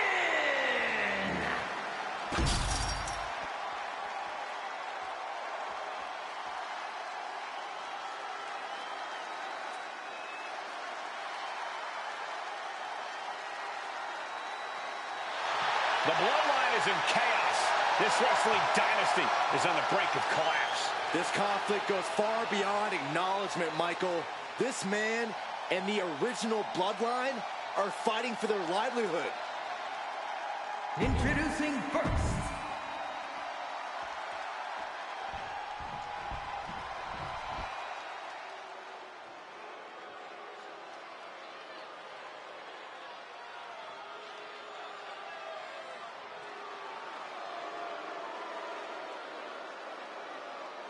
The original bloodline was created with the wisdom of the elders, but this man and the new bloodline are destroying what was built.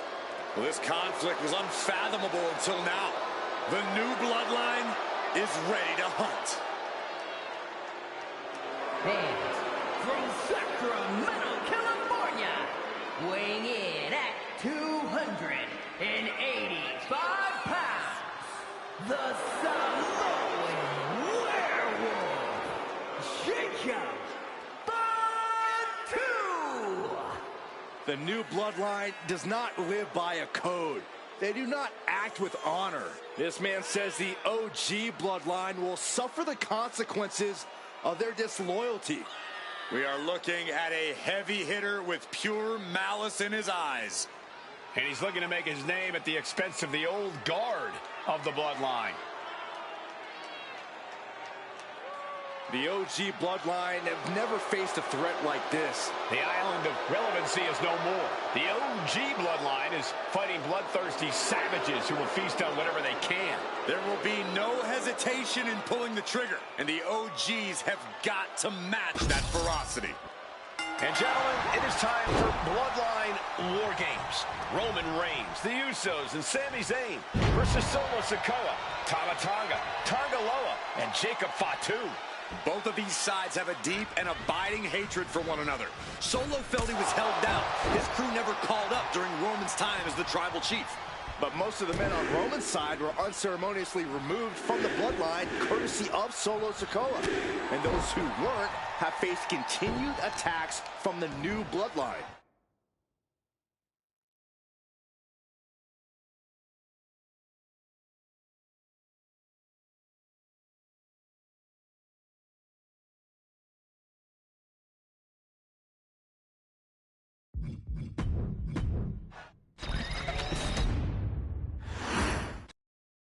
And gentlemen, it is time for Bloodline War Games. Roman Reigns, the Usos, and Sami Zayn versus Solo Sikoa, Tama Tonga, Tonga Loa, and Jacob Fatu. Both of these sides have a deep and abiding hatred for one another. Solo felt he was held down. His crew never called up during Roman's time as the tribal chief. But most of the men on Roman's side were unceremoniously removed from the bloodline courtesy of Solo Sikoa. And those who weren't have faced continued attacks from the new bloodline. And the winners tonight are very likely to be considered the true bloodline by the WWE Universe. Let's see who comes out on top tonight. Sending him all the way over to the next ring. Jay puts a stop to that. Got to be a bit tough for Jay to stand up against this team. Some close allies, but some enemies he's yet to forgive.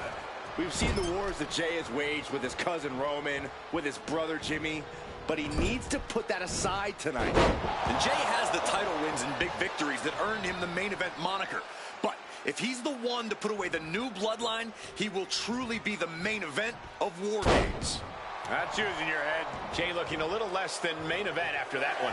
Yeah, Jacob looked confident going on the attack. The count has started, and one team is about to have the odds in their favor. Great flurry of offense from Jacob. Jacob Fatu is determined right now. Tonga Loa now entering the fray of Bloodline War Games. A lot to prove from the new bloodline tonight. Gentlemen, do you think they can do it? Absolutely, Cole. Solo Sikoa, Jacob Fatu, Tonga Loa, and Tama Tonga have been competing on a different level as of late.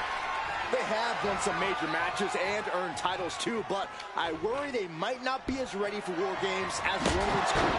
There's a lot more big match experience in general on Roman's side. No, that may be true, but Solo's side has youth and a devil-may-care attitude that can work out tremendously inside War Games. I expect Solo's side to go all out here inside this sadistic structure. Now, this is just overkill. This is just unnecessary. This is no way to treat any human being. I think tonight is going to be a breakout performance for Jacob Fatu. So much raw talent in that young man. Every bloodline member, new and old, is a generational athlete. But Jacob seems to be a step ahead of every one of these men at times. Many already believe Jacob can take the mantle as the leader of the bloodline. From way up. Sharp knee. And Jay is being picked to pieces here. Yeah, but Uso's just one move from turning this around. And with his coming entrant, the teams will officially be evened up. Ooh! This War Games just got Usi, Zayn, joining the original bloodline side. Tonga Loa looking to bait their opponent into a mistake. Solo Sikoa, leader of the new bloodline, has called himself the head of the table, called himself the tribal chief. And when he asked the WWE Universe to acknowledge him, we're hearing more and more of the crowd agree. Well, Solo has grown in power with big wins and title reigns, but this is his biggest test yet. If his crew can defeat Romans, Sikoa will be everything he says he is and more.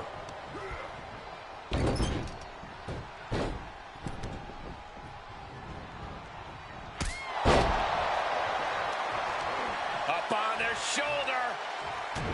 Samoan driver. And Jey Uso having a little fun with another. Sami Zayn grew so much as a member of the bloodline, it really gave him a sense of self-worth. Yeah, but part of that self-worth came from defying Roman, from defeating the Usos, which begs the question, and I wish there was a better way to phrase this. Is Sami Zayn still Lucy? I think he is, Corey. Sami seems elated to be fighting alongside Jey and even Jimmy. Those are his dogs. We've got a numbers advantage incoming as the countdown is about to run out. Oh, no, he's in the line of danger now. Tonga looking to get wild inside War Games alongside his bloodline. These attacks are chipping away at him. Attacks like that one will continue to get Jey his respect. And Tonga gets knocked off his game there. There's one man here with the most to prove. It's got to be Tonga Loa. We've often seen that the man with the most to prove ends up being the difference maker in War Games. Many folks think Tonga Loa is just a foot soldier for Solo. But let's not forget, this man is the son of Haku. Just like his father, Tonga Loa truly excels in a brawl. And there is no bigger brawl than War Games.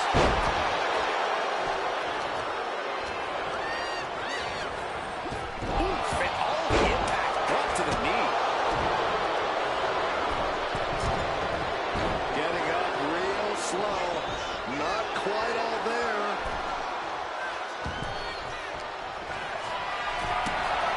8 men in this war. But one seems to be fighting his own internal battle. That man, Jimmy Uso. He's currently on Team Roman, but this might be an instance of the enemy. Here we go again. And looking at Jacob Fatu. Oh, what a DDT. Wow. Jacob about to end this fight. Here comes the buzzer. The numbers advantage vanishes with this next entry. Here's the buzzer, and Jimmy Uso is looking for revenge against the new bloodline in War Games. Oh, man! Mounting their downed opponent and firing off a series of blows. Absorbing the pain of another attack to the head. He could be dazed. Uh-oh. Has to find a way out of this. Bang! Solo Sikoa's group at a decided disadvantage. His side is less experienced inside this structure.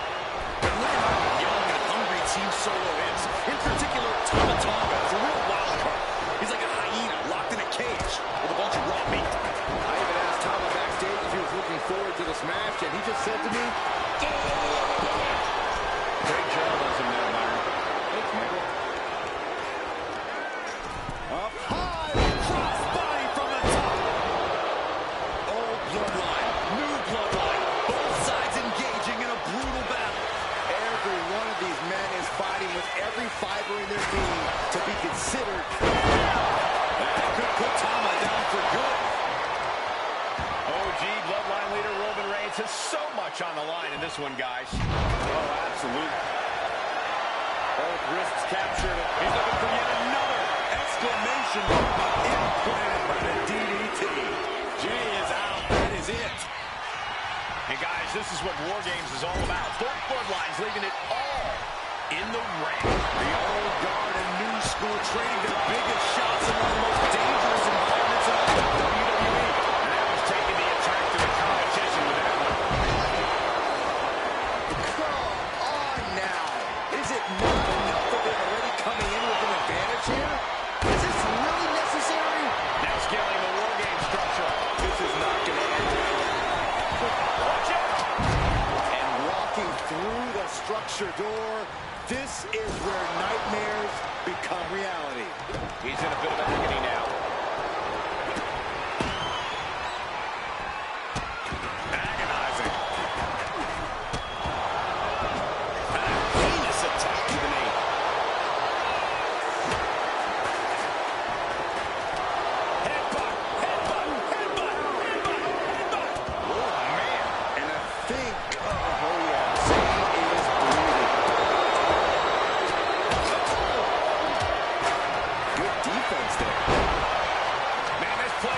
jumping. Calculating the next move here.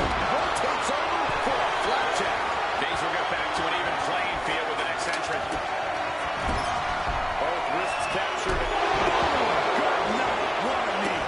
Tonga Loa put a stamp on this one. And the Tribal Chief is now entering Bloodline War Games.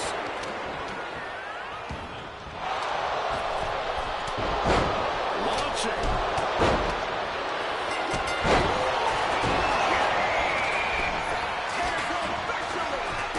The cage is locked for the last time as War Games officially begins. Each of these teams calculating what their fastest way to victory is now. Land back and neck again. Maybe trying to wrap it. They could have got by Tonga. And look out. Here it comes. The Tonga twist. And that took Reigns down. And Sammy dodges that one. A migraine-inducing blow from that stop sign. There's electricity running through this arena right now. Will it be the spark for one of these competitors?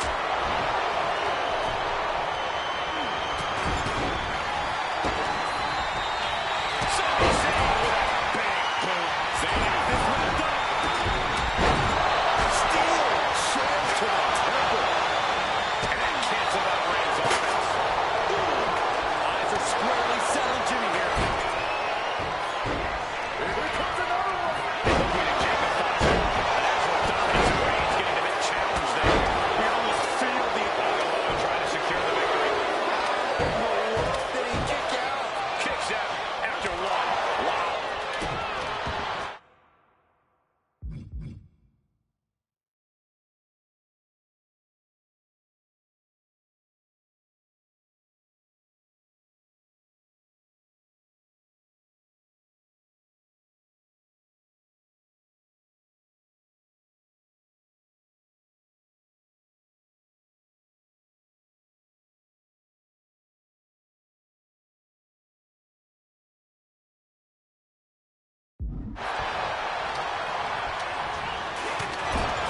Then, meanwhile, here's Sami Zayn.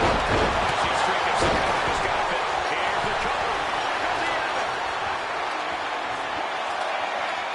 Almost ended it there. Incredible. And now from way up. This won't end well. Oh, my God. No. Oh, my God. We can still feel the reverb from the impact of that. Solo Sikoa lining it up with the Samoas. But no way Sammy recovers from that. Knocked out shafts and now stuck to the knee. Rapid fire with the old forearm smash combo.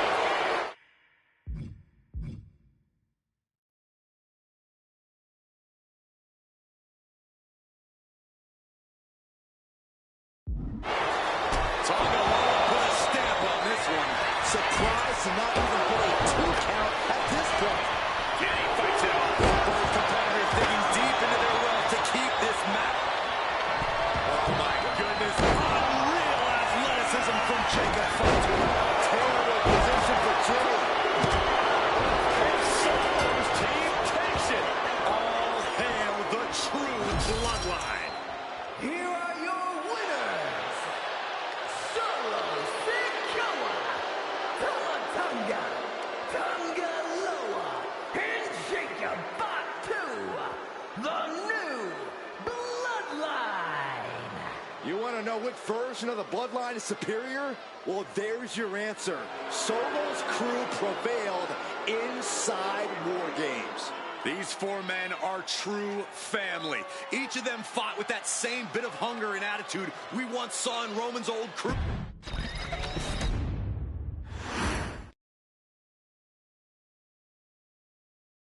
Okay, a little bit out of character for your wise man, but that was a little bit difficult for me to watch.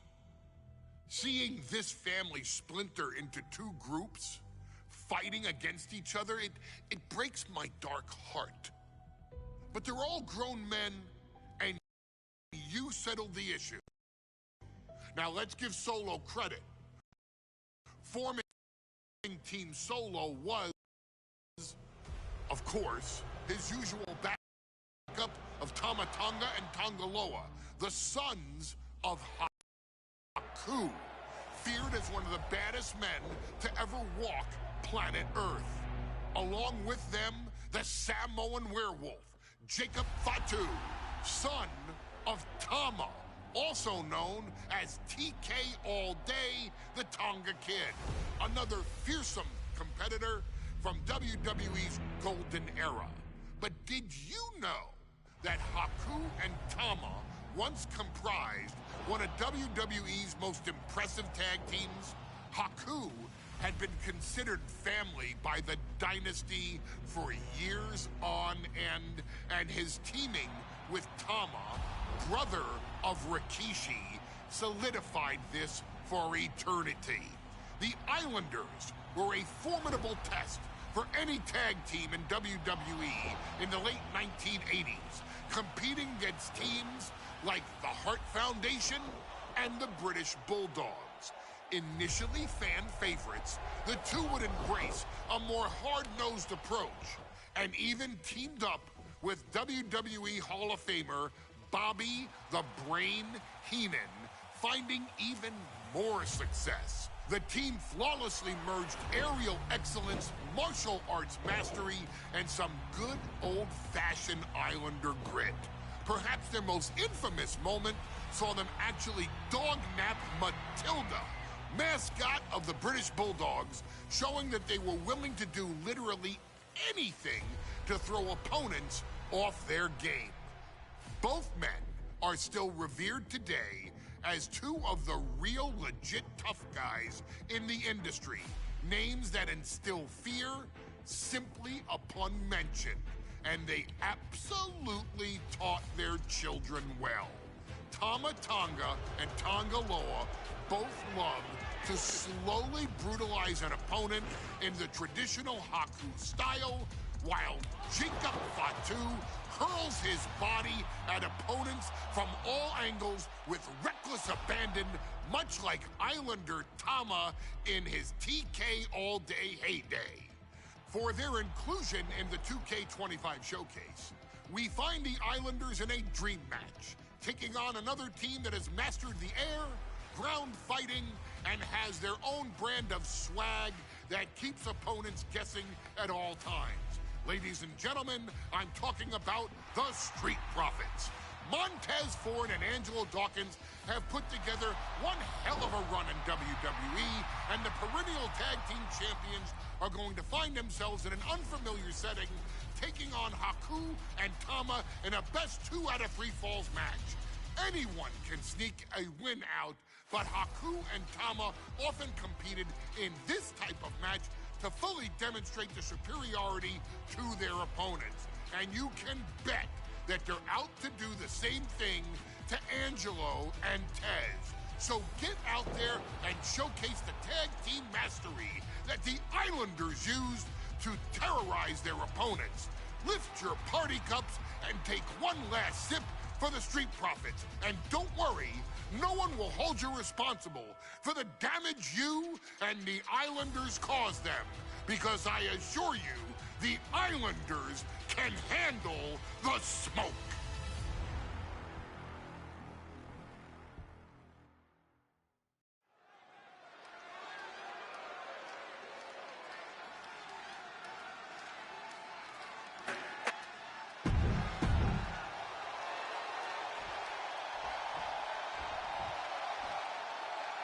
The Street Profits had better be ready for what's coming.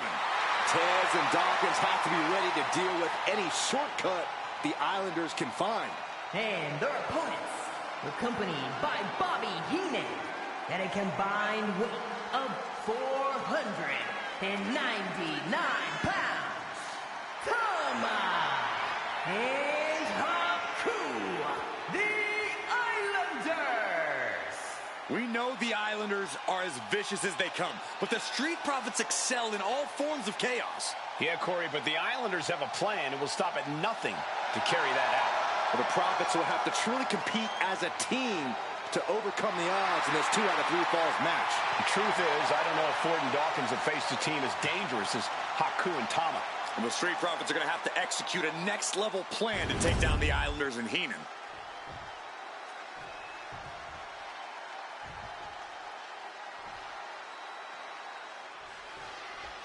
The Islanders versus the Street Profits in a best-of-3 falls match. This matchup represents two teams who want to rule the tag team division and have sharpened their offensive arsenals so one move can put away any opponent. The Street Profits swag levels are at an all-time high, and they told the Islanders they want the smoke. Look, this is the best Street Profits we've ever seen, but the Islanders are exceptionally dangerous. And don't forget their secret weapon in the form of Bobby the Brain Heenan.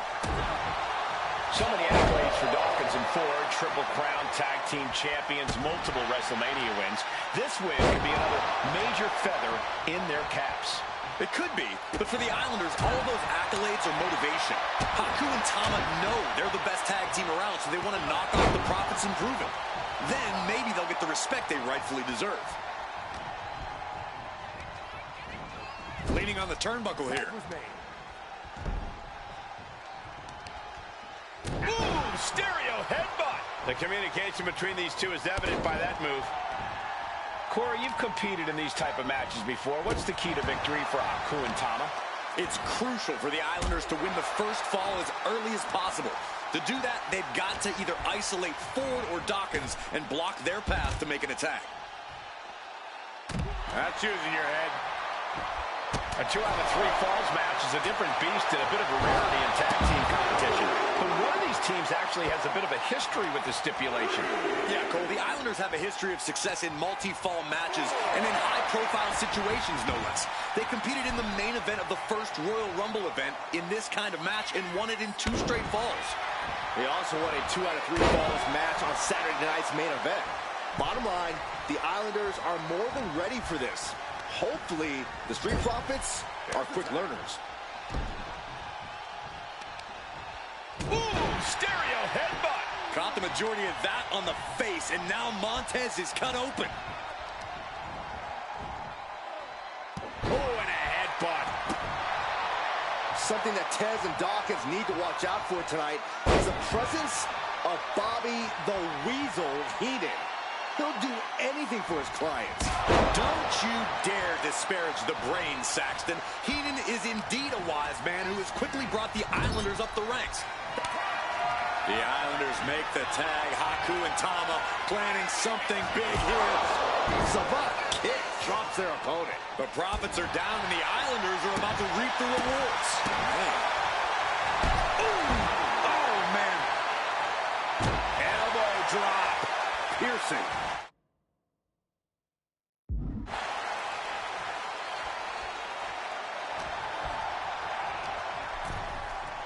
Got him in the corner now.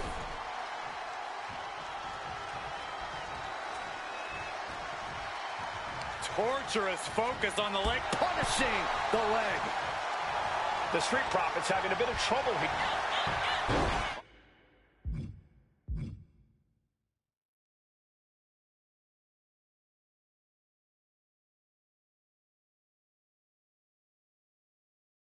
As the roll-up.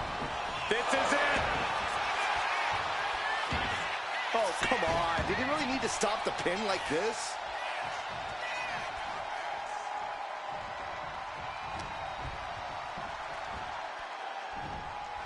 Suplex.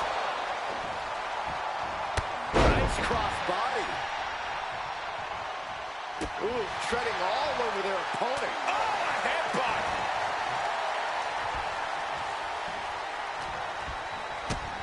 Kick to the gut. Hoisted up into a pile driver. Making way towards the top rope. Tag made. To the sky. Dropping the elbow. This is a big night for the Street Profits. Their party cups are filled to the brim tonight. I took a sniff of it, and it nearly knocked me out. I've seen tap water knock you loopy, Saxton, but I know for a fact that the Profits have the strong stuff in hand tonight. In fact, I've heard the Islanders plan on taking a victory swig after this match. They can definitely handle it, Corey. Tama and Haku have very strong heads. Action spilling toward us. This is probably a good time to take our things and go. And gets tossed back into the mat. Oh, moly, amazing display of athleticism. He's going up. From the top.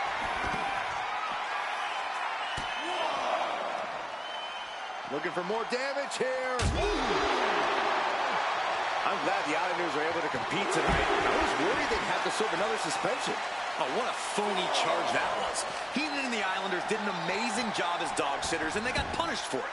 Then again, the corrupt president who handed out that suspension also vacated the WWE Championship for no good reason.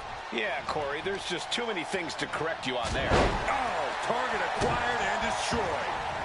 Jumping face buster. Oh, ouch.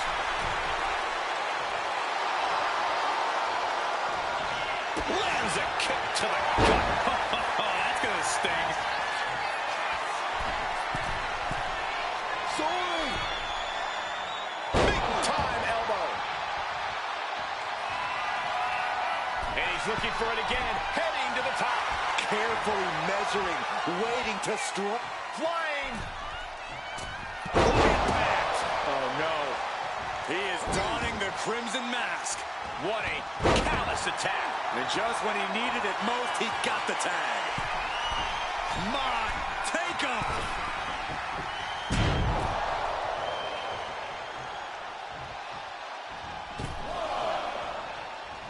That's what they call me, the hot shot. Having trouble making it to a vertical base, and it looks like it's only going to get worse. Yank right up the apron. Oh, no. I love this one. What a shot. And that was a well-executed attack. Underhook suplex. Letting him get to a standing base, moments away from having him exactly where he wants. Ooh. Oh, my gosh, what impact. Ooh. Talk about force. That'll give you whiplash. Haku, he's thinking big. Up high. Whoa, what a landing. No matter who you are, when you crash on the floor, a searing pain races through your body.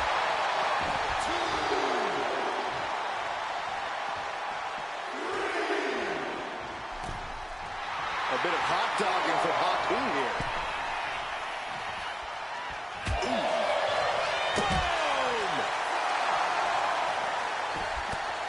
German suplex. Big blow could be felt throughout the arena.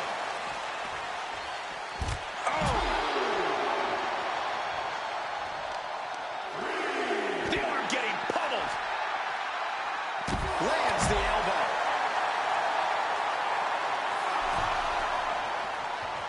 Ascending to the top rope. Headbutt. He had it locked in. I didn't expect him to just let go. I don't know what he's thinking, but he needs to focus on the task at hand.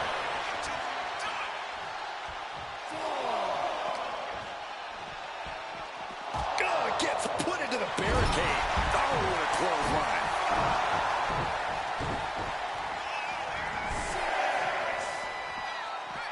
Face first.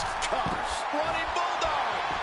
Oh, Tez is in for it. And the Islanders just sent the Profits up in smoke. Boom.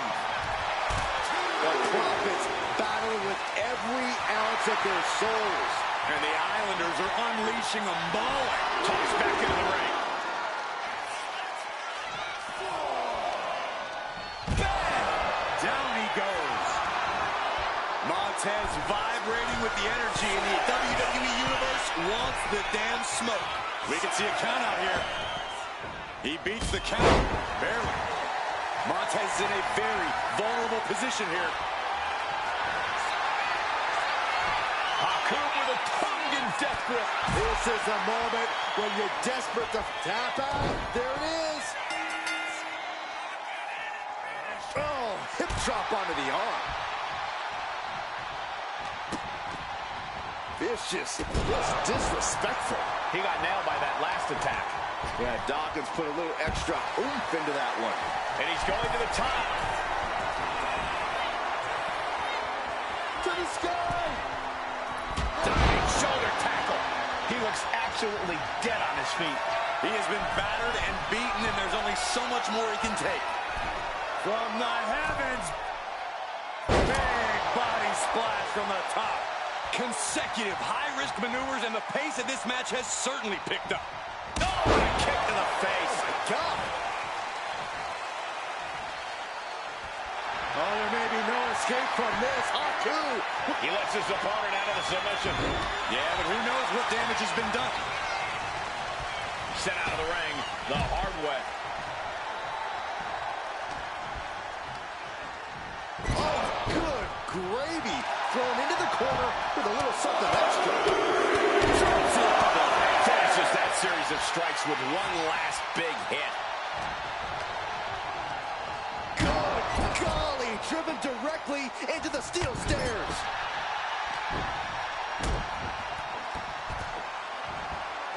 Stomping away and then a knee right to the throat.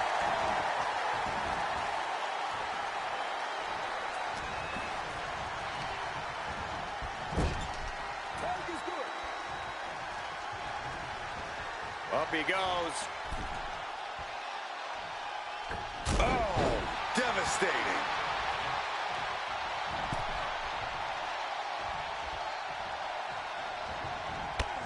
Taking it to the torso. This match has been history in the making. This is insane. Scoop slam. Oh, my.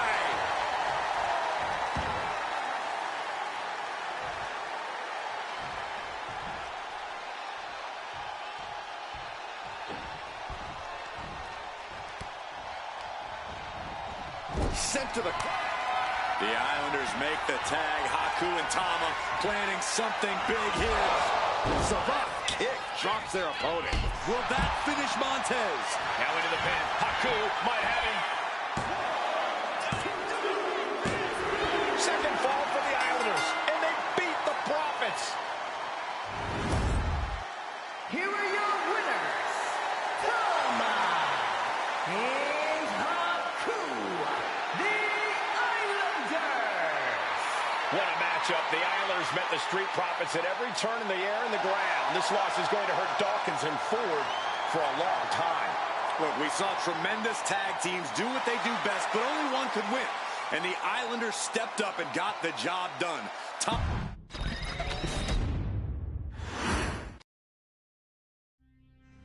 Ladies and gentlemen, I don't have the words to convey how proud I am to have been part of this historic showcase. Having worked alongside this family, this bloodline, for so many decades, reliving moments that I got to experience firsthand has been a privilege of the highest order. Introducing you to WWE legends that I hold in such high esteem, and also spotlighting the modern day greatness their descendants have provided you in recent years, all to pay tribute to the greatest wrestling family I have ever known, has truly been my privilege.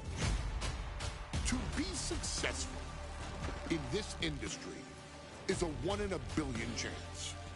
To see one bloodline continuously pump out superstar after superstar, champion after champion, generation after generation, is a testament not only to the skills they possess, but also to the work they put in to become absolute masters of their craft.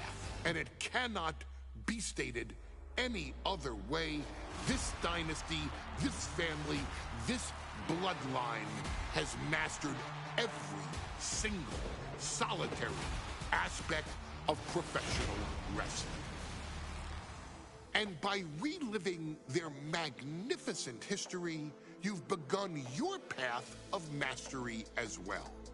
You've conquered former champions, righted some very egregious historical wrongs, survived war games, and even settled the question, as to who the true tribal chief really is. You've unlocked WWE legends who are now ready to unleash their special brand of offense on current WWE superstars who didn't think they'd ever have to face these classic competitors like Haku or the Wild Samoans. It wasn't easy, and you definitely had to get a little oozy along the way. But you showed that bloodline spirit and determination, and now you stand at the top of the mountain. On behalf of WWE and the 2K families, we all thank you so very much for playing. And on behalf of every fan of this beautiful performance art known as professional wrestling, we thank you, the Anawai, Fatu, and Maivia clans, for decades of entertainment and generations of pure brilliance, for creating greatness with your hard work and sharing it with all of us so freely. Before we go, we do have one last surprise for you at home. Now that you've showcased your skills and earned a spot as an honorary Oos, it's time for you to choose who rules your WWE universe as the Tribal Chief. Is Roman Reigns still your Tribal Chief, or have you thrown in with the attempted coup by Solo Sikoa? Do you want to see Tamina finally rule over everyone, or is it TK all day, every day, don't you say? Regardless of who you choose, you've earned the right to acknowledge your tribal chief.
The following match is the 2K Showcase Tribal Gauntlet.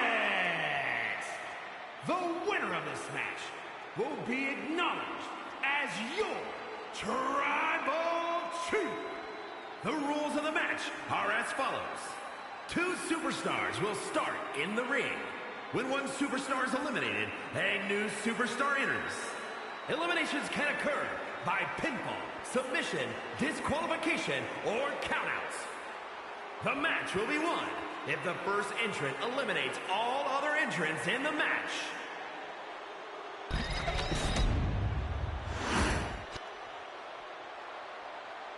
The Bloodline Gauntlet match begins here, gentlemen, with our first entrant. A superstar with a daunting challenge ahead. And from the Isle of Samoa, weighing in at 350 pounds, the Samoan Bulldozer, Umaga! Grinding your way through the bloodline? One of the biggest dynasties in history? Is it even possible?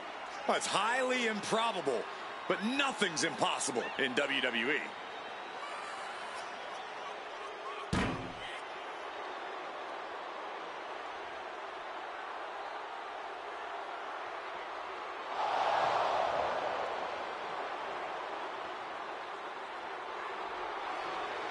It requires incredible courage to take on the Bloodline. And there's no tougher challenge than taking on the entire Bloodline in a gauntlet match. Can't imagine what's going on inside this superstar's head.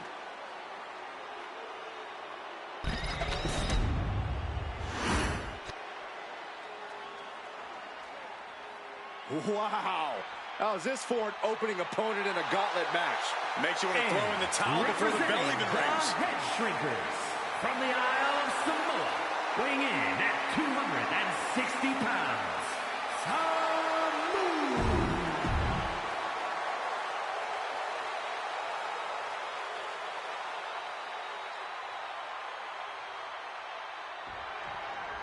History being made right here. The most prestigious.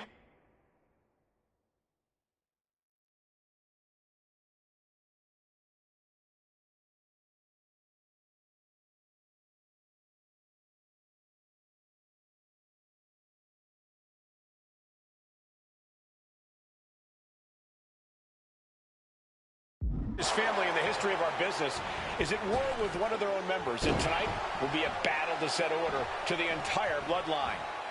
An uphill battle is what it will be. You have the toughest set of competitors trying to dash your dreams of being recognized as the head of the table. Look out! All the way to the outside. Completely throwing self-preservation out the window. I don't know how your mind would even think about doing that. And we know there was turmoil in the family coming into this match, so much so they decided a gauntlet match was the only way to set the narrative straight. Let's call it what it is, Michael. The family wants to put this member in their place, wants to bring them down a peg. To me, tonight reads more like punishment for having ambition. Be careful not to get disqualified. We might want to get mobile, boys. Let's hope the visit to our desk is only temporary. He's able to counter that. Oh, there's a headbutt. Overwhelming offense now from Umaga. Samu has to trust his instincts. From the top. Diving headbutt. Completely flattened, and that should do it. That has to do it. And we know the lineup we are seeing tonight is exceptionally talented. Each one is capable of taking anybody to their breaking point. Yeah, but I think our prime challenger has a chip on their shoulder. As dangerous as this lineup looks, I do believe the most dangerous individual is the one who's taken them all on. From the top rope, Samoan splash. Cover! 2, and a kick out at 2. And you gotta think he's just one final blow away from not kicking out next time. Samu falling victim to an onrush now. Umaga is showing no mercy out there. A gauntlet match is such a fitting stipulation for tonight, Corey. It's almost a tribal trial by fire of some sort. It absolutely is, Michael. You don't get put it. Samu with the late cover. That might be it. He wasted no time kicking out there. How'd he do that? All the way up. Backbreaker. Samu skills all the way up top. From the top. Oh, man, he landed rough there. Scouted it and fired back with a punch straight to the face.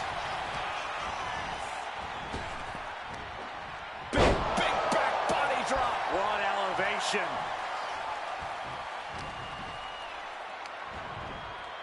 Oh, look at that scope slam.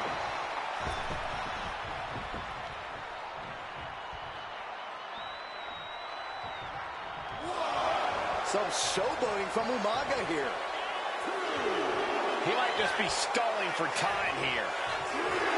Okay, he should really focus on the match now. We get the point.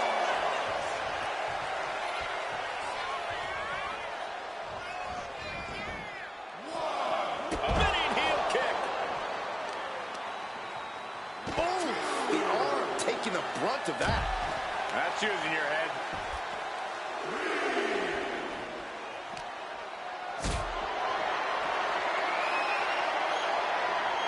Carried in a jeopardizing position here. No. Power bomb onto the apron.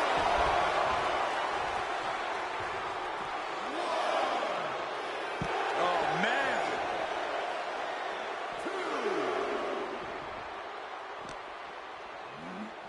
gets delivered back into the ring.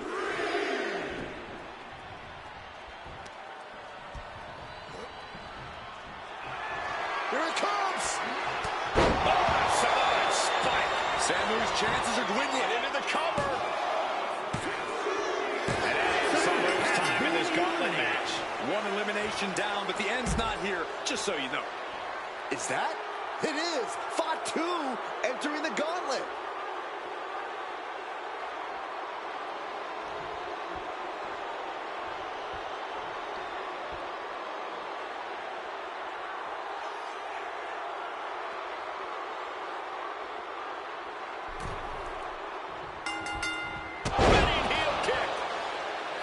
And as cruel as this match might seem, let's not forget. From the top. Oh, took it high risk, but was off the mark. All the way up. Backbreaker. Umaga's toughness being tested with an attack like that. Fatu looked as brutal as ever on that exchange. Oh, my goodness. Just punishing their opponent. Right into the shoulder. That's gotta hurt. Mistake by Umaga.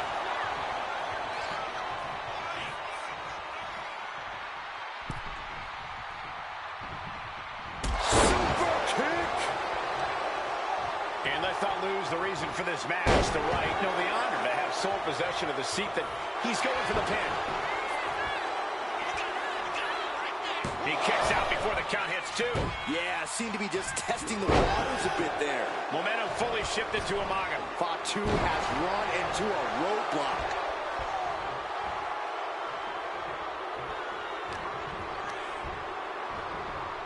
Oh, I think the ring just moved.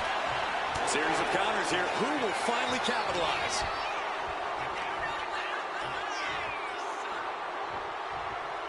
Power slam.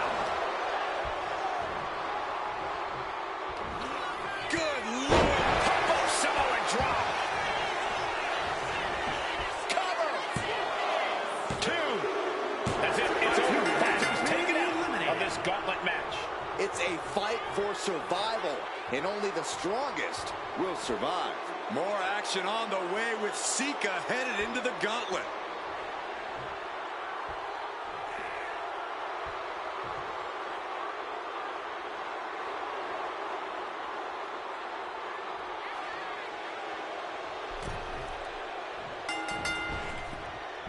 Boom, running STO plants him. Nicely done. Sika just getting knocked around. Full focus from Umaga.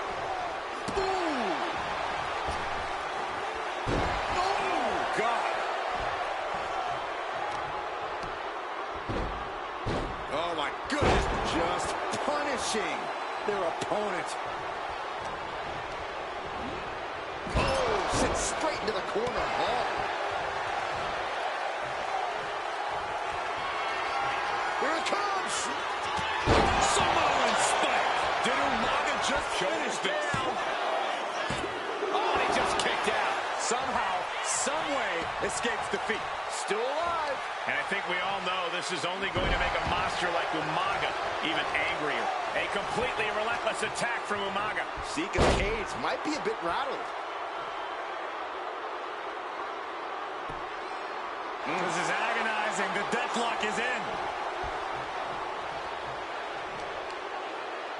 Claw in the face. Is this necessary? Ripping at the eyes. Boom! What a headbutt.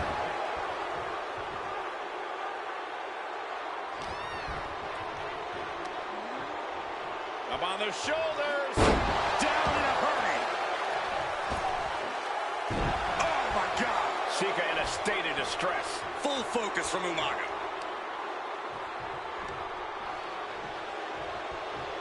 Taking the easy way. Oh, good into the corner.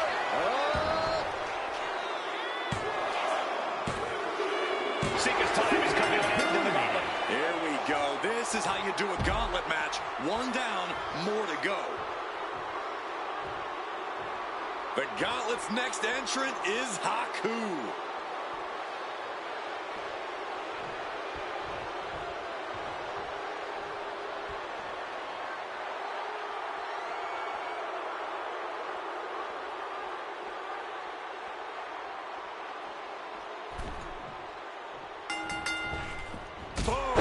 drop kick. On the mark. And Corey, there's more than family pride on the line tonight. Everyone in WWE is watching one and knows this challenge can be conquered. And think about the bragging rights if you run from the top rope. What a Samoan splash. And Umaga's in control. Looks like Haku is having trouble generating any sort of defense. Oh, goodness. Blasted right into the corner. Oh, and a stop. Oh! Ooh. Oh, man. Didn't look like Haku had a solution for that. The Samoan bulldozer dished out some decimation there. Exerting his dominance. Cover. 2 count. Time's up for Haku. No longer running the gauntlet. Still early in this gauntlet match. We still have 5 more contestants on the list. It's on now. Peter Maivia is entering the gauntlet.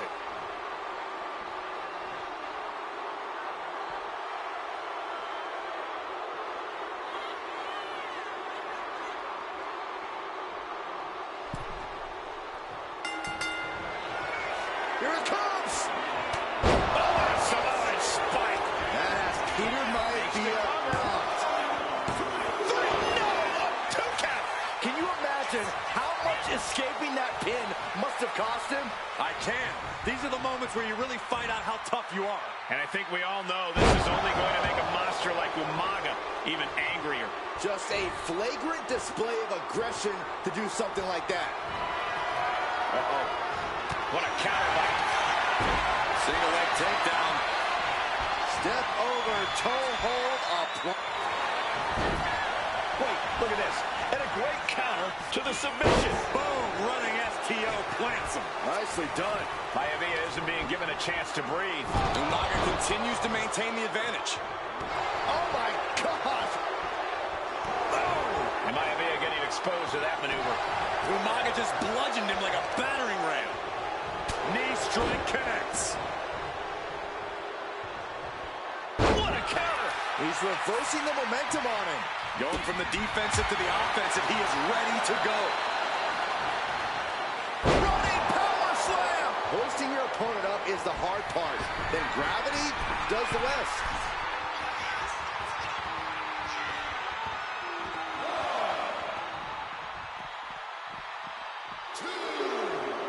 Dropped him with a big shoulder tackle. And he's being somewhat backed into a corner right now.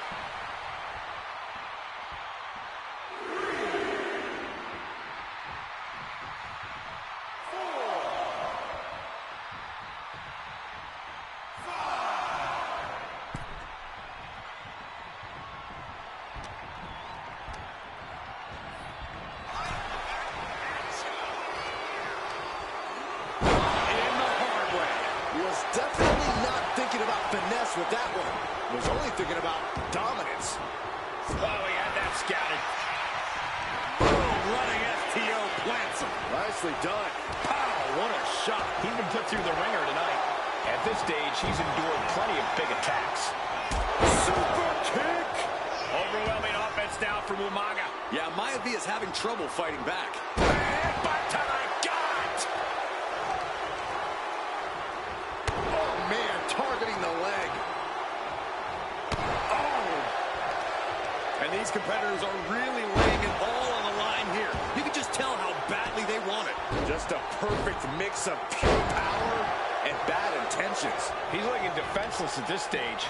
Yeah, he could really use a miracle. This'll do it. Umaga. Samoan spike. We've seen that win matches for Umaga.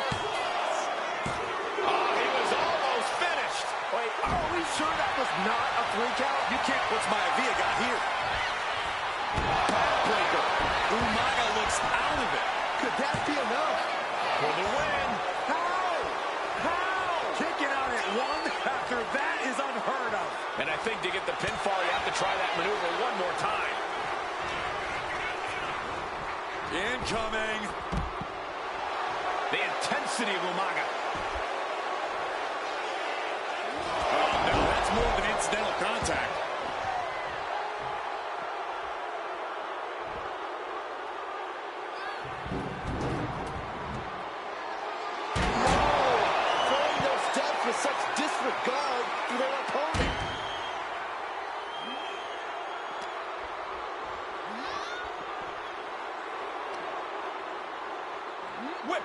the ring. He may get the 3 count right here. This is it.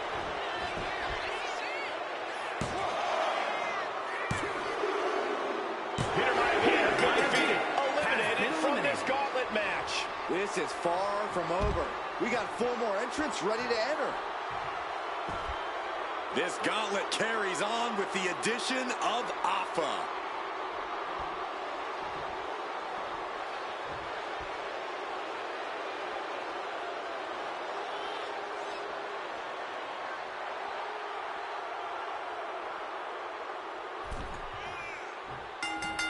Lariat.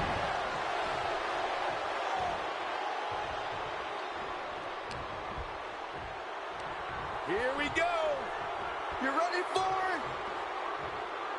Choke slam.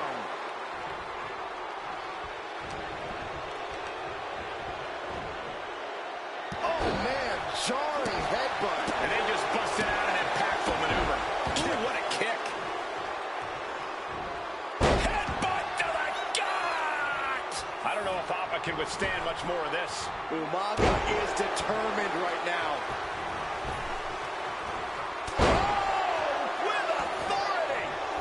Alpha sidestepped out of the way.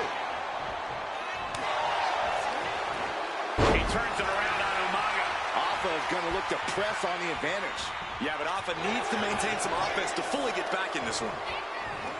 My word, this has been a match for the ages. This has been a monumental affair. Not getting to 2 at this point has got to say something.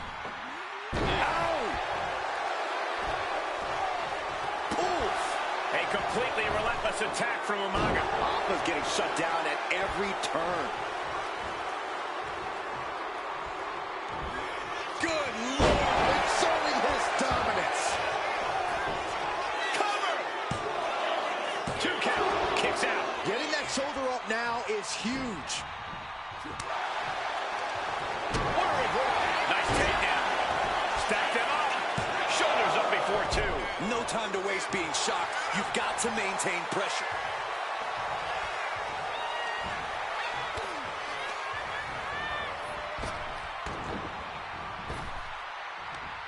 As the arm wringer. Able to fight out with him. Here it comes. Samoan spike. Umaga can be looking to end this. He got out. Alpha's been knocked out of the gauntlet. Another elimination, but we've still got 3 entrants on deck. Now entering the gauntlet is Tamina, ready for action.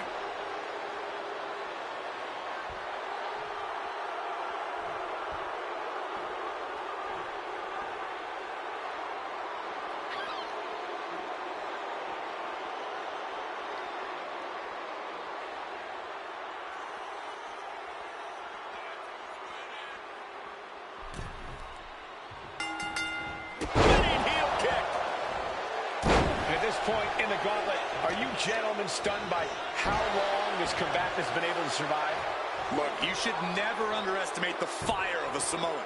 In any other circumstance, I wouldn't be surprised. But if you look at the caliber of relatives already eliminated, you can't help but be impressed. And the momentum's clearly against Tamina now. Umaga continues to maintain the advantage. Head down to the gut. Blast off! Look out below! I can't believe what we just saw. I can't believe that didn't miss. Oh, kick! Bang! Ooh, harsh kick.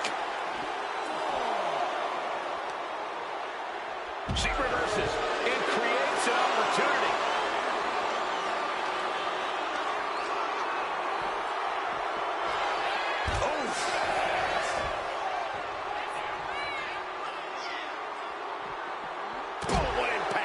Completely relentless attack from Umaga. Tamina has to devise a new plan here.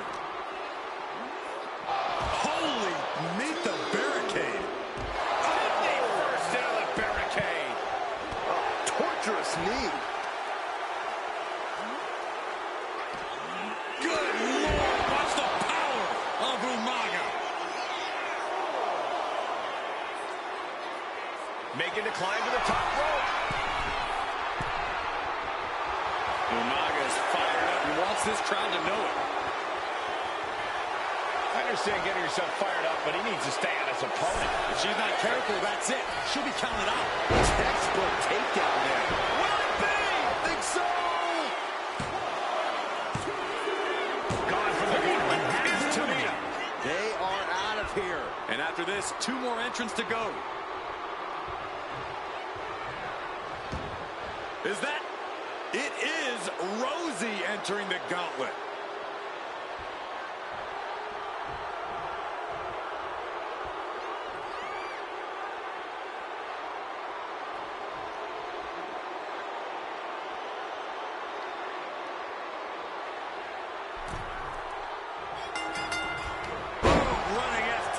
Plants him. Nicely done. As we get deeper into this war for the head of the table, the WWE Universe has gained hope. They're starting to believe a miracle is possible tonight. The energy in the arena has shifted. Members of the Bloodline may have expected things to be over by now, but somehow one of their own has proven to be defiant in the face of all challengers. Rosie in a bit of danger. Full focus from Umaga. Here we go. You ready for it? Choke slam!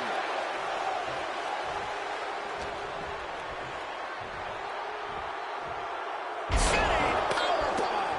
That powerbomb was absolutely worthy of both halves of its name. Uranagi. Man, oh man. He really felt the impact on that one. Up on those shoulders. Down in a hurry.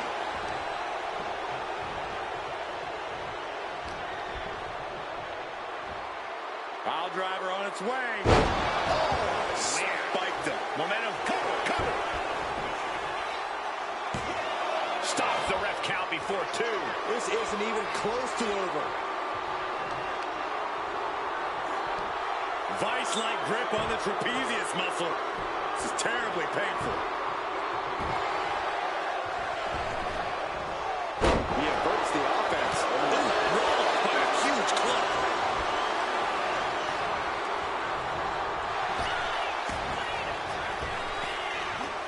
Big back body drop. What elevation. Being placed in the corner here. To the face. And that went telegraphed. A string of counters.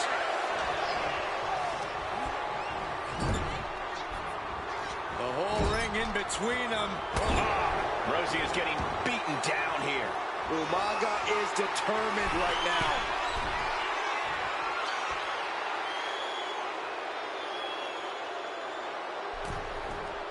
Punch right in the head. He's definitely been worn down a little. Oh, from the rope. His body is showing the effects of this match.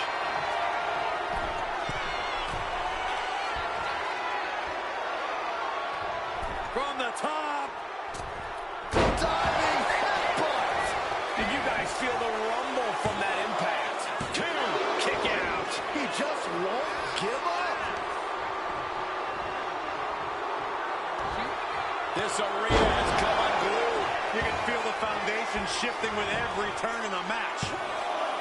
2 count. Rosie's out of here. Eliminated from this gauntlet match. We've seen twists and turns, but here's our last entrant. Watch out. Here comes Nia Jax. And this gauntlet just got very interesting.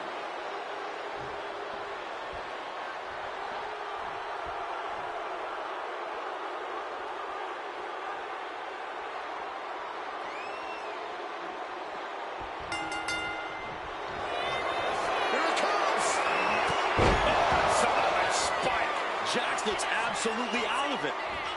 This'll do it. Umaga. Samoan spike. Did Umaga just finish the cover? It wasn't enough. She kicked out. And Nia Jax is still in this. Yeah, I'm seeing a lot of heart from Nia Jax here tonight. And now the Samoan Bulldozer are going to have to dig a little deeper to close this one out. What a nasty, nasty move. Cuts off the attack with a crossbody. One final adversary stands in the way. The road has been tumultuous, but the finish line is in sight. Finish the job on your fellow brethren, and there will be no question as to who sits at the head of the table. Clubbing And Umaga is in control. Nia struggling, but still capable of a comeback. Turns it around. And Jax is finally changing the tempo with that attack. This could be a good chance for Jax to get some distance and rethink things. Jax got taken to task right there. Here's Umaga living up to his vicious reputation. Oh, foot just stomping down. Oh, strong impact. Oh, God. Ow. Well-placed punch, ugly, but effective response. Lariat! And all that's left is one thing, one finishing touch. Short clothesline hits its mark.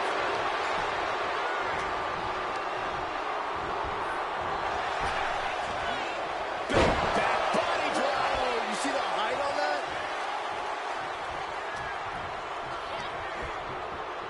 Fire hard into the corner. It crashes to the mat.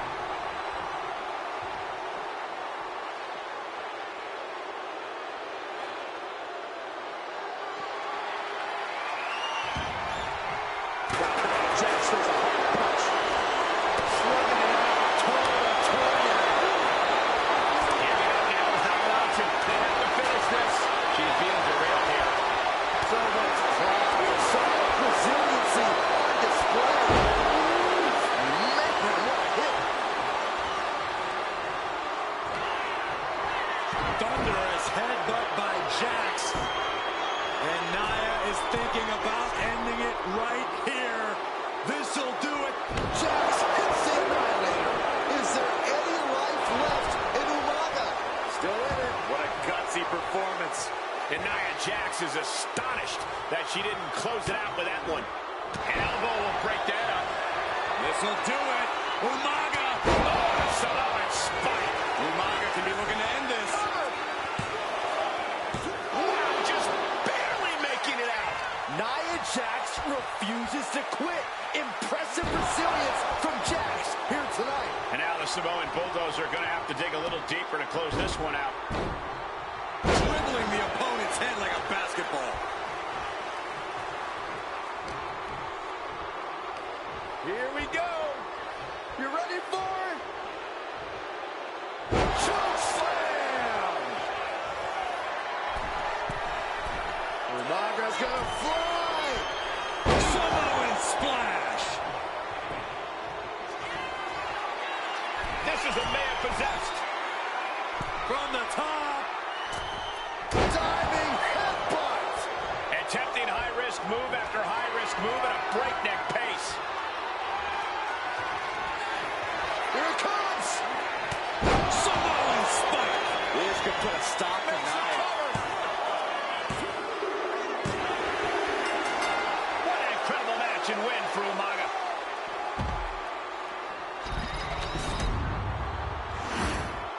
The winner of this match, and officially, your tribal chief, the Samoan Bulldozer, Umaga!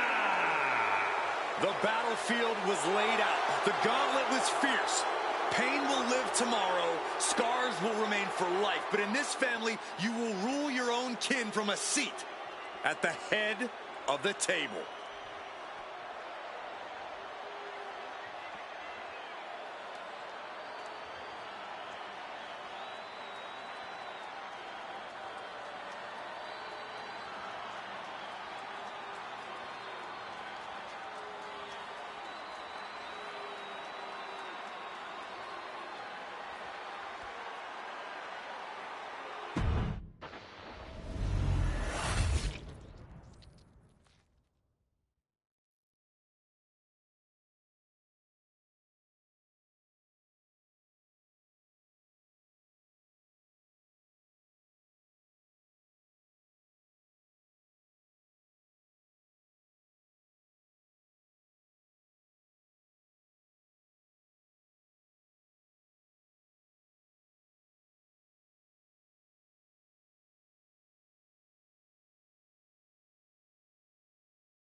Here we go. First two combatants locked in the one-hand structure. The original Bloodline versus the new Bloodline in the match beyond. The WWE Universe has wanted to see this war for some time, gentlemen.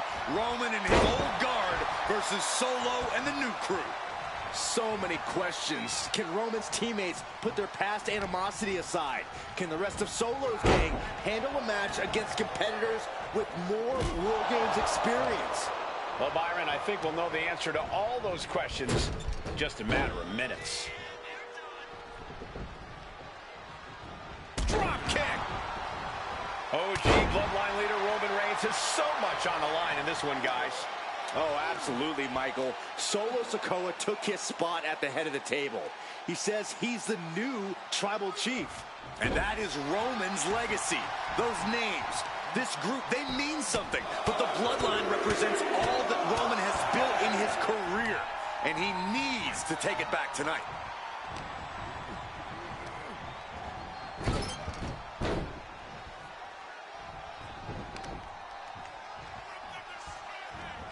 Using the knee. He is looking to do some serious harm. The crowd is counting it down. Next entry will tip the scales in their team's favor. Suplex. Gotta be a bit tough for Jay to from the top. Diving elbow drop. Are you kidding me? Jay has become relentless. Look out. Under the apron now, looking to stack the odds even higher in their team's favor here. A lot to prove from the new Bloodline tonight. Gentlemen, do you think they can do it? Absolutely, Cole. Solo Sikoa, Jacob Fatu, Tonga Loa, and Tama Tonga. Wait a minute. What are you doing? Oh, no! From above! Oh, my God! Using the verticality of the cage to brutal effect. I can't believe that connected. Jacob Fatu's able to dodge that. 8 men in this war, but one seems to be fighting his own internal battle. That man, Jimmy Uso.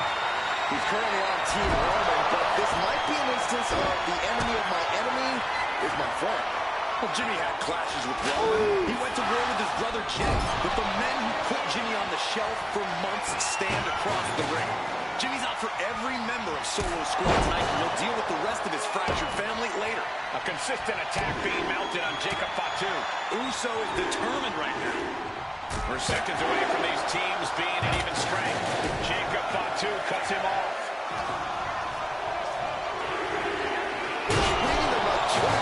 Adding insult to injury. Loa now entering the fray of Bloodline War Games. Just refusing to give up. Continues fighting. Yes, the trash can connects. Talk about taking out the trash.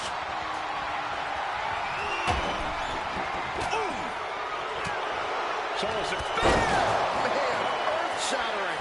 Is that all she wrote for Tonga Loa? Super kick. Good night.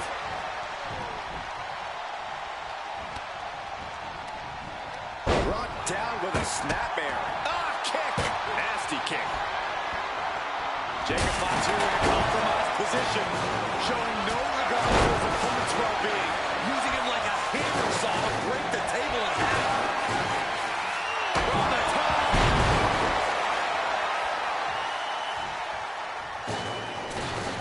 Oh, missed connection.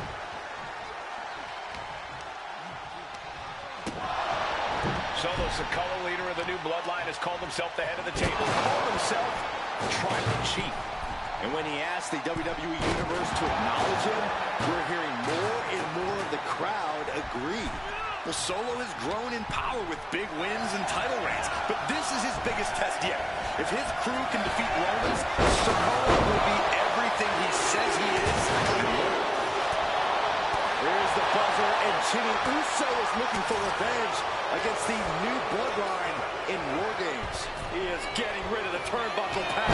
Don't say that too loud, Saxon. You might get caught. And now officially in the fray. It pays to be coming in and have more friends than foes in the cage.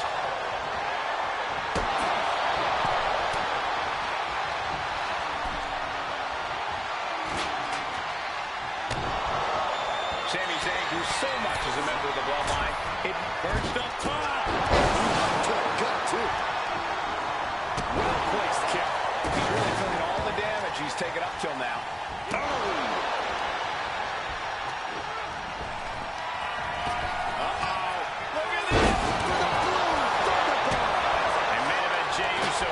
So big after that hit there.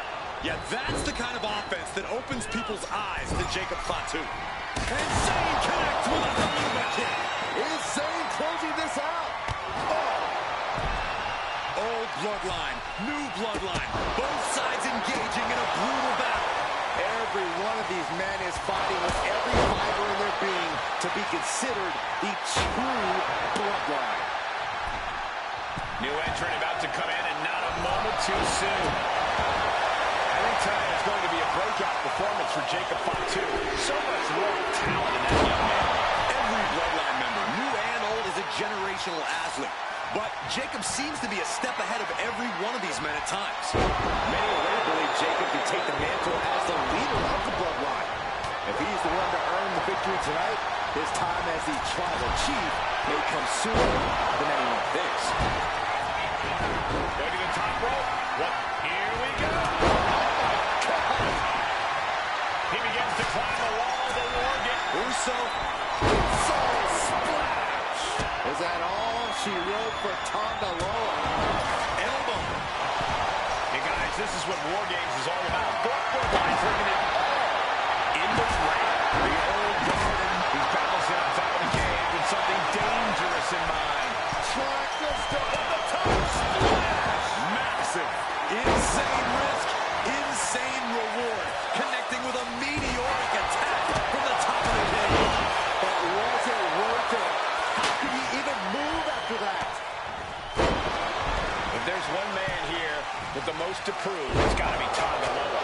We've often seen that the man with the most to prove ends up being the difference maker in War Games. And looking at Jey Uso. Jey can seal it here.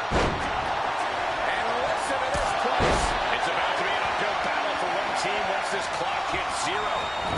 Super kick on them. Jimmy might have just finished things. And the tribal chief is now entering Bloodline War Games. Climbing into the ring, pretty much entering a war zone. Nicely done. The German scoop slam. Big boot. Overkick.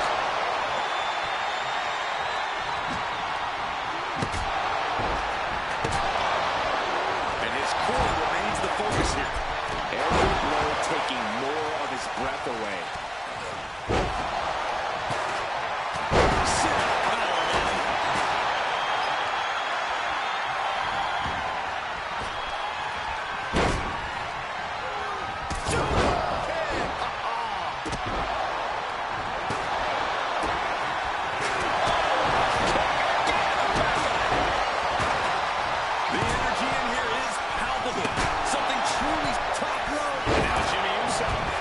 Fatu got a problem here.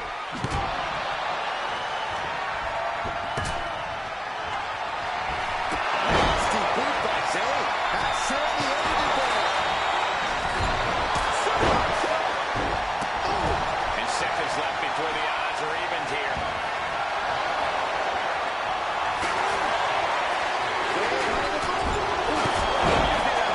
This was a track and field event. And now the new tribal chief, Solo Sikoa, joining Bloodline War Games.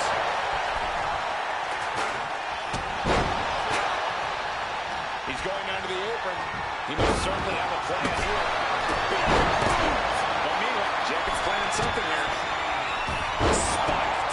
Jacob about to end this fight. Top rope, Uso splash by Jey. Crucial moment for Tonga Loa. He wants to level the playing field, and who can blame him after the last few minutes? Surging out of the ring, thinking something there can give their team a boost. Looks like...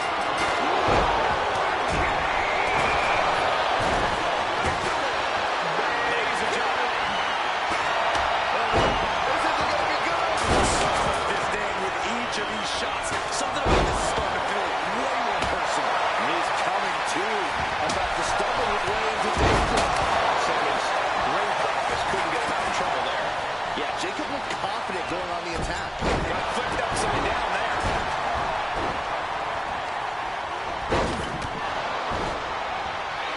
Legs trapped. What's next? Thunderous powerbomb. Scaling is unforgiving. Oh, my God. Into it. Look at the dangerous height here. Taking a moment to, oh my God. This is out of control. That was unbelievable. Taking insane risks to try to secure a win. What a cage match this has turned into.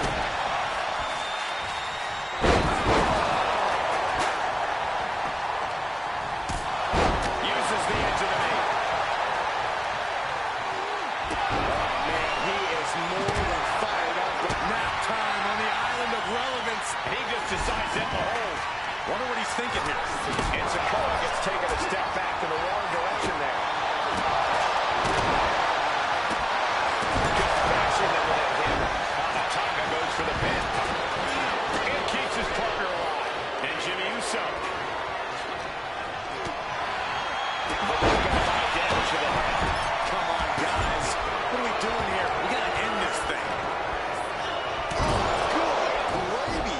Thrown into the corner with a little something extra. Oh, get ready. He's waiting for the perfect time. From the top. Great wherewithal there.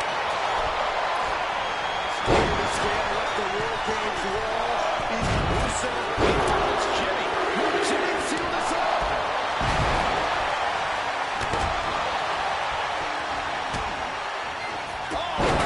Super kick, a double super kick.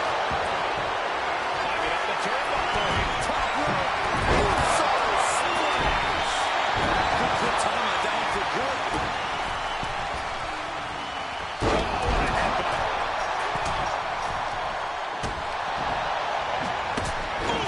Good defense from him.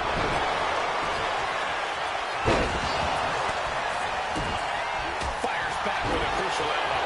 Look at Reigns, top rope. Oh, look at this. Well, meanwhile, here's Sami Zayn. No doubt, Sammy just ended this. Blast off. He has to be in a world of hurt here. The lights are out for Sakura. Choking inside cradle. Small packages could be it.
Sikoa.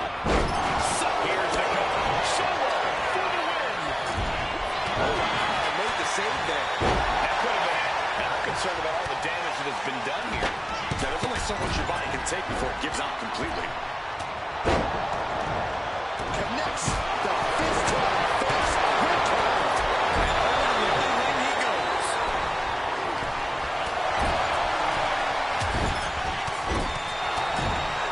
Non-stop blows.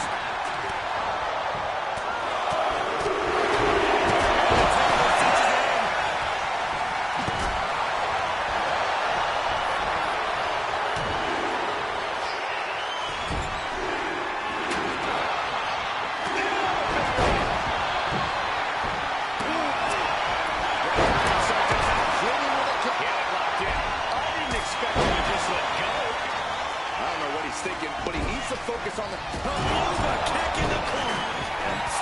Superman punch by Reigns.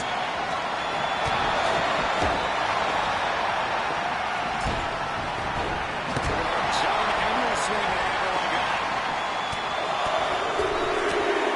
And Tara evades that.